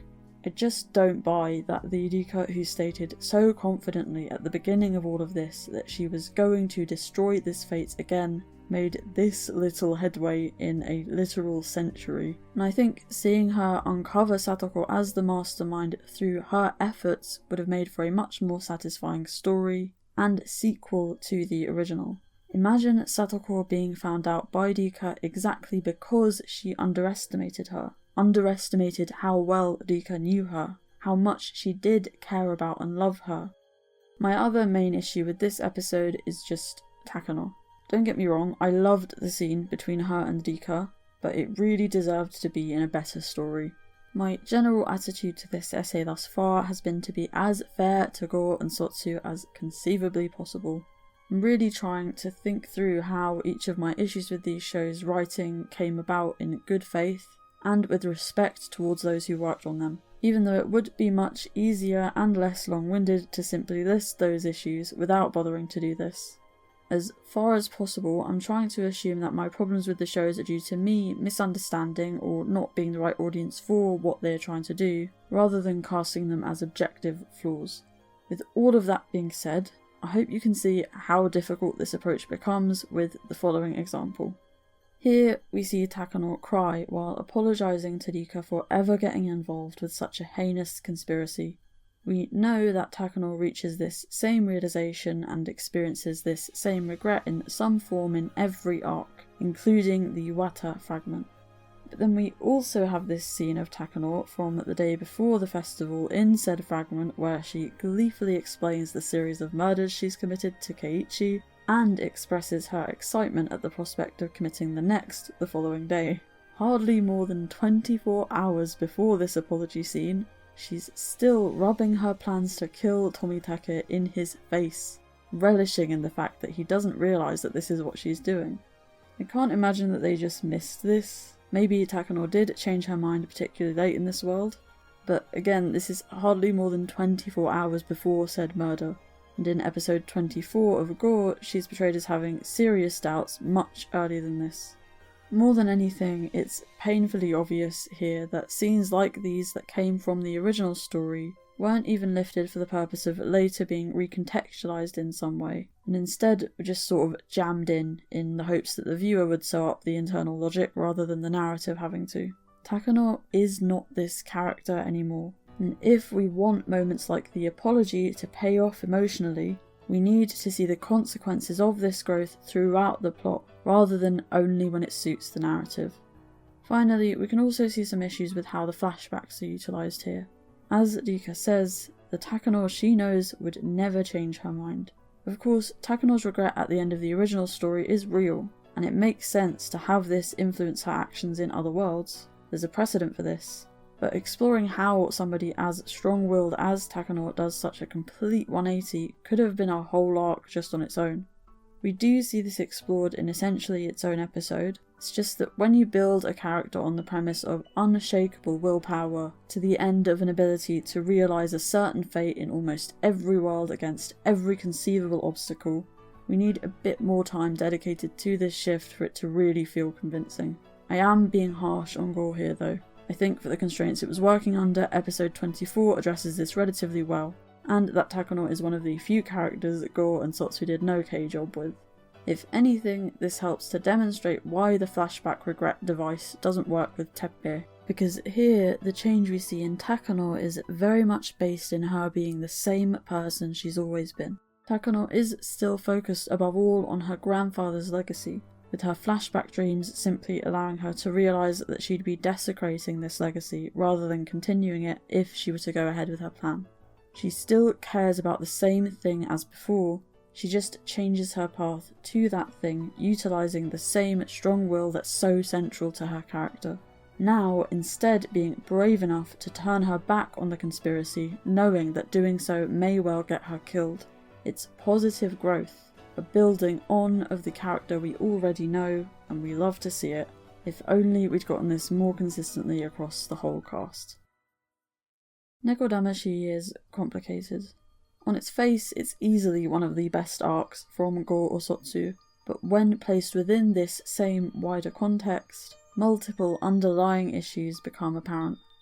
The final cliffhanger is thrilling, and left me genuinely excited to find out what would come next, but that was back when I assumed that would be considerably more than 2 episodes of new content after this point chronologically. NEKODAMASHI was the final arc of the Gou manga before Meguri began with its take on SATOKOWASHI, and it saw the story diverge in yet more interesting ways.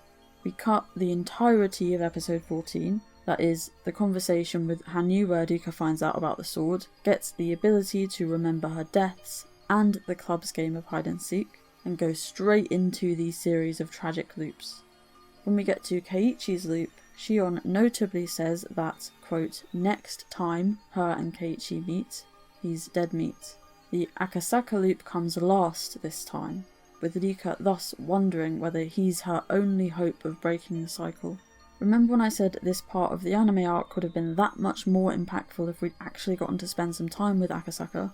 Here we do get at least a little of this, and it makes the eventual twist one of the most brutal I've experienced in media, even while knowing it was coming. This is Rika at her absolute lowest point, having had the miracle of seeing Akasaka again and her final hope utterly desecrated. Rika's mental and physical suffering is so torturous to read by this point that it almost feels gratuitous, but I do have to give the manga props for the sheer amount of emotion this chapter managed to evoke in me. Before Rika has the chance to even begin to process what's just happened, we're at the WATAAKASHI ritual torture scene.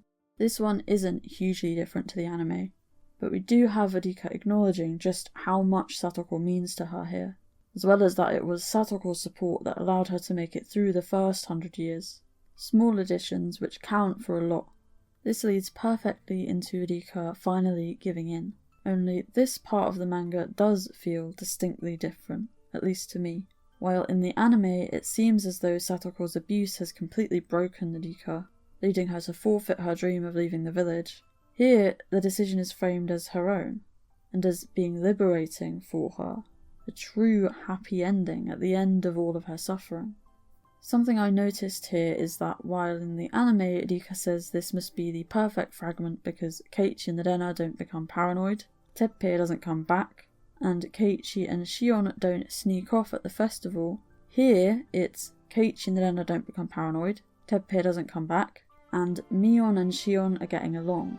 It's another small change, but the anime version did seem strange to me considering Keiichi and Shion sneaking off is ultimately a superficial issue, as compared to the tension in the twins' relationship, which is what precipitates that pivotal event and everything that follows. Sure enough, I looked, and the manga version is closer to a sound novel equivalent of this line from Minagoroshi. Either way, Rika realises this happiness was all she ever needed, and while we can still see this as her falling into Satoko's trap, it definitely feels like a more genuine revelation here.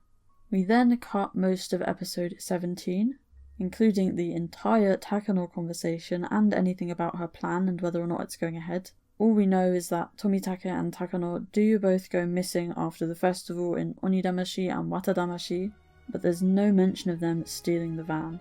We then skip straight to Satoko's birthday party, and hooray, Shion's relevant again! Which, yeah, it is especially bizarre that the anime emphasises Shion's role as an older sister figure to Satoko, then has her be absent for her literal birthday party. We spend a bit more time on this scene before it reaches its conclusion. which is largely the same as the anime, though I do appreciate this panel of Rika realising Satoko is the mastermind really bringing home the gravity of this moment. Instead of the arc ending after Satoko pulls out the gun though, we see Rika wake up in the Sea of Fragments, realising she can remember who killed her. Finally, we see Hanyu, who has mustered all her remaining power to allow Rika to remember who killed her just this once. She goes on to tell Rika about the Onigari no Ryo, but this time frames it as a weapon with which she must cut down the person tormenting her, rather than one to end her own life with. Hanyu's goodbye is still deeply moving, but also now completely tonally different. The horrific Nekodamashi loops and ritual torture from Satoko are now behind Rika, and Hanyu encourages her now to grab hold of her future, which Rika promises she will, with everyone. She wakes up in a new fragment, not desolate, but re-energized and determined, knowing exactly who she needs to reclaim her future from.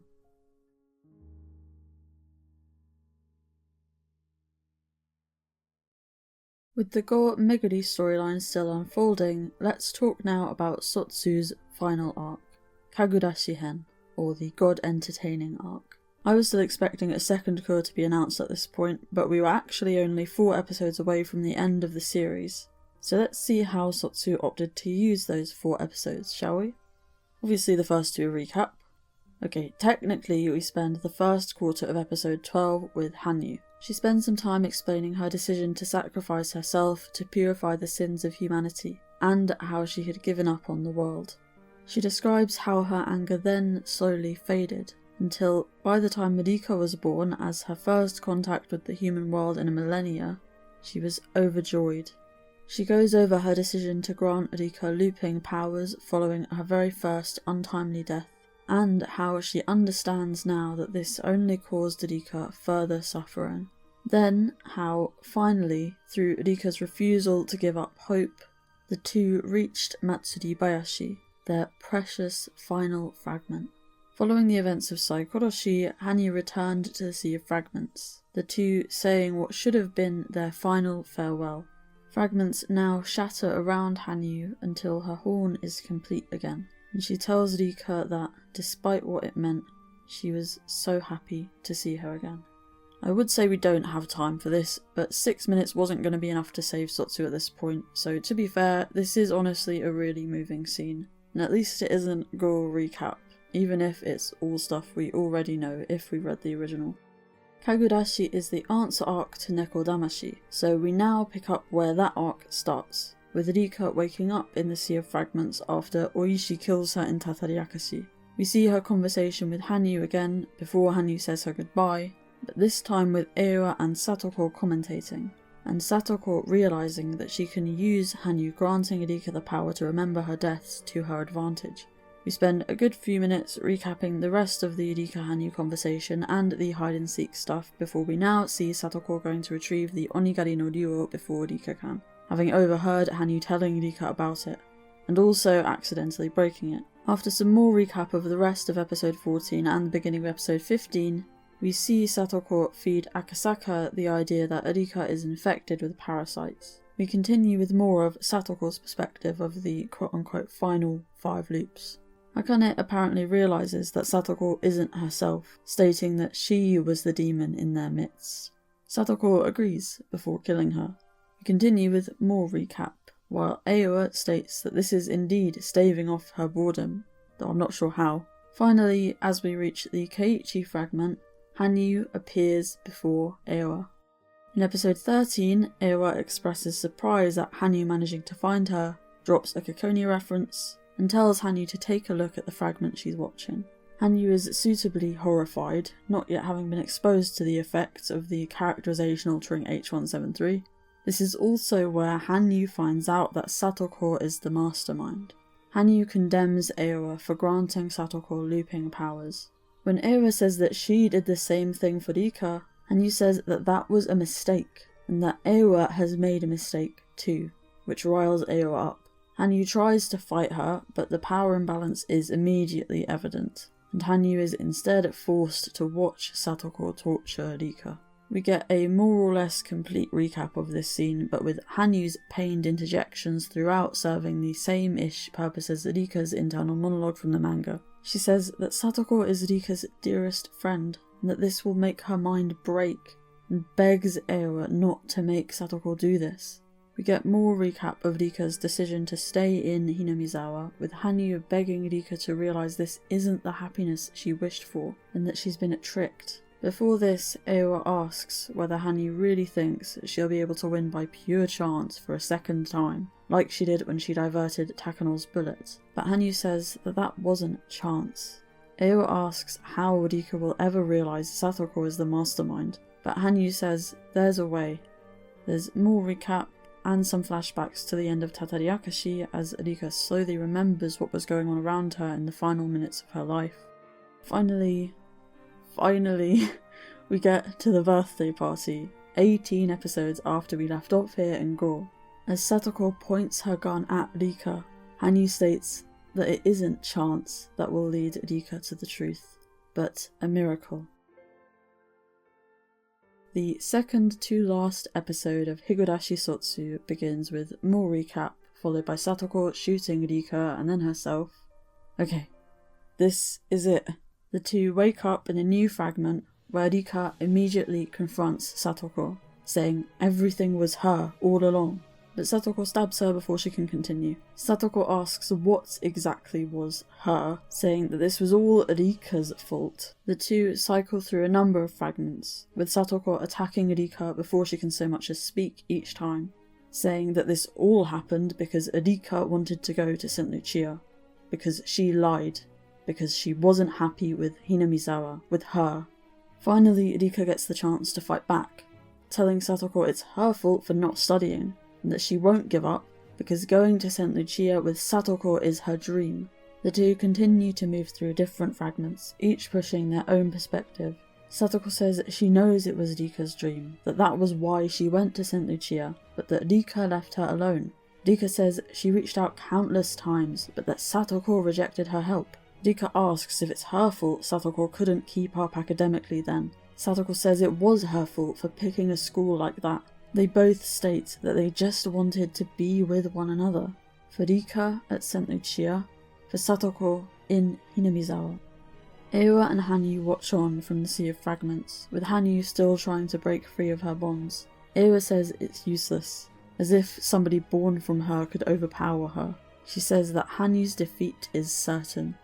Hanyu rebukes that certainty can always be broken by a miracle, and asks Rika to show her that miracle. Meanwhile, Rika and Satoko have reached an impasse, both unwilling to concede, both equally stubborn about having been right. They acknowledge that these are their true selves now, that they are facing one another as loopers, and if they're both loopers, Rika knows what can kill Satoko. Finally, Rika wields her fragment of the Onigari no Ryuo, while Satoko takes hold of the sword. They transform into their respective Miko outfits and declare that this is where their real battle begins, then start flying around, etc. Satoko is eventually disarmed, and the two go for the sword simultaneously. They grapple for control of it while tumbling through yet more different fragments. Aowa revels in the spectacle of Satoko and Rika fighting for the power to kill one another, even though it's the opposite of what they really want, to be together. Satoko says that they should just both die, and Rika says that rather than doing that, they might as well destroy the entire universe and create it all over again from scratch. Rika finally wins control of the sword and lifts it over her head, looking down at Satoko. Satoko tells her to do it, to erase her from her world, saying she'll make much fancier friends at St. Lucia anyway. Rika says that doesn't sound so bad. Hanyu almost breaks free, but Aowa stops her once again, asking mockingly if her miracle is quite ready yet, and saying that if it is, she'd better use it. Episode 15, the final episode of Higurashi Sotsu. Hanyu says that she used to be like Aowa too, with no belief or hope for humankind, but that she learned that miracles are made by people working together. Aowa drops some furniture on her. Satoko says that once Rika strikes her down, she'll realise she was happiest here in Hinamizawa, and that she was the one who cared about Rika the most. Rika pauses, then howls that she obviously knows that, definitively tossing the sword aside to instead start punching Satoko. She says she cares about Satoko more than anyone, and it's always been that way, and how could she not know that, and of course she can't kill her. They start fighting over who should go along with whose dream again as the sword falls through to the sea of fragments. Hanyu grasps it, stating that if they're knocked down once, they'll get up twice, and so on, and that a miracle will never side with Aoa. She says that she, Rika, and everybody have fought so long for this, to finally overcome their fate, as she finally stands toe to toe with Aoa. Aoa applauds her performance as Hanyu at last strikes her down. Aoa's horn cracks and she turns small. Hanyu says that Aoa promised that if she showed her a miracle, she would leave this world, and Aoa concedes her defeat. Rika and Satoko continue their fistfights, with each refusing to give up on going to St. Lucia or staying in Hinamizawa with the other. Finally, they collapse, and when we see them again, they're back in their regular outfits from the day Satoko was first lured into the Sea of Fragments. Finally, Rika apologizes for leaving Satoko alone, saying she won't do it again. Satoko thanks her, saying it seems her efforts were worth it in the end, but that she'll never be able to study that hard ever again. They talk about how it's easy for loopers to develop allergies to things after so many hundreds of years. Keiichi, Mion and Rena find them and drive them back to the school, but they refuse to talk about what happened or to each other, stating that their friendship is over. The other three each offer their own advice, telling them that friendship isn't meant to be a set of shackles binding you to somebody, but rather that a friend is somebody you might need to be apart from for whatever reason, but who you feel the same way towards whenever you see each other again, no matter how long it's been. Satoko and Rika tentatively reach out for one another's hands across the seats, finally reaching a joint decision to do things one more time, to do them right. In a final new fragment, Keiichi, Mion and Rena prepare to see Rika off as she leaves for her new life at St. Lucia. Just as the train arrives, Satoko makes an appearance, and we learn that she's staying behind in Hinamizawa. The two share a few words as humans, then state, their eyes turning red, that loopers need time apart, because their lives are eternal. They repeat Lambda and Burns' lines from the end of Umineko. Then we get a montage of all the characters set to a new version of You graduation. Satoshi wakes up. While Satoko is walking home dejectedly, Teppei comes along and talks about having a party. Satoko says that she very much isn't in the mood for a party. Shion appears for her 5th and final minute of relevance, but Satoko still can't seem to cheer up. She says it's already time for her to go after Rika after all, but her eyes turn red, and the witch, or looper I guess, states that it's time to give Satoko her life back. She snaps her fingers one last time. Then Satoko laughs her characteristic laugh and joins in the conversation. Just as Shion mentions inviting Keiichi, Rena and Mion to the party too, they appear to join them. Hanyu looks out over the village and smiles. The end.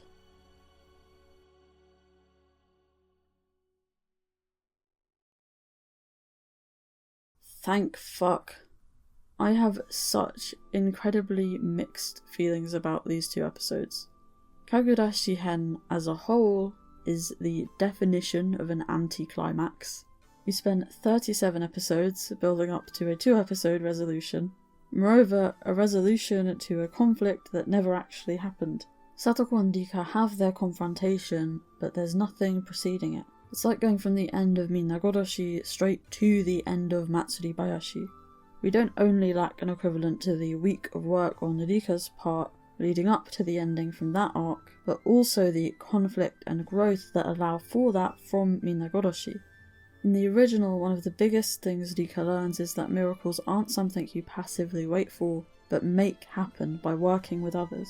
Kagurashi indicates that Satoko slipping up and reacting to the trap box is the miracle, the only thing necessary to solve this problem, something Rika had no influence over either way. My point isn't so much that Rika specifically lacks development in Gou and Sotsu, though it's true she doesn't have nearly enough of an active role, but that the overall pacing and structure are utterly bizarre. The final 2 episodes left me with an overwhelming feeling of, that's it. The most crucial component of the story, the bit where after Rika finds out Satoko is the mastermind, she has to exert efforts to plan her route to and achieve her happy ending, and Satoko has to strive to do the same, is missing. But to talk about how Sotsu's happy ending fails, we need to talk about the happy ending it replaced.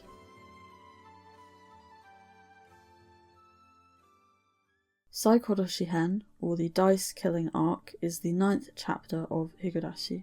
First released as a sort of epilogue while 7th expansion was still getting ready to kick off Umineko, but now considered by Rikishi to be an essential part of the story, and I wholeheartedly agree.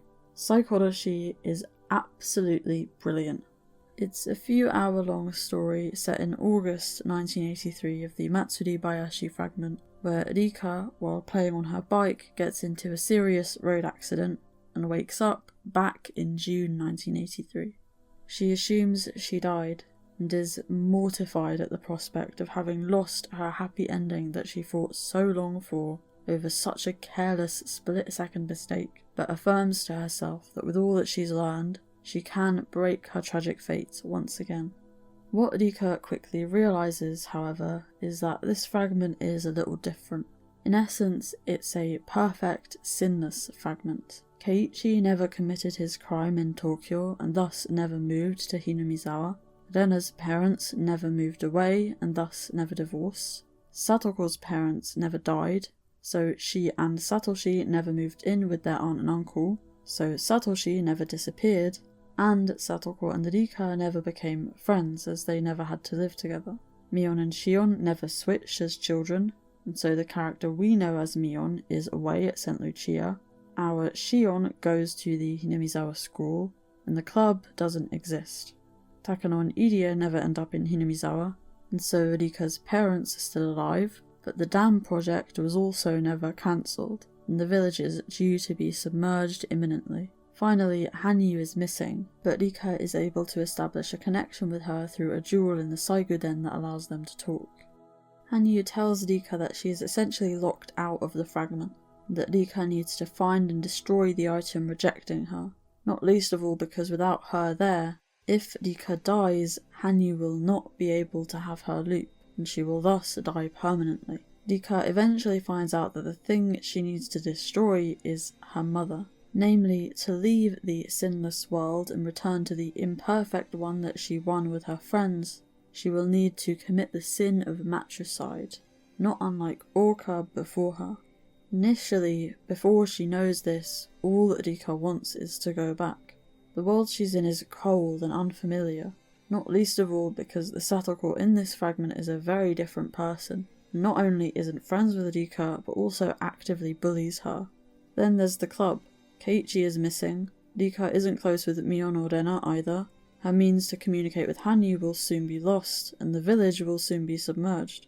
But then, Satoshi, Rena and Mion notice her concerns and issues with Satoko and reach out to Rika, proposing they all become better friends. Then, Rika also begins to bond with her parents, who she'd emotionally distanced herself from after finding out that she couldn't prevent their deaths. Rika begins to realise she could well be happy in this world, and is increasingly uncertain as to which one she should choose. Most of all because returning to her old world means picking the reality where her friends have suffered, which she believes is as good as causing that suffering herself. There are a few hints and inconsistencies that suggest that this sinless world Rika ends up in is one that Hanyu perhaps fabricated as some kind of dream for the Rika still in a coma from her accident in the Matsuribayashi fragment. But it doesn't actually matter either way. What Saikodoshi is really about is Rika beginning to realise the impact looping has had on her psyche. Matsuribayashi is, for all intents and purposes, a very happy ending. But in reality, how easy will it be for Rika to return to living a singular life as a 10-year-old girl when she's a centuries-old witch who has seen so many different possible realities? This is the arc where Rika acknowledges that that's what she's become. A witch. and that these things can't be fixed with, say, a simple snap of the fingers. Namely, this is where Rika realises that she isn't that 10-year-old girl, and comes to terms with the fact that she never will be again. Higurashi is the arc where Rika contends with her trauma. The way Rika's quote-unquote looping actually works is that her consciousness is lifted from her dead body to overwrite that of an actual 10-year-old Rika from a parallel timeline, who then dies. Then Rika's consciousness moves again, retaining these memories, and so on. Rika is not actually looping at all. She's not repeating the same fragment over and over. She's jumping from one to the next, discarding them as she dies in each one. And if she's just the consciousness that gets planted into each Rika who existed in each fragment before she arrived, then is she even Rika at all? And so she decides. She's Furude Rika Bernscanstel, named for the wine she has subsisted on through her 100-year journey. Eventually, Rika/Furude Rika wakes from her month-long coma back in the Matsuribayashi fragment, and realises this must have been her choice. The imperfect world she won with her friends. She feels immeasurable guilt at the thought that she killed her mother, and that she selfishly chose a world where her friends suffered because it was more precious to her. When she explains these thoughts to the rest of the club by describing the past month of events as a dream, they, to her surprise, agree with her choice. This world is more precious, partially because their experiences here made them who they are, but also because this is their only world. They can imagine how things might have gone differently all they want, but there's only one reality, the present one. Adena explains it like this. She offers 2 closed fists to Rika and asks her to choose one. The fist Rika chooses is revealed to contain a single piece of candy. Rika rejoices that she made the right choice. Adena asks her why she thinks so, and opens her other hand to reveal that it contained 2 pieces of candy. Rika is now disappointed, but that's just it. She's only disappointed because she found out what was in the other hand. Up until that point, she'd assumed she'd won. She was as happy as could be. It's the same for all humans and the lives they lead, Adena explains. We're able to be happy because we don't know of any other possibility, any other way things could have turned out, better or worse. Only the way they are right now. Rika is comparing the world she saw in her dream to this one, Adena says, but only witches can do that. Humans have one life, and the task of finding happiness within that one life. Finally, Rika understands. When she asks Hanyu whether the world she saw was real or a dream, Hanyu firmly states that it was a dream, because it's as good as one now that it isn't Rika's current reality.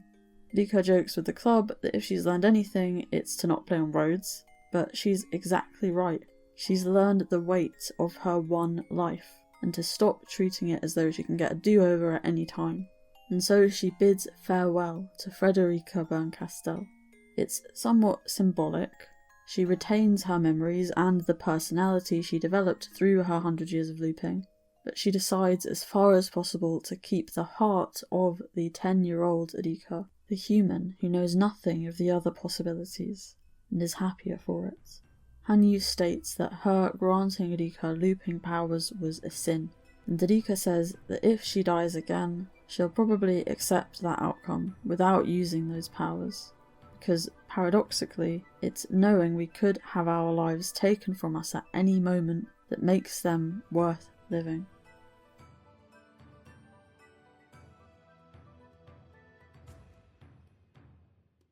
I'll say it again. Higurashi is absolutely brilliant. Essential reading to truly complete Higurashi, the true full stop to Rika's character arc, and the reason Gou and Sotsu are utterly redundant. What Gou and Sotsu tried to do has already been done, and been done far, far, far better. Higurashi covers it all. What looping does to how somebody thinks and behaves, the fact that healing begins where repression ends, and the themes of sin, atonement and self-acceptance. Ultimately, it's an exploration of what a happy ending really looks like in the face of trauma. In Matsuribayashi, Rika lives. she overcomes the ultimate obstacle of her repeating death. But in Saitokowashi, she realizes that winning her life doesn't mean she's won happiness, inner peace, contentment. She finally contends with everything that's happened before that point and actually carves out a roadmap for herself beyond it. Whereas in Matsuribayashi, Rika thinks gaining a future is enough for her. In Saitokowashi, she's forced to confront her past, to face what she's been through, the fact that she can't change it, or change how it has changed her, and finally to build a meaningful life on the foundations of that reality.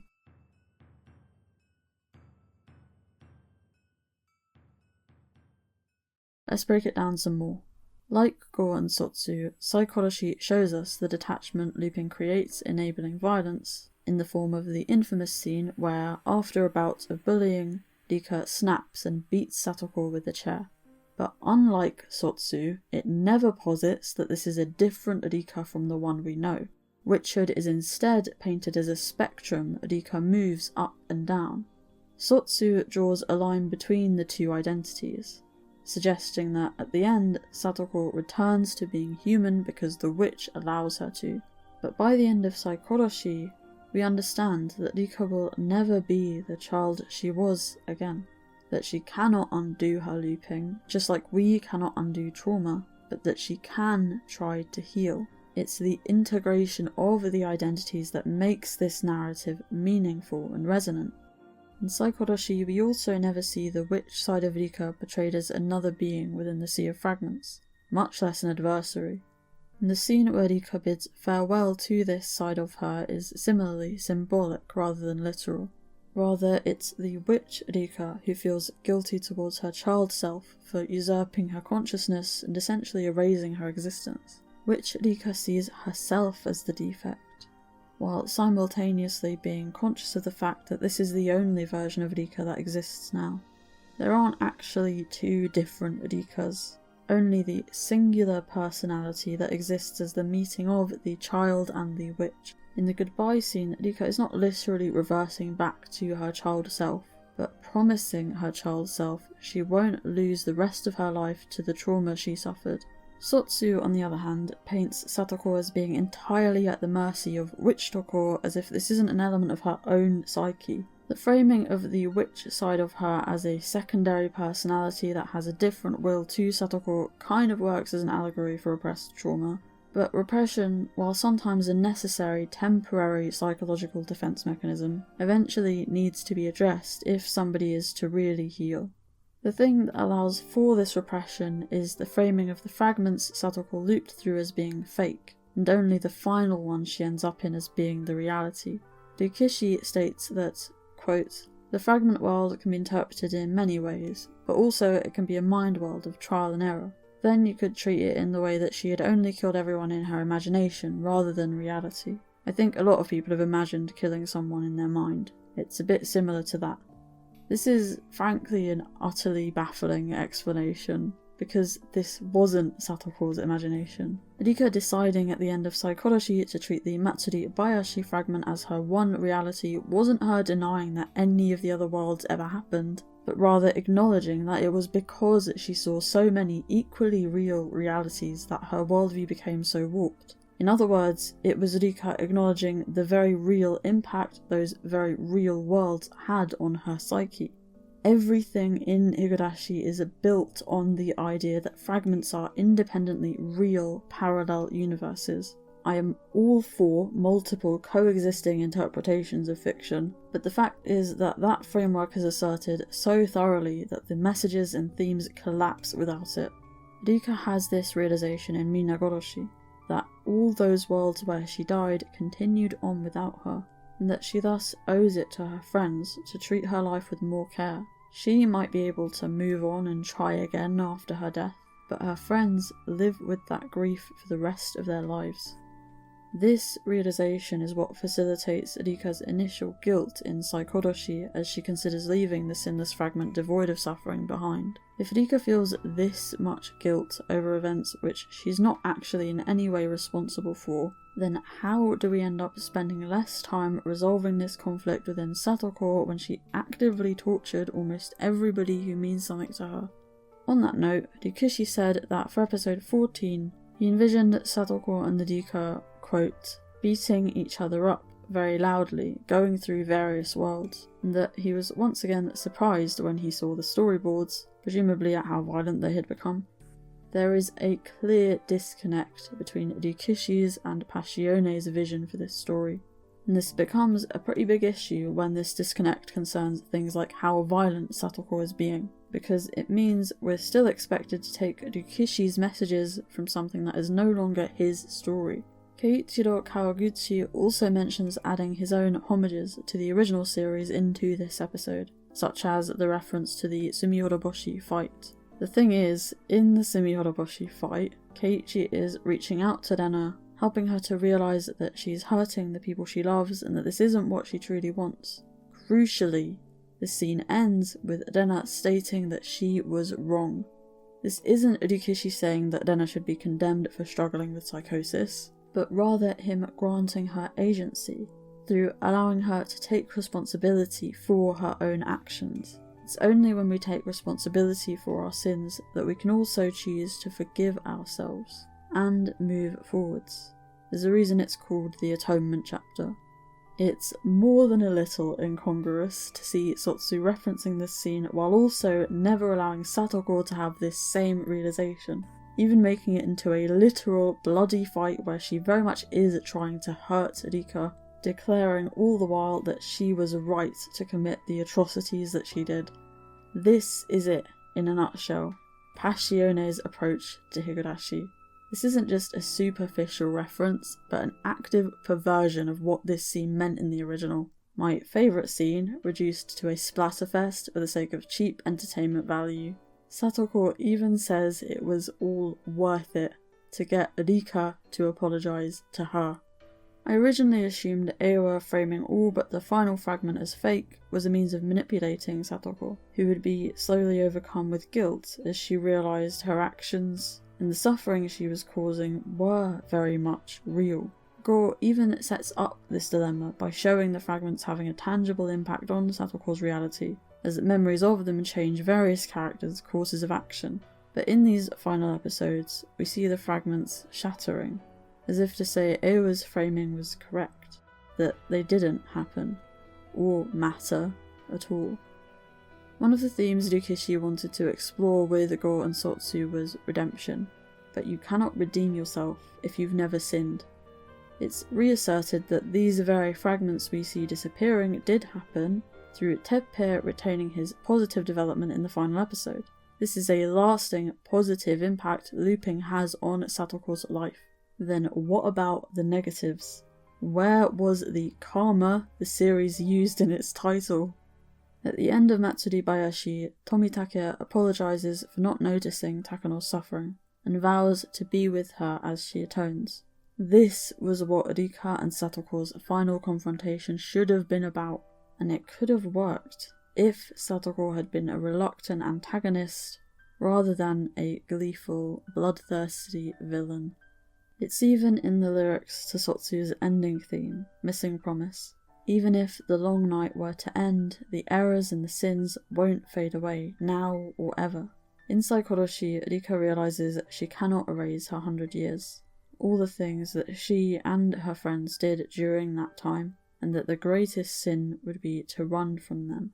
Whereas Hanyu was rejected by the world and rejected it back, Rika embraces that same world, embraces sin as a part of life, of humanity. Here, the witch takes on Satoko's guilt for her. Hanyu blames Aowa for what happened, Satoko can blame the witch, and we're back where we started, with human sin being pushed onto convenient scapegoats. This was the cycle Hanyu attempted to break with her death when she was still alive, but the message Matsuribayashi leaves us with is that the best ending is one where nobody has to sacrifice themselves. Originally, Sotsu seemed to be following along these lines, with Rena and Mion's attempts to dirty and essentially sacrifice themselves to ensure others' happiness, leading to clear bad endings. And in episode 14, Rika wields the Onigari no Ryu like Orca once did, but opts not to let it fall, to forgive and truly sever the chain. But for this act of mercy to have meaning, Satoko needs to opt to atone herself, just like Rena, Takano, Keiichi, and Shion before her. Just as Takano says in this very show that she cannot shift the blame for her actions onto those who exploited her, Satoko must own her mistakes. She was exploited, and Aowa does hold responsibility for that, but so long as we blame others for our suffering, however justifiably, we are shackled, unable to liberate ourselves from it. Rikishi states that Aowa's interference and her lending Satoko her powers is akin to, quote, giving a gun to somebody who is getting bullied and being emotional. And I agree. But if Satoko shot that gun, she'd still hold partial responsibility. She'd still feel guilt. If I haven't stressed it enough, Rika's character arc in Saikoroshi is strikingly and obviously deliberately similar to Satoko's in Gou and Sotsu. Just like Satoko rejects the Rika of Sentai Chia because she's not her Rika, Rika does the same to the Satoko of the Sinless Fragment. She goes so far as to say that if she were to kill this Satoko, it wouldn't affect her, because she's not her Satoko. The loss of her relationship with Satoko is a huge part of what spurs Rika to single-mindedly search for a way to return to the Matsuribayashi fragment. She is willing to do anything, to commit any sin, to return to the Satoko she knows and loves, who loves her back. She similarly justifies this thinking by saying that this is just one fragment in the sea of fragments, a mere possibility that she can treat as something that never happened once it's over. This is all an illustration of Rika at her most witch-like, her most unhuman, before she eventually denounces this way of thinking as part of her positive growth. The point is, there's something really interesting here. Seeing Satoko suffering in Minagoroshi is essentially what breaks down the last barrier in Rika between her human and witch self. Her self that maintains a hopeful outlook, and her self that gives up. When Satoko is taken away by Teppei, she stops bothering trying to act like a 10-year-old, and becomes cold and detached, even with the rest of her friends. But later in the same arc, when given the choice to lose her memory of Takano being the mastermind while dying protecting Satoko, or to leave her, she declares that she would rather live through another 100 years of torture to obtain that knowledge again than abandon one Satoko in one world. Satoko alone is never merely a piece to her, and in this declaration we see that she is in some ways keeping Rika from becoming a witch. Satoko and Rika are the same in this respect. The intensity of how they feel about one another can bring out both the best and worst in them. It leaves them capable of both overwhelming love and overwhelming hatred. But in Sotsu we never get to see the flip side, where it's Satoko's love for Rika that brings her back to humanity. Kawaguchi admits that it's dubious whether Sotsu's ending is a happy one. He's likely simply talking about Satoko and Rika parting ways. But this is how I feel too. We don't just see Satoko reach rock bottom in this show, but Rika too. Why, in her final scene, does Rika describe herself as somebody who lives in loops, when she entirely denounced that identity in Saikoroshi? It feels like a complete undoing of her growth. We have to assume that the weight of this trauma is placed onto these looper identities, the witches. But as we've been over, this not only shouldn't be possible, it is in no way a satisfying conclusion. Rikishi said that part of the reason he wanted to write a story focused on Satoko was because in the past she was always the princess-type character who had to be saved by somebody else. But I disagree.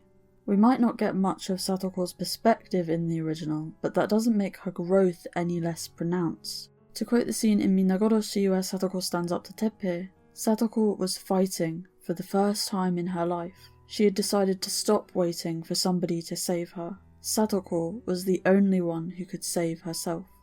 Satoko's transformation from her near catatonic state in 1982 to the kind, resilient, empathetic and caring girl we see in 1983, and then finally to the Satoko of Minagodoshi who learns to let love into her life and lean on others after having been denied those things for so long, is staggering.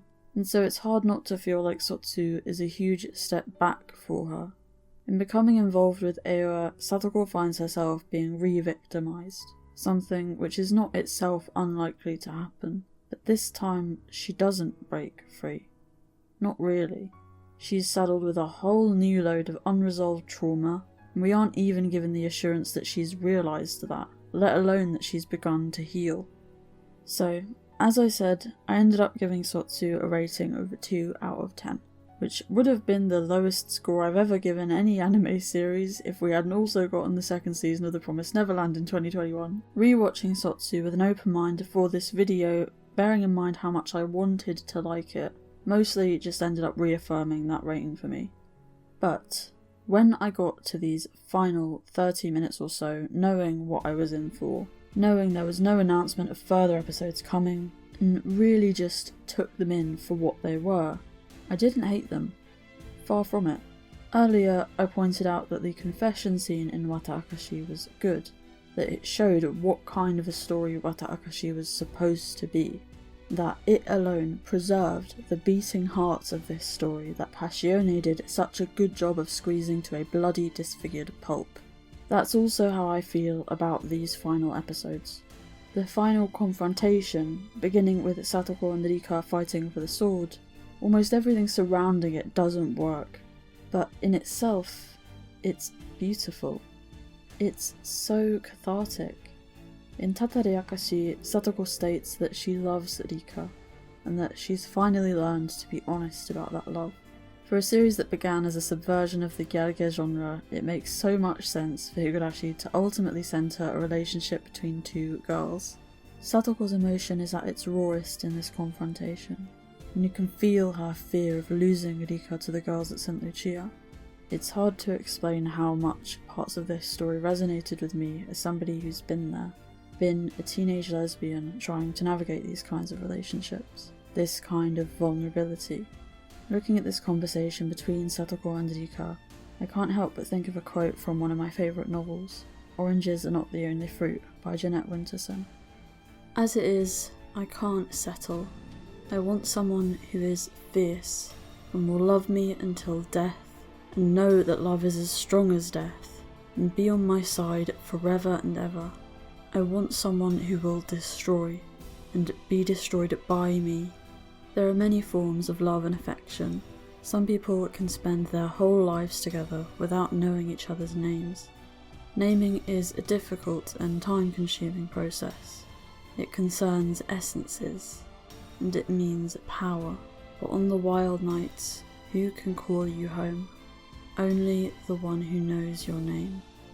Romantic love has been diluted into paperback form and has sold thousands and millions of copies. Somewhere it is still in the original, written on tablets of stone. I would cross seas and suffer sunstroke and give away all I have, but not for a man, because they want to be the destroyer and never the destroyed.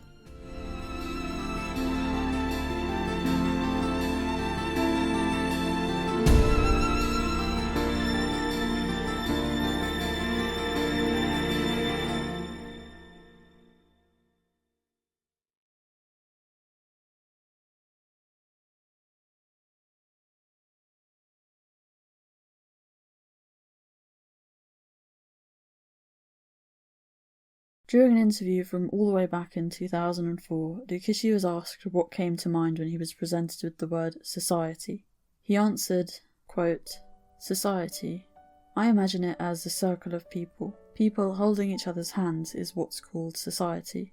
But it has a different meaning depending on who you ask. Those who say family is important have their own circle of family members. Those who say all you need is a lover have a circle of 2 people. Those who say, I will change Japan, and those who work hard are holding hands in a circle with people all over Japan. But the bigger the circle, the more people might let go along the way, and the less connected they might be. People feel safe when they have a circle, and they don't feel comfortable without a circle. So if one of the hands of a person who is in a circle with just their lover becomes empty, suddenly that person's entire world is destroyed. Because of that, that person can't think about anything else anymore, and his world turns into a world of kill or not kill. When the circle is large and it's tied properly, it doesn't matter if one of the people inside sneezes, because he's one of many. So there are two conditions for humans to live in harmony. You have to form a circle, and the bigger the circle, the better. I didn't just enjoy this final confrontation, I also really enjoyed the scene in the van where Keiichi, Mion and Rena give Satoko and Rika their advice, but it was once again a scene that felt like it was from a very different story to the one we ultimately got. It's because this is a story that places Satoko in the spotlight that we also need the rest of the club, because they are so key to her growth as somebody who is struggling with codependency, who needs to learn to widen her circle. Perhaps the number one thing I wanted from Gou and Sotsu was to see how the club had grown, and how this had impacted their relationships with one another. I wanted to see them tackling whatever problems arose using the lessons they learned in the original. This could have been done in any number of ways. Perhaps the club's friendships could have been pushed to the limit after they became aware of other fragments. Satoshi waking up would also have been a great basis for a new series. There are the questions of how much of his memory would remain, whether his personality would have been altered by his brain damage, the issue of the murder he committed, Satoko's reaction to finding out he's alive again, and that Rika, Shion and Irien knew, Satoshi and Satoko's relationship in itself from this point, Rika adjusting to this change, Satoshi being reintegrated into the club, Satoshi and Keiichi, Satoshi and Shion. Satoshi and Shion were so key to this story. This story about Satoko learning there is more to life than her relationship with Rika. We could have had Shion with her own experiences with obsessive love, helping Satoko not to make the same mistakes. Even Takano's lack of involvement was a huge missed opportunity. Satoko and Takano are often likened to one another in Higurashi.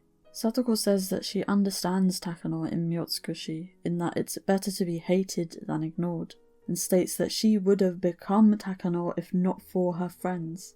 Aowa also compares the two of them. In Minagoroshi, while she tries to save them, Rika is still willing to sacrifice Takano and Tomitake in her final ideal world, in a way that she isn't her friends.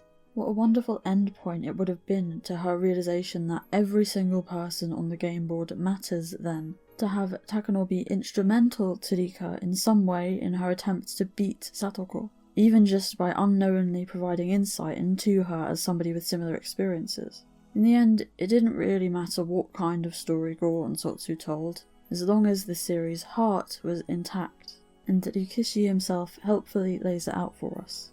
If there is any message to Higurashi, it's to talk to your friends.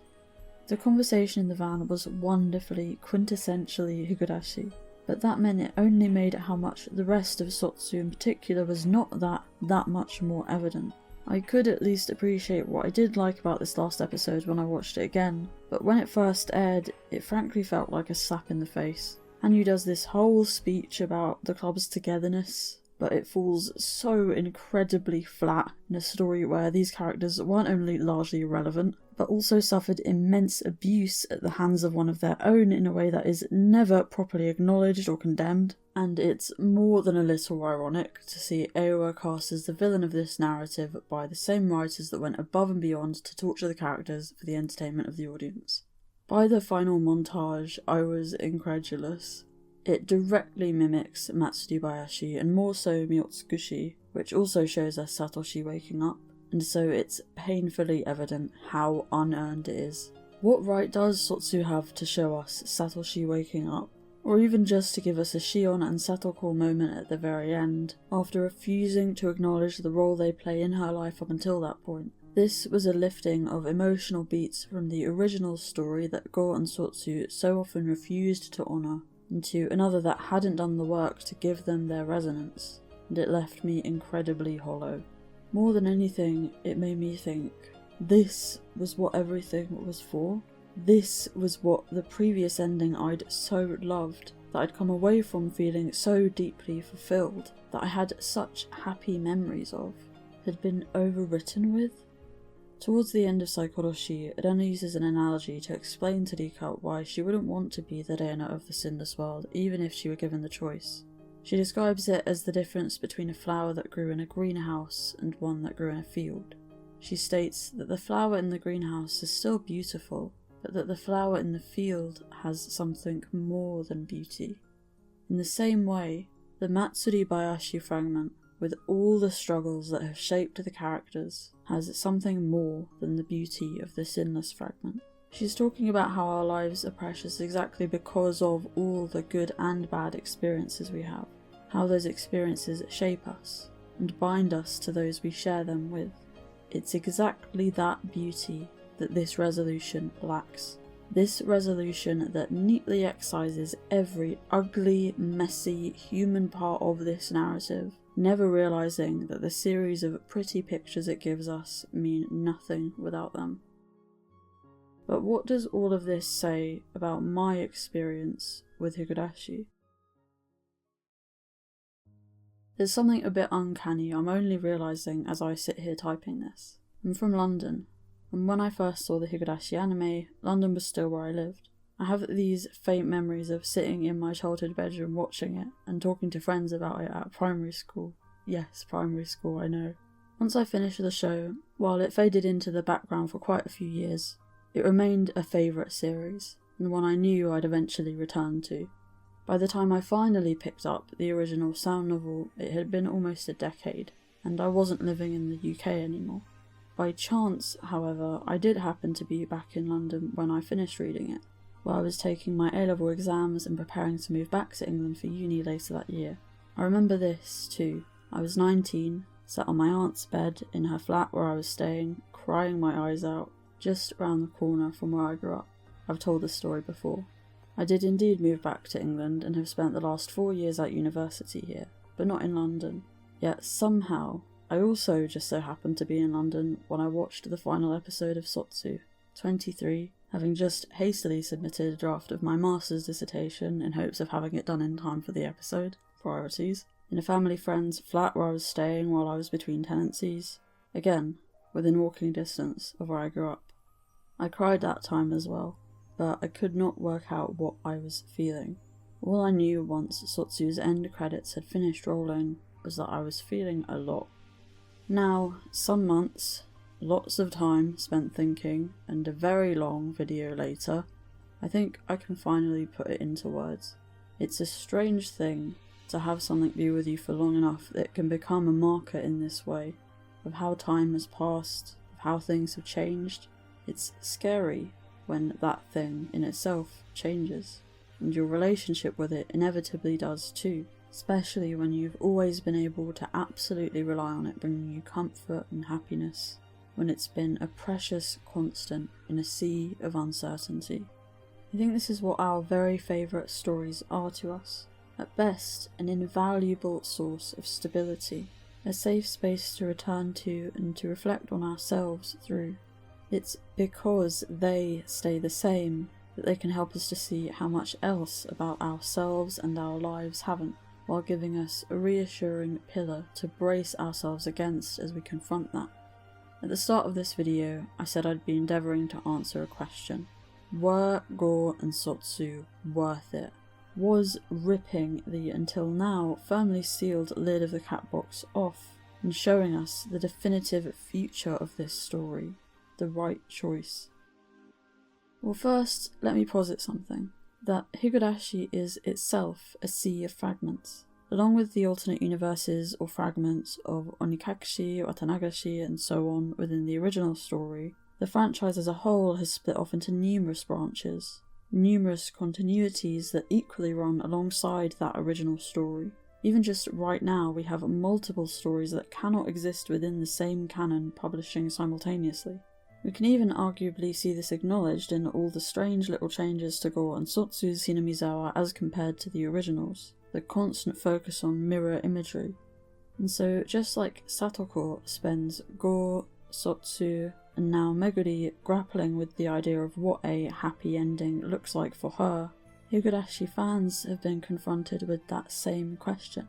In Saikoroshi, Rika grapples with the cumulative suffering she feels she has put her friends through. This is why she feels such a responsibility to ensure that the ending she settles on is the happiest one that she can give them. But there's a problem with this. Rika can't ensure her friends' happiness. Specifically, she can't decide what that means for them, and she also can't promise them it.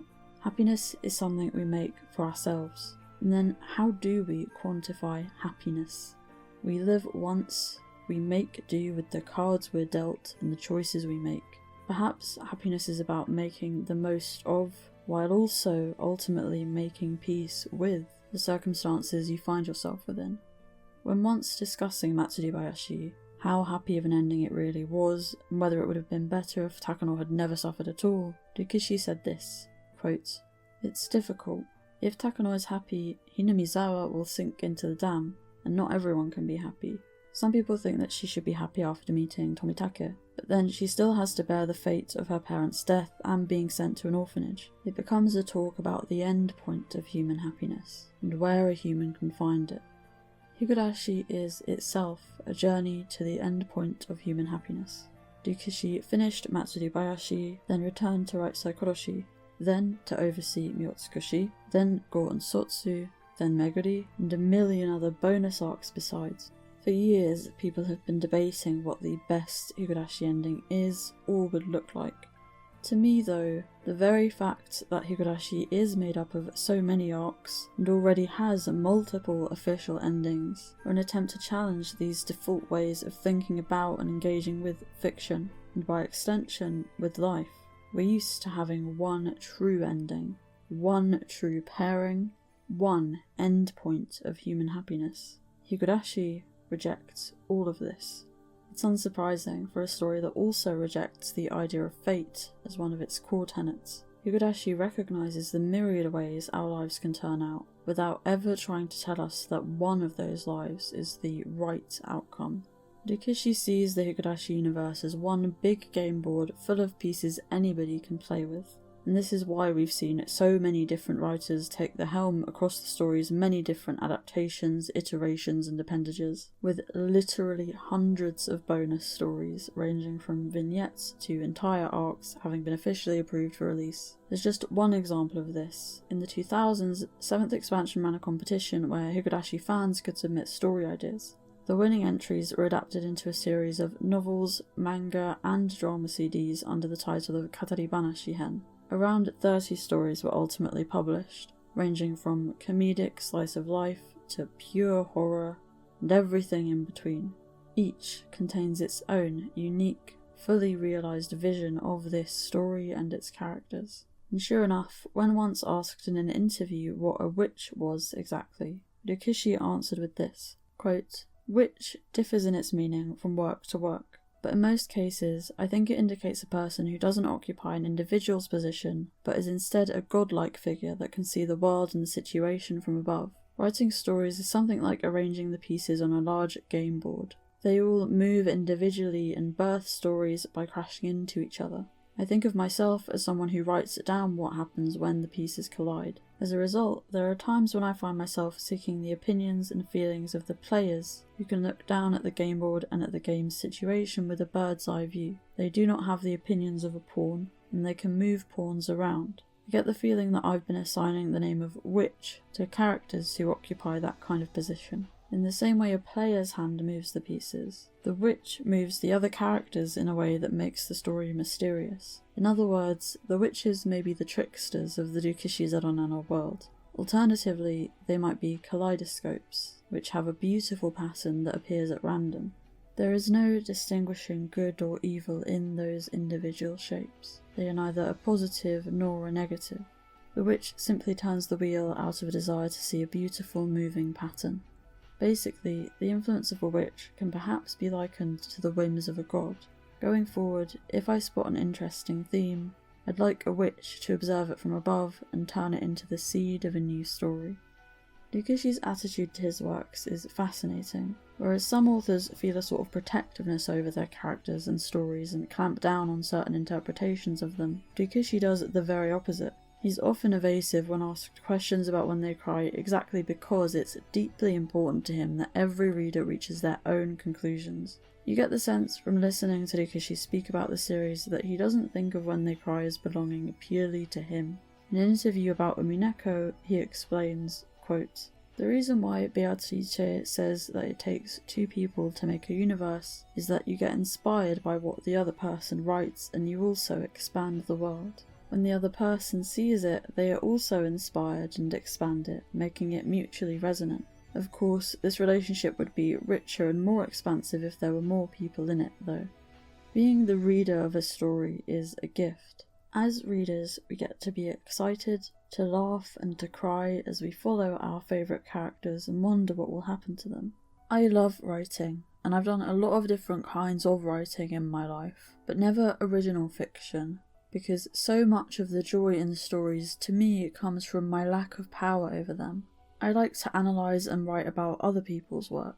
I simply don't know how to become invested in a character I myself have created, whose inner workings are already known to me, and who I have complete control over the actions of. One of the reasons we have projects like TATARIDAMASHI is because Rikishi does love his characters, and he says that projects like these allow him to enjoy Higurashi as a reader too. This is part of the beauty of Higurashi's world, how readily it accommodates these kinds of additions. While Higurashi was still being published, Rikishi often spoke of his reluctance to release the answer arcs, saying, quote, "It's the part of the story that I don't want to share with the public, because there's not much room for enjoyment left in it. I really want people to have fun saying, this is what I think, even though this is what the original says. But after all, when the original says, this is how it is, it kills all the different possibilities that the readers were creating by thinking and making theories. This was my fear going into Gou and Sotsu, that they would kill all the different possibilities, that they would take that cat box we'd all been playing in and smash it to pieces by creating a singular truth, one that I might not have been happy with. I've derived so much comfort from what there is of Higurashi, but also from what there isn't, the ability to imagine and create. What I understand now is that Gou and Sotsu weren't created as a denial of these feelings, but rather was born from them. See, while some have denigrated Higurashi's copious bonus content as a series of cash grabs, this always betrays that the person hasn't heard how Rikishi talks about this story. In the WATAAKASHI commentary, when Keiichi goes to Mion's house towards the end of the arc, Rikishi begins to reminisce about how it felt to write the scene from the original that this one calls back to. He describes feeling a staggering amount of emotion. He says it was the first time he really went into the zone while writing, and that it felt like he was flying into the sky. He has also described Gou and Sotsu as, quote, an utter delight to create, because using my work to take all the readers by surprise and shatter their expectations is my greatest idea of fun. Rikishi loves writing.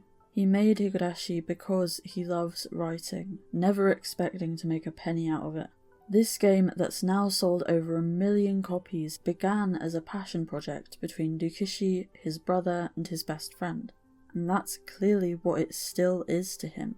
When Sumi Horoboshi was first released and was received poorly by fans, Rikishi made a heart-wrenching blog post addressing the situation, and while it was a low point he eventually bounced back from, they're feelings that deserve to be acknowledged. Quote, "The overall reception is not good this time. My sincere apology to all the fans who have been looking forward to this. The game was that way from the start. It just, for some reason, gained undeserved praise at some point. If you ask me for my honest opinion, I just want to put an end to Higurashi already. The more I work on it, the more criticised it gets. As a creator, I don't find working on it fun anymore. Judging by its content, Minagoroshi Hen will probably be heavily criticised as well. In the last chapter, Matsuribayashi Hen is going to become the worst product in history, and I still have to keep writing. Rikishi Zero Nana has died in an accident. Higurashi is left unfinished, and after some debating about its ending, forgotten. In reality, Rikishi Zero Nana has changed his pen name and started his doujin activity from scratch. For some reason, I feel that it will be the happiest closing for everyone. Maybe all of you are looking forward to it. I feel nostalgic for the time when we were just selling 1 or 2 copies while being devoured by huge lines of neighbour circles. It was so much more fun back then. Forgive me for my whining. I just wanted to say that Higurashi Zaranana isn't trying to pass himself for some writer or artist. He is the same as you, just a good-for-nothing doujin lover from a doujin circle. The term doujin is a bit difficult to translate into English. It refers not only to fandom-based activities such as the creation of doujinshi or fan works, but also similar independent, often low-budget original works. While Higurashi is an original work, you can see its firm roots in doujin culture through, for example, the character of Chie, herself a thinly veiled reference to the character Shieru from the cult classic visual novel Tsukihime, created by Type Moon of Fate fame.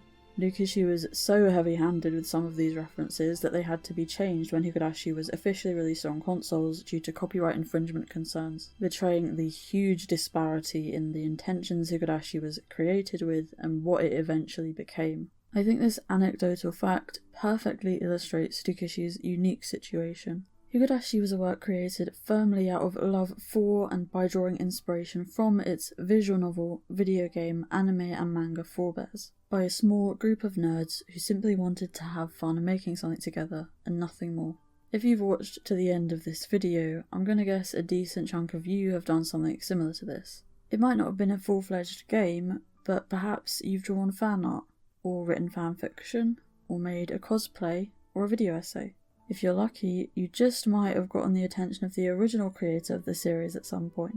But what would you do if you found yourself shoulder to shoulder with those people you once idolised?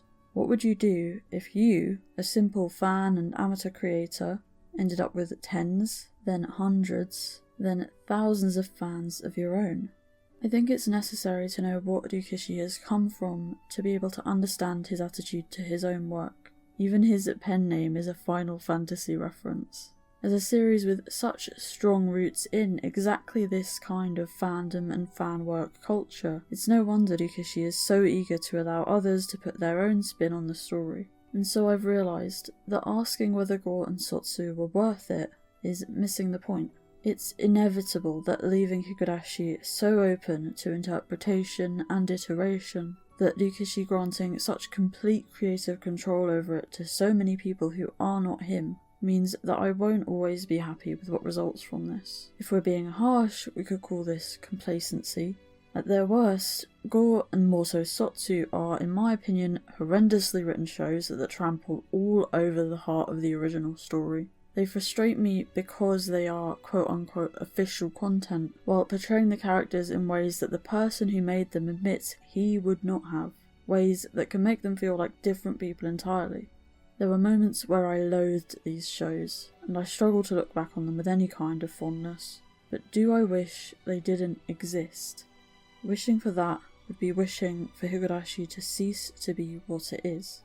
At their best, Gou and Sotsu took a story I've dedicated thousands of hours of my life to thinking about, and still managed to give me fresh insight into it. They gave me an excuse to think a hell of a lot more, and an opportunity to really examine my relationship to this story, the characters, the community and culture built around it, all of which have been deeply influential parts of my life in so many ways I haven't even touched on here.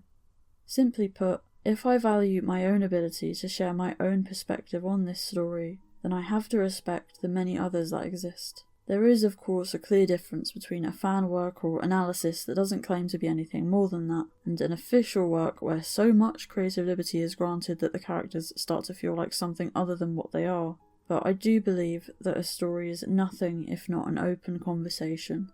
So while I can't say I haven't lamented Higurashi's remarkably laissez-faire attitude about how Higurashi is handled by the many hands it's moved through at times, I can't blame him for wanting to relieve some of the weight he unexpectedly found on his shoulders that took such a toll on him, nor for wanting to have fun simply enjoying his story as a reader every once in a while.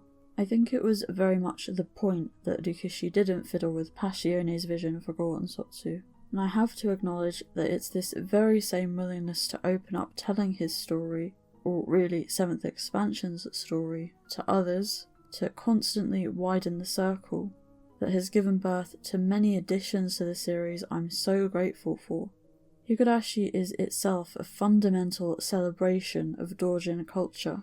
We see it in how many of the people brought on to work on the series were pre-existing fans. How many budding new creators have been given a foothold in being allowed to work on this series. There's something incredibly surreal and wonderful in seeing the mangaka who themselves have some level of control over the direction the story takes, chatting about the series at large with fans on Twitter, getting earnestly excited about the other ongoing manga that aren't their own. The thought that these really are people like you or me who've been given the opportunity to continue telling the story they love. It's a bold and brave move on 7th Expansion's part that has made Higurashi into something utterly unique. And if nothing else, anything but boring, as we've all cycled through our own personal highs and lows in our relationships to this non-Ryukishi content. In the afterword for the Saikoroshi manga, mangaka Karin Suzuragi said something that struck me when I saw it again recently. Quote, "I'm looking forward to 7th Expansion's future works. I expect brilliant stories filled with emotion, suspense and terror. All kinds of things to shake up people's hearts. It's a blessing that I can look forward to something twice a year, every year." It was the simplicity of this sentiment that stuck with me. It's a blessing that I can look forward to something twice a year, every year. Gou and Sotsu most certainly did shake up my heart, but at risk of sounding trite, at risk of myself iterating on my own past videos, how miraculous is it that 20 years ago, one man on the other side of the world put pen to paper, or fingers to keyboard, and created something that not only changed my life, but took on a life and soul of its own. The fact is that for every time I've delved back into the expansive world of Higurashi and felt conscious that the words I was reading or hearing were not Ryukishi's, there's another where I've felt seen by somebody else's interpretation of his characters. Enough to forget they're not his characters. And maybe, just maybe, at some point over the last however many hours, I've managed to make you feel that way too. I'm grateful to have had the opportunity to try, to know that Ryukishi is a creator who encourages this kind of discussion.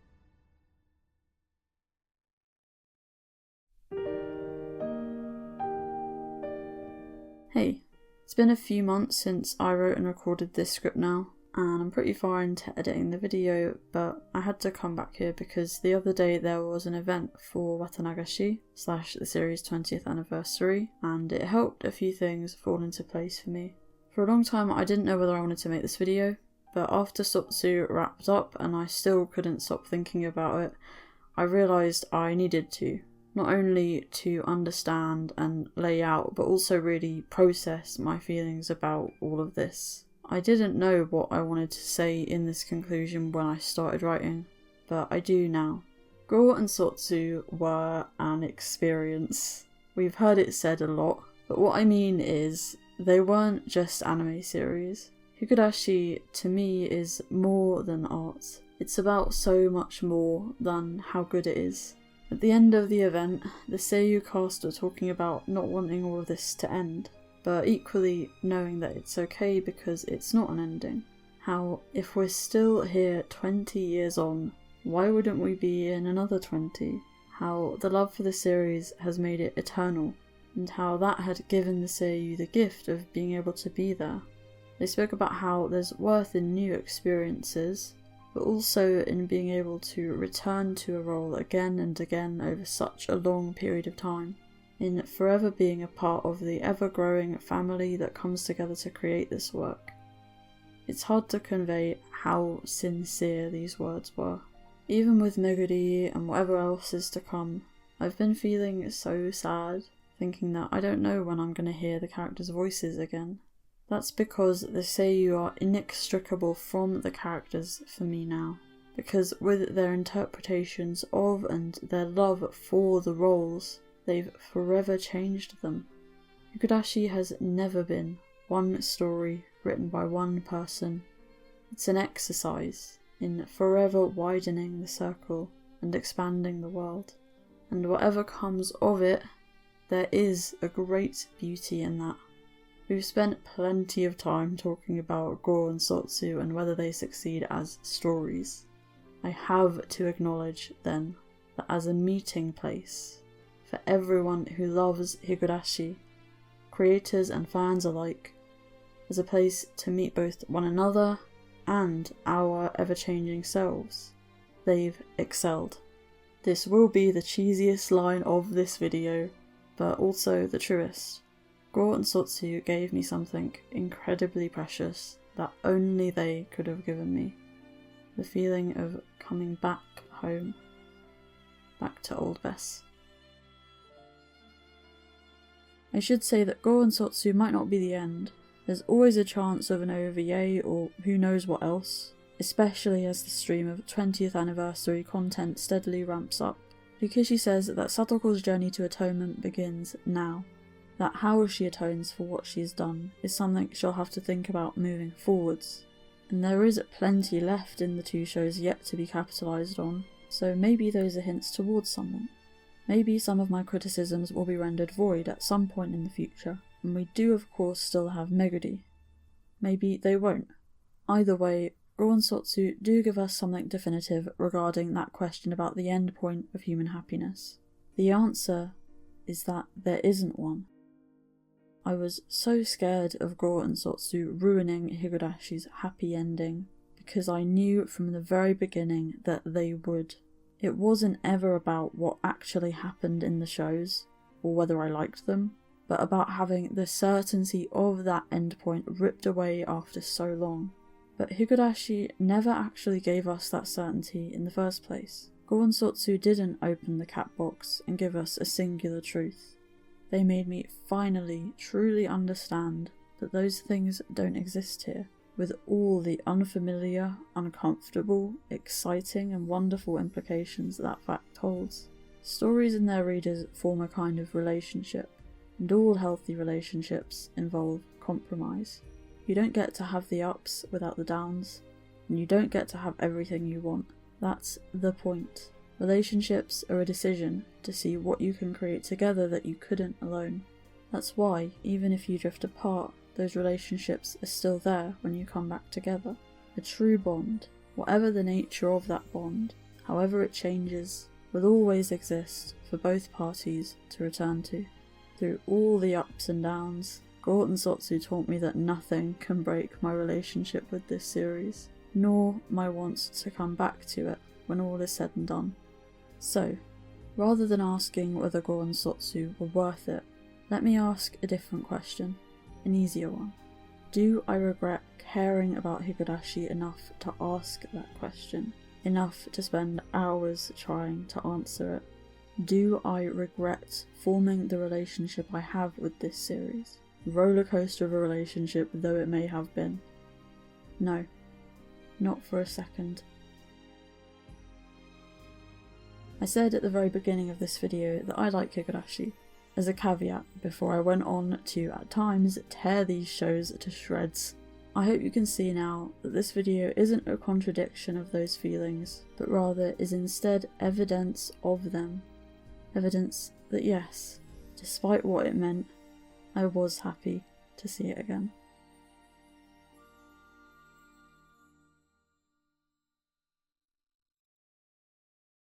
Meta Bess back again, hi.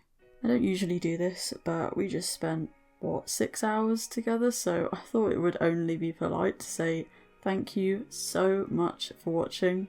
I'm so sorry this video took so long. I'm also not, because look at it. You guys have been unbelievably patient and supportive through all of this, and I'm so grateful.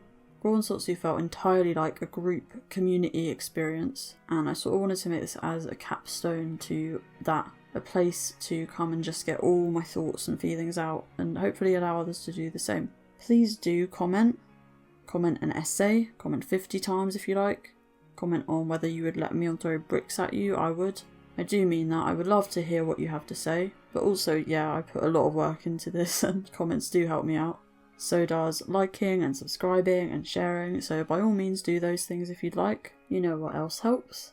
My wonderful patrons. As part of the prep for this video, I bought the WATAAKASHI DVD and translated the audio commentary on the arc from Rikishi and Satsuki Yukino. I can only make these kinds of purchases thanks to the support I get on Patreon, so if you want to directly improve the quality of the videos I put out, and get bonuses like a full summary of that commentary. You can pledge as little as £1 a month over there for that. Contrary to what this video might imply, I do have an increasingly busy life outside of YouTube, and so I also post monthly updates on Patreon to ensure that I haven't vanished into the ether while I'm not uploading. It will be a while, I need to recover from this, but I will be putting a poll for my next video up on there at some point. It might have something to do with seagulls. I'm also going to be doing a podcast answering any questions people have about this video and the process of making it on there, if that sounds like something that might interest you. Alternatively, you are sick of listening to me and ready to do something else, which would be perfectly understandable. Again, thank you so much for watching. I hope you have a wonderful day or night, and I'll see you around.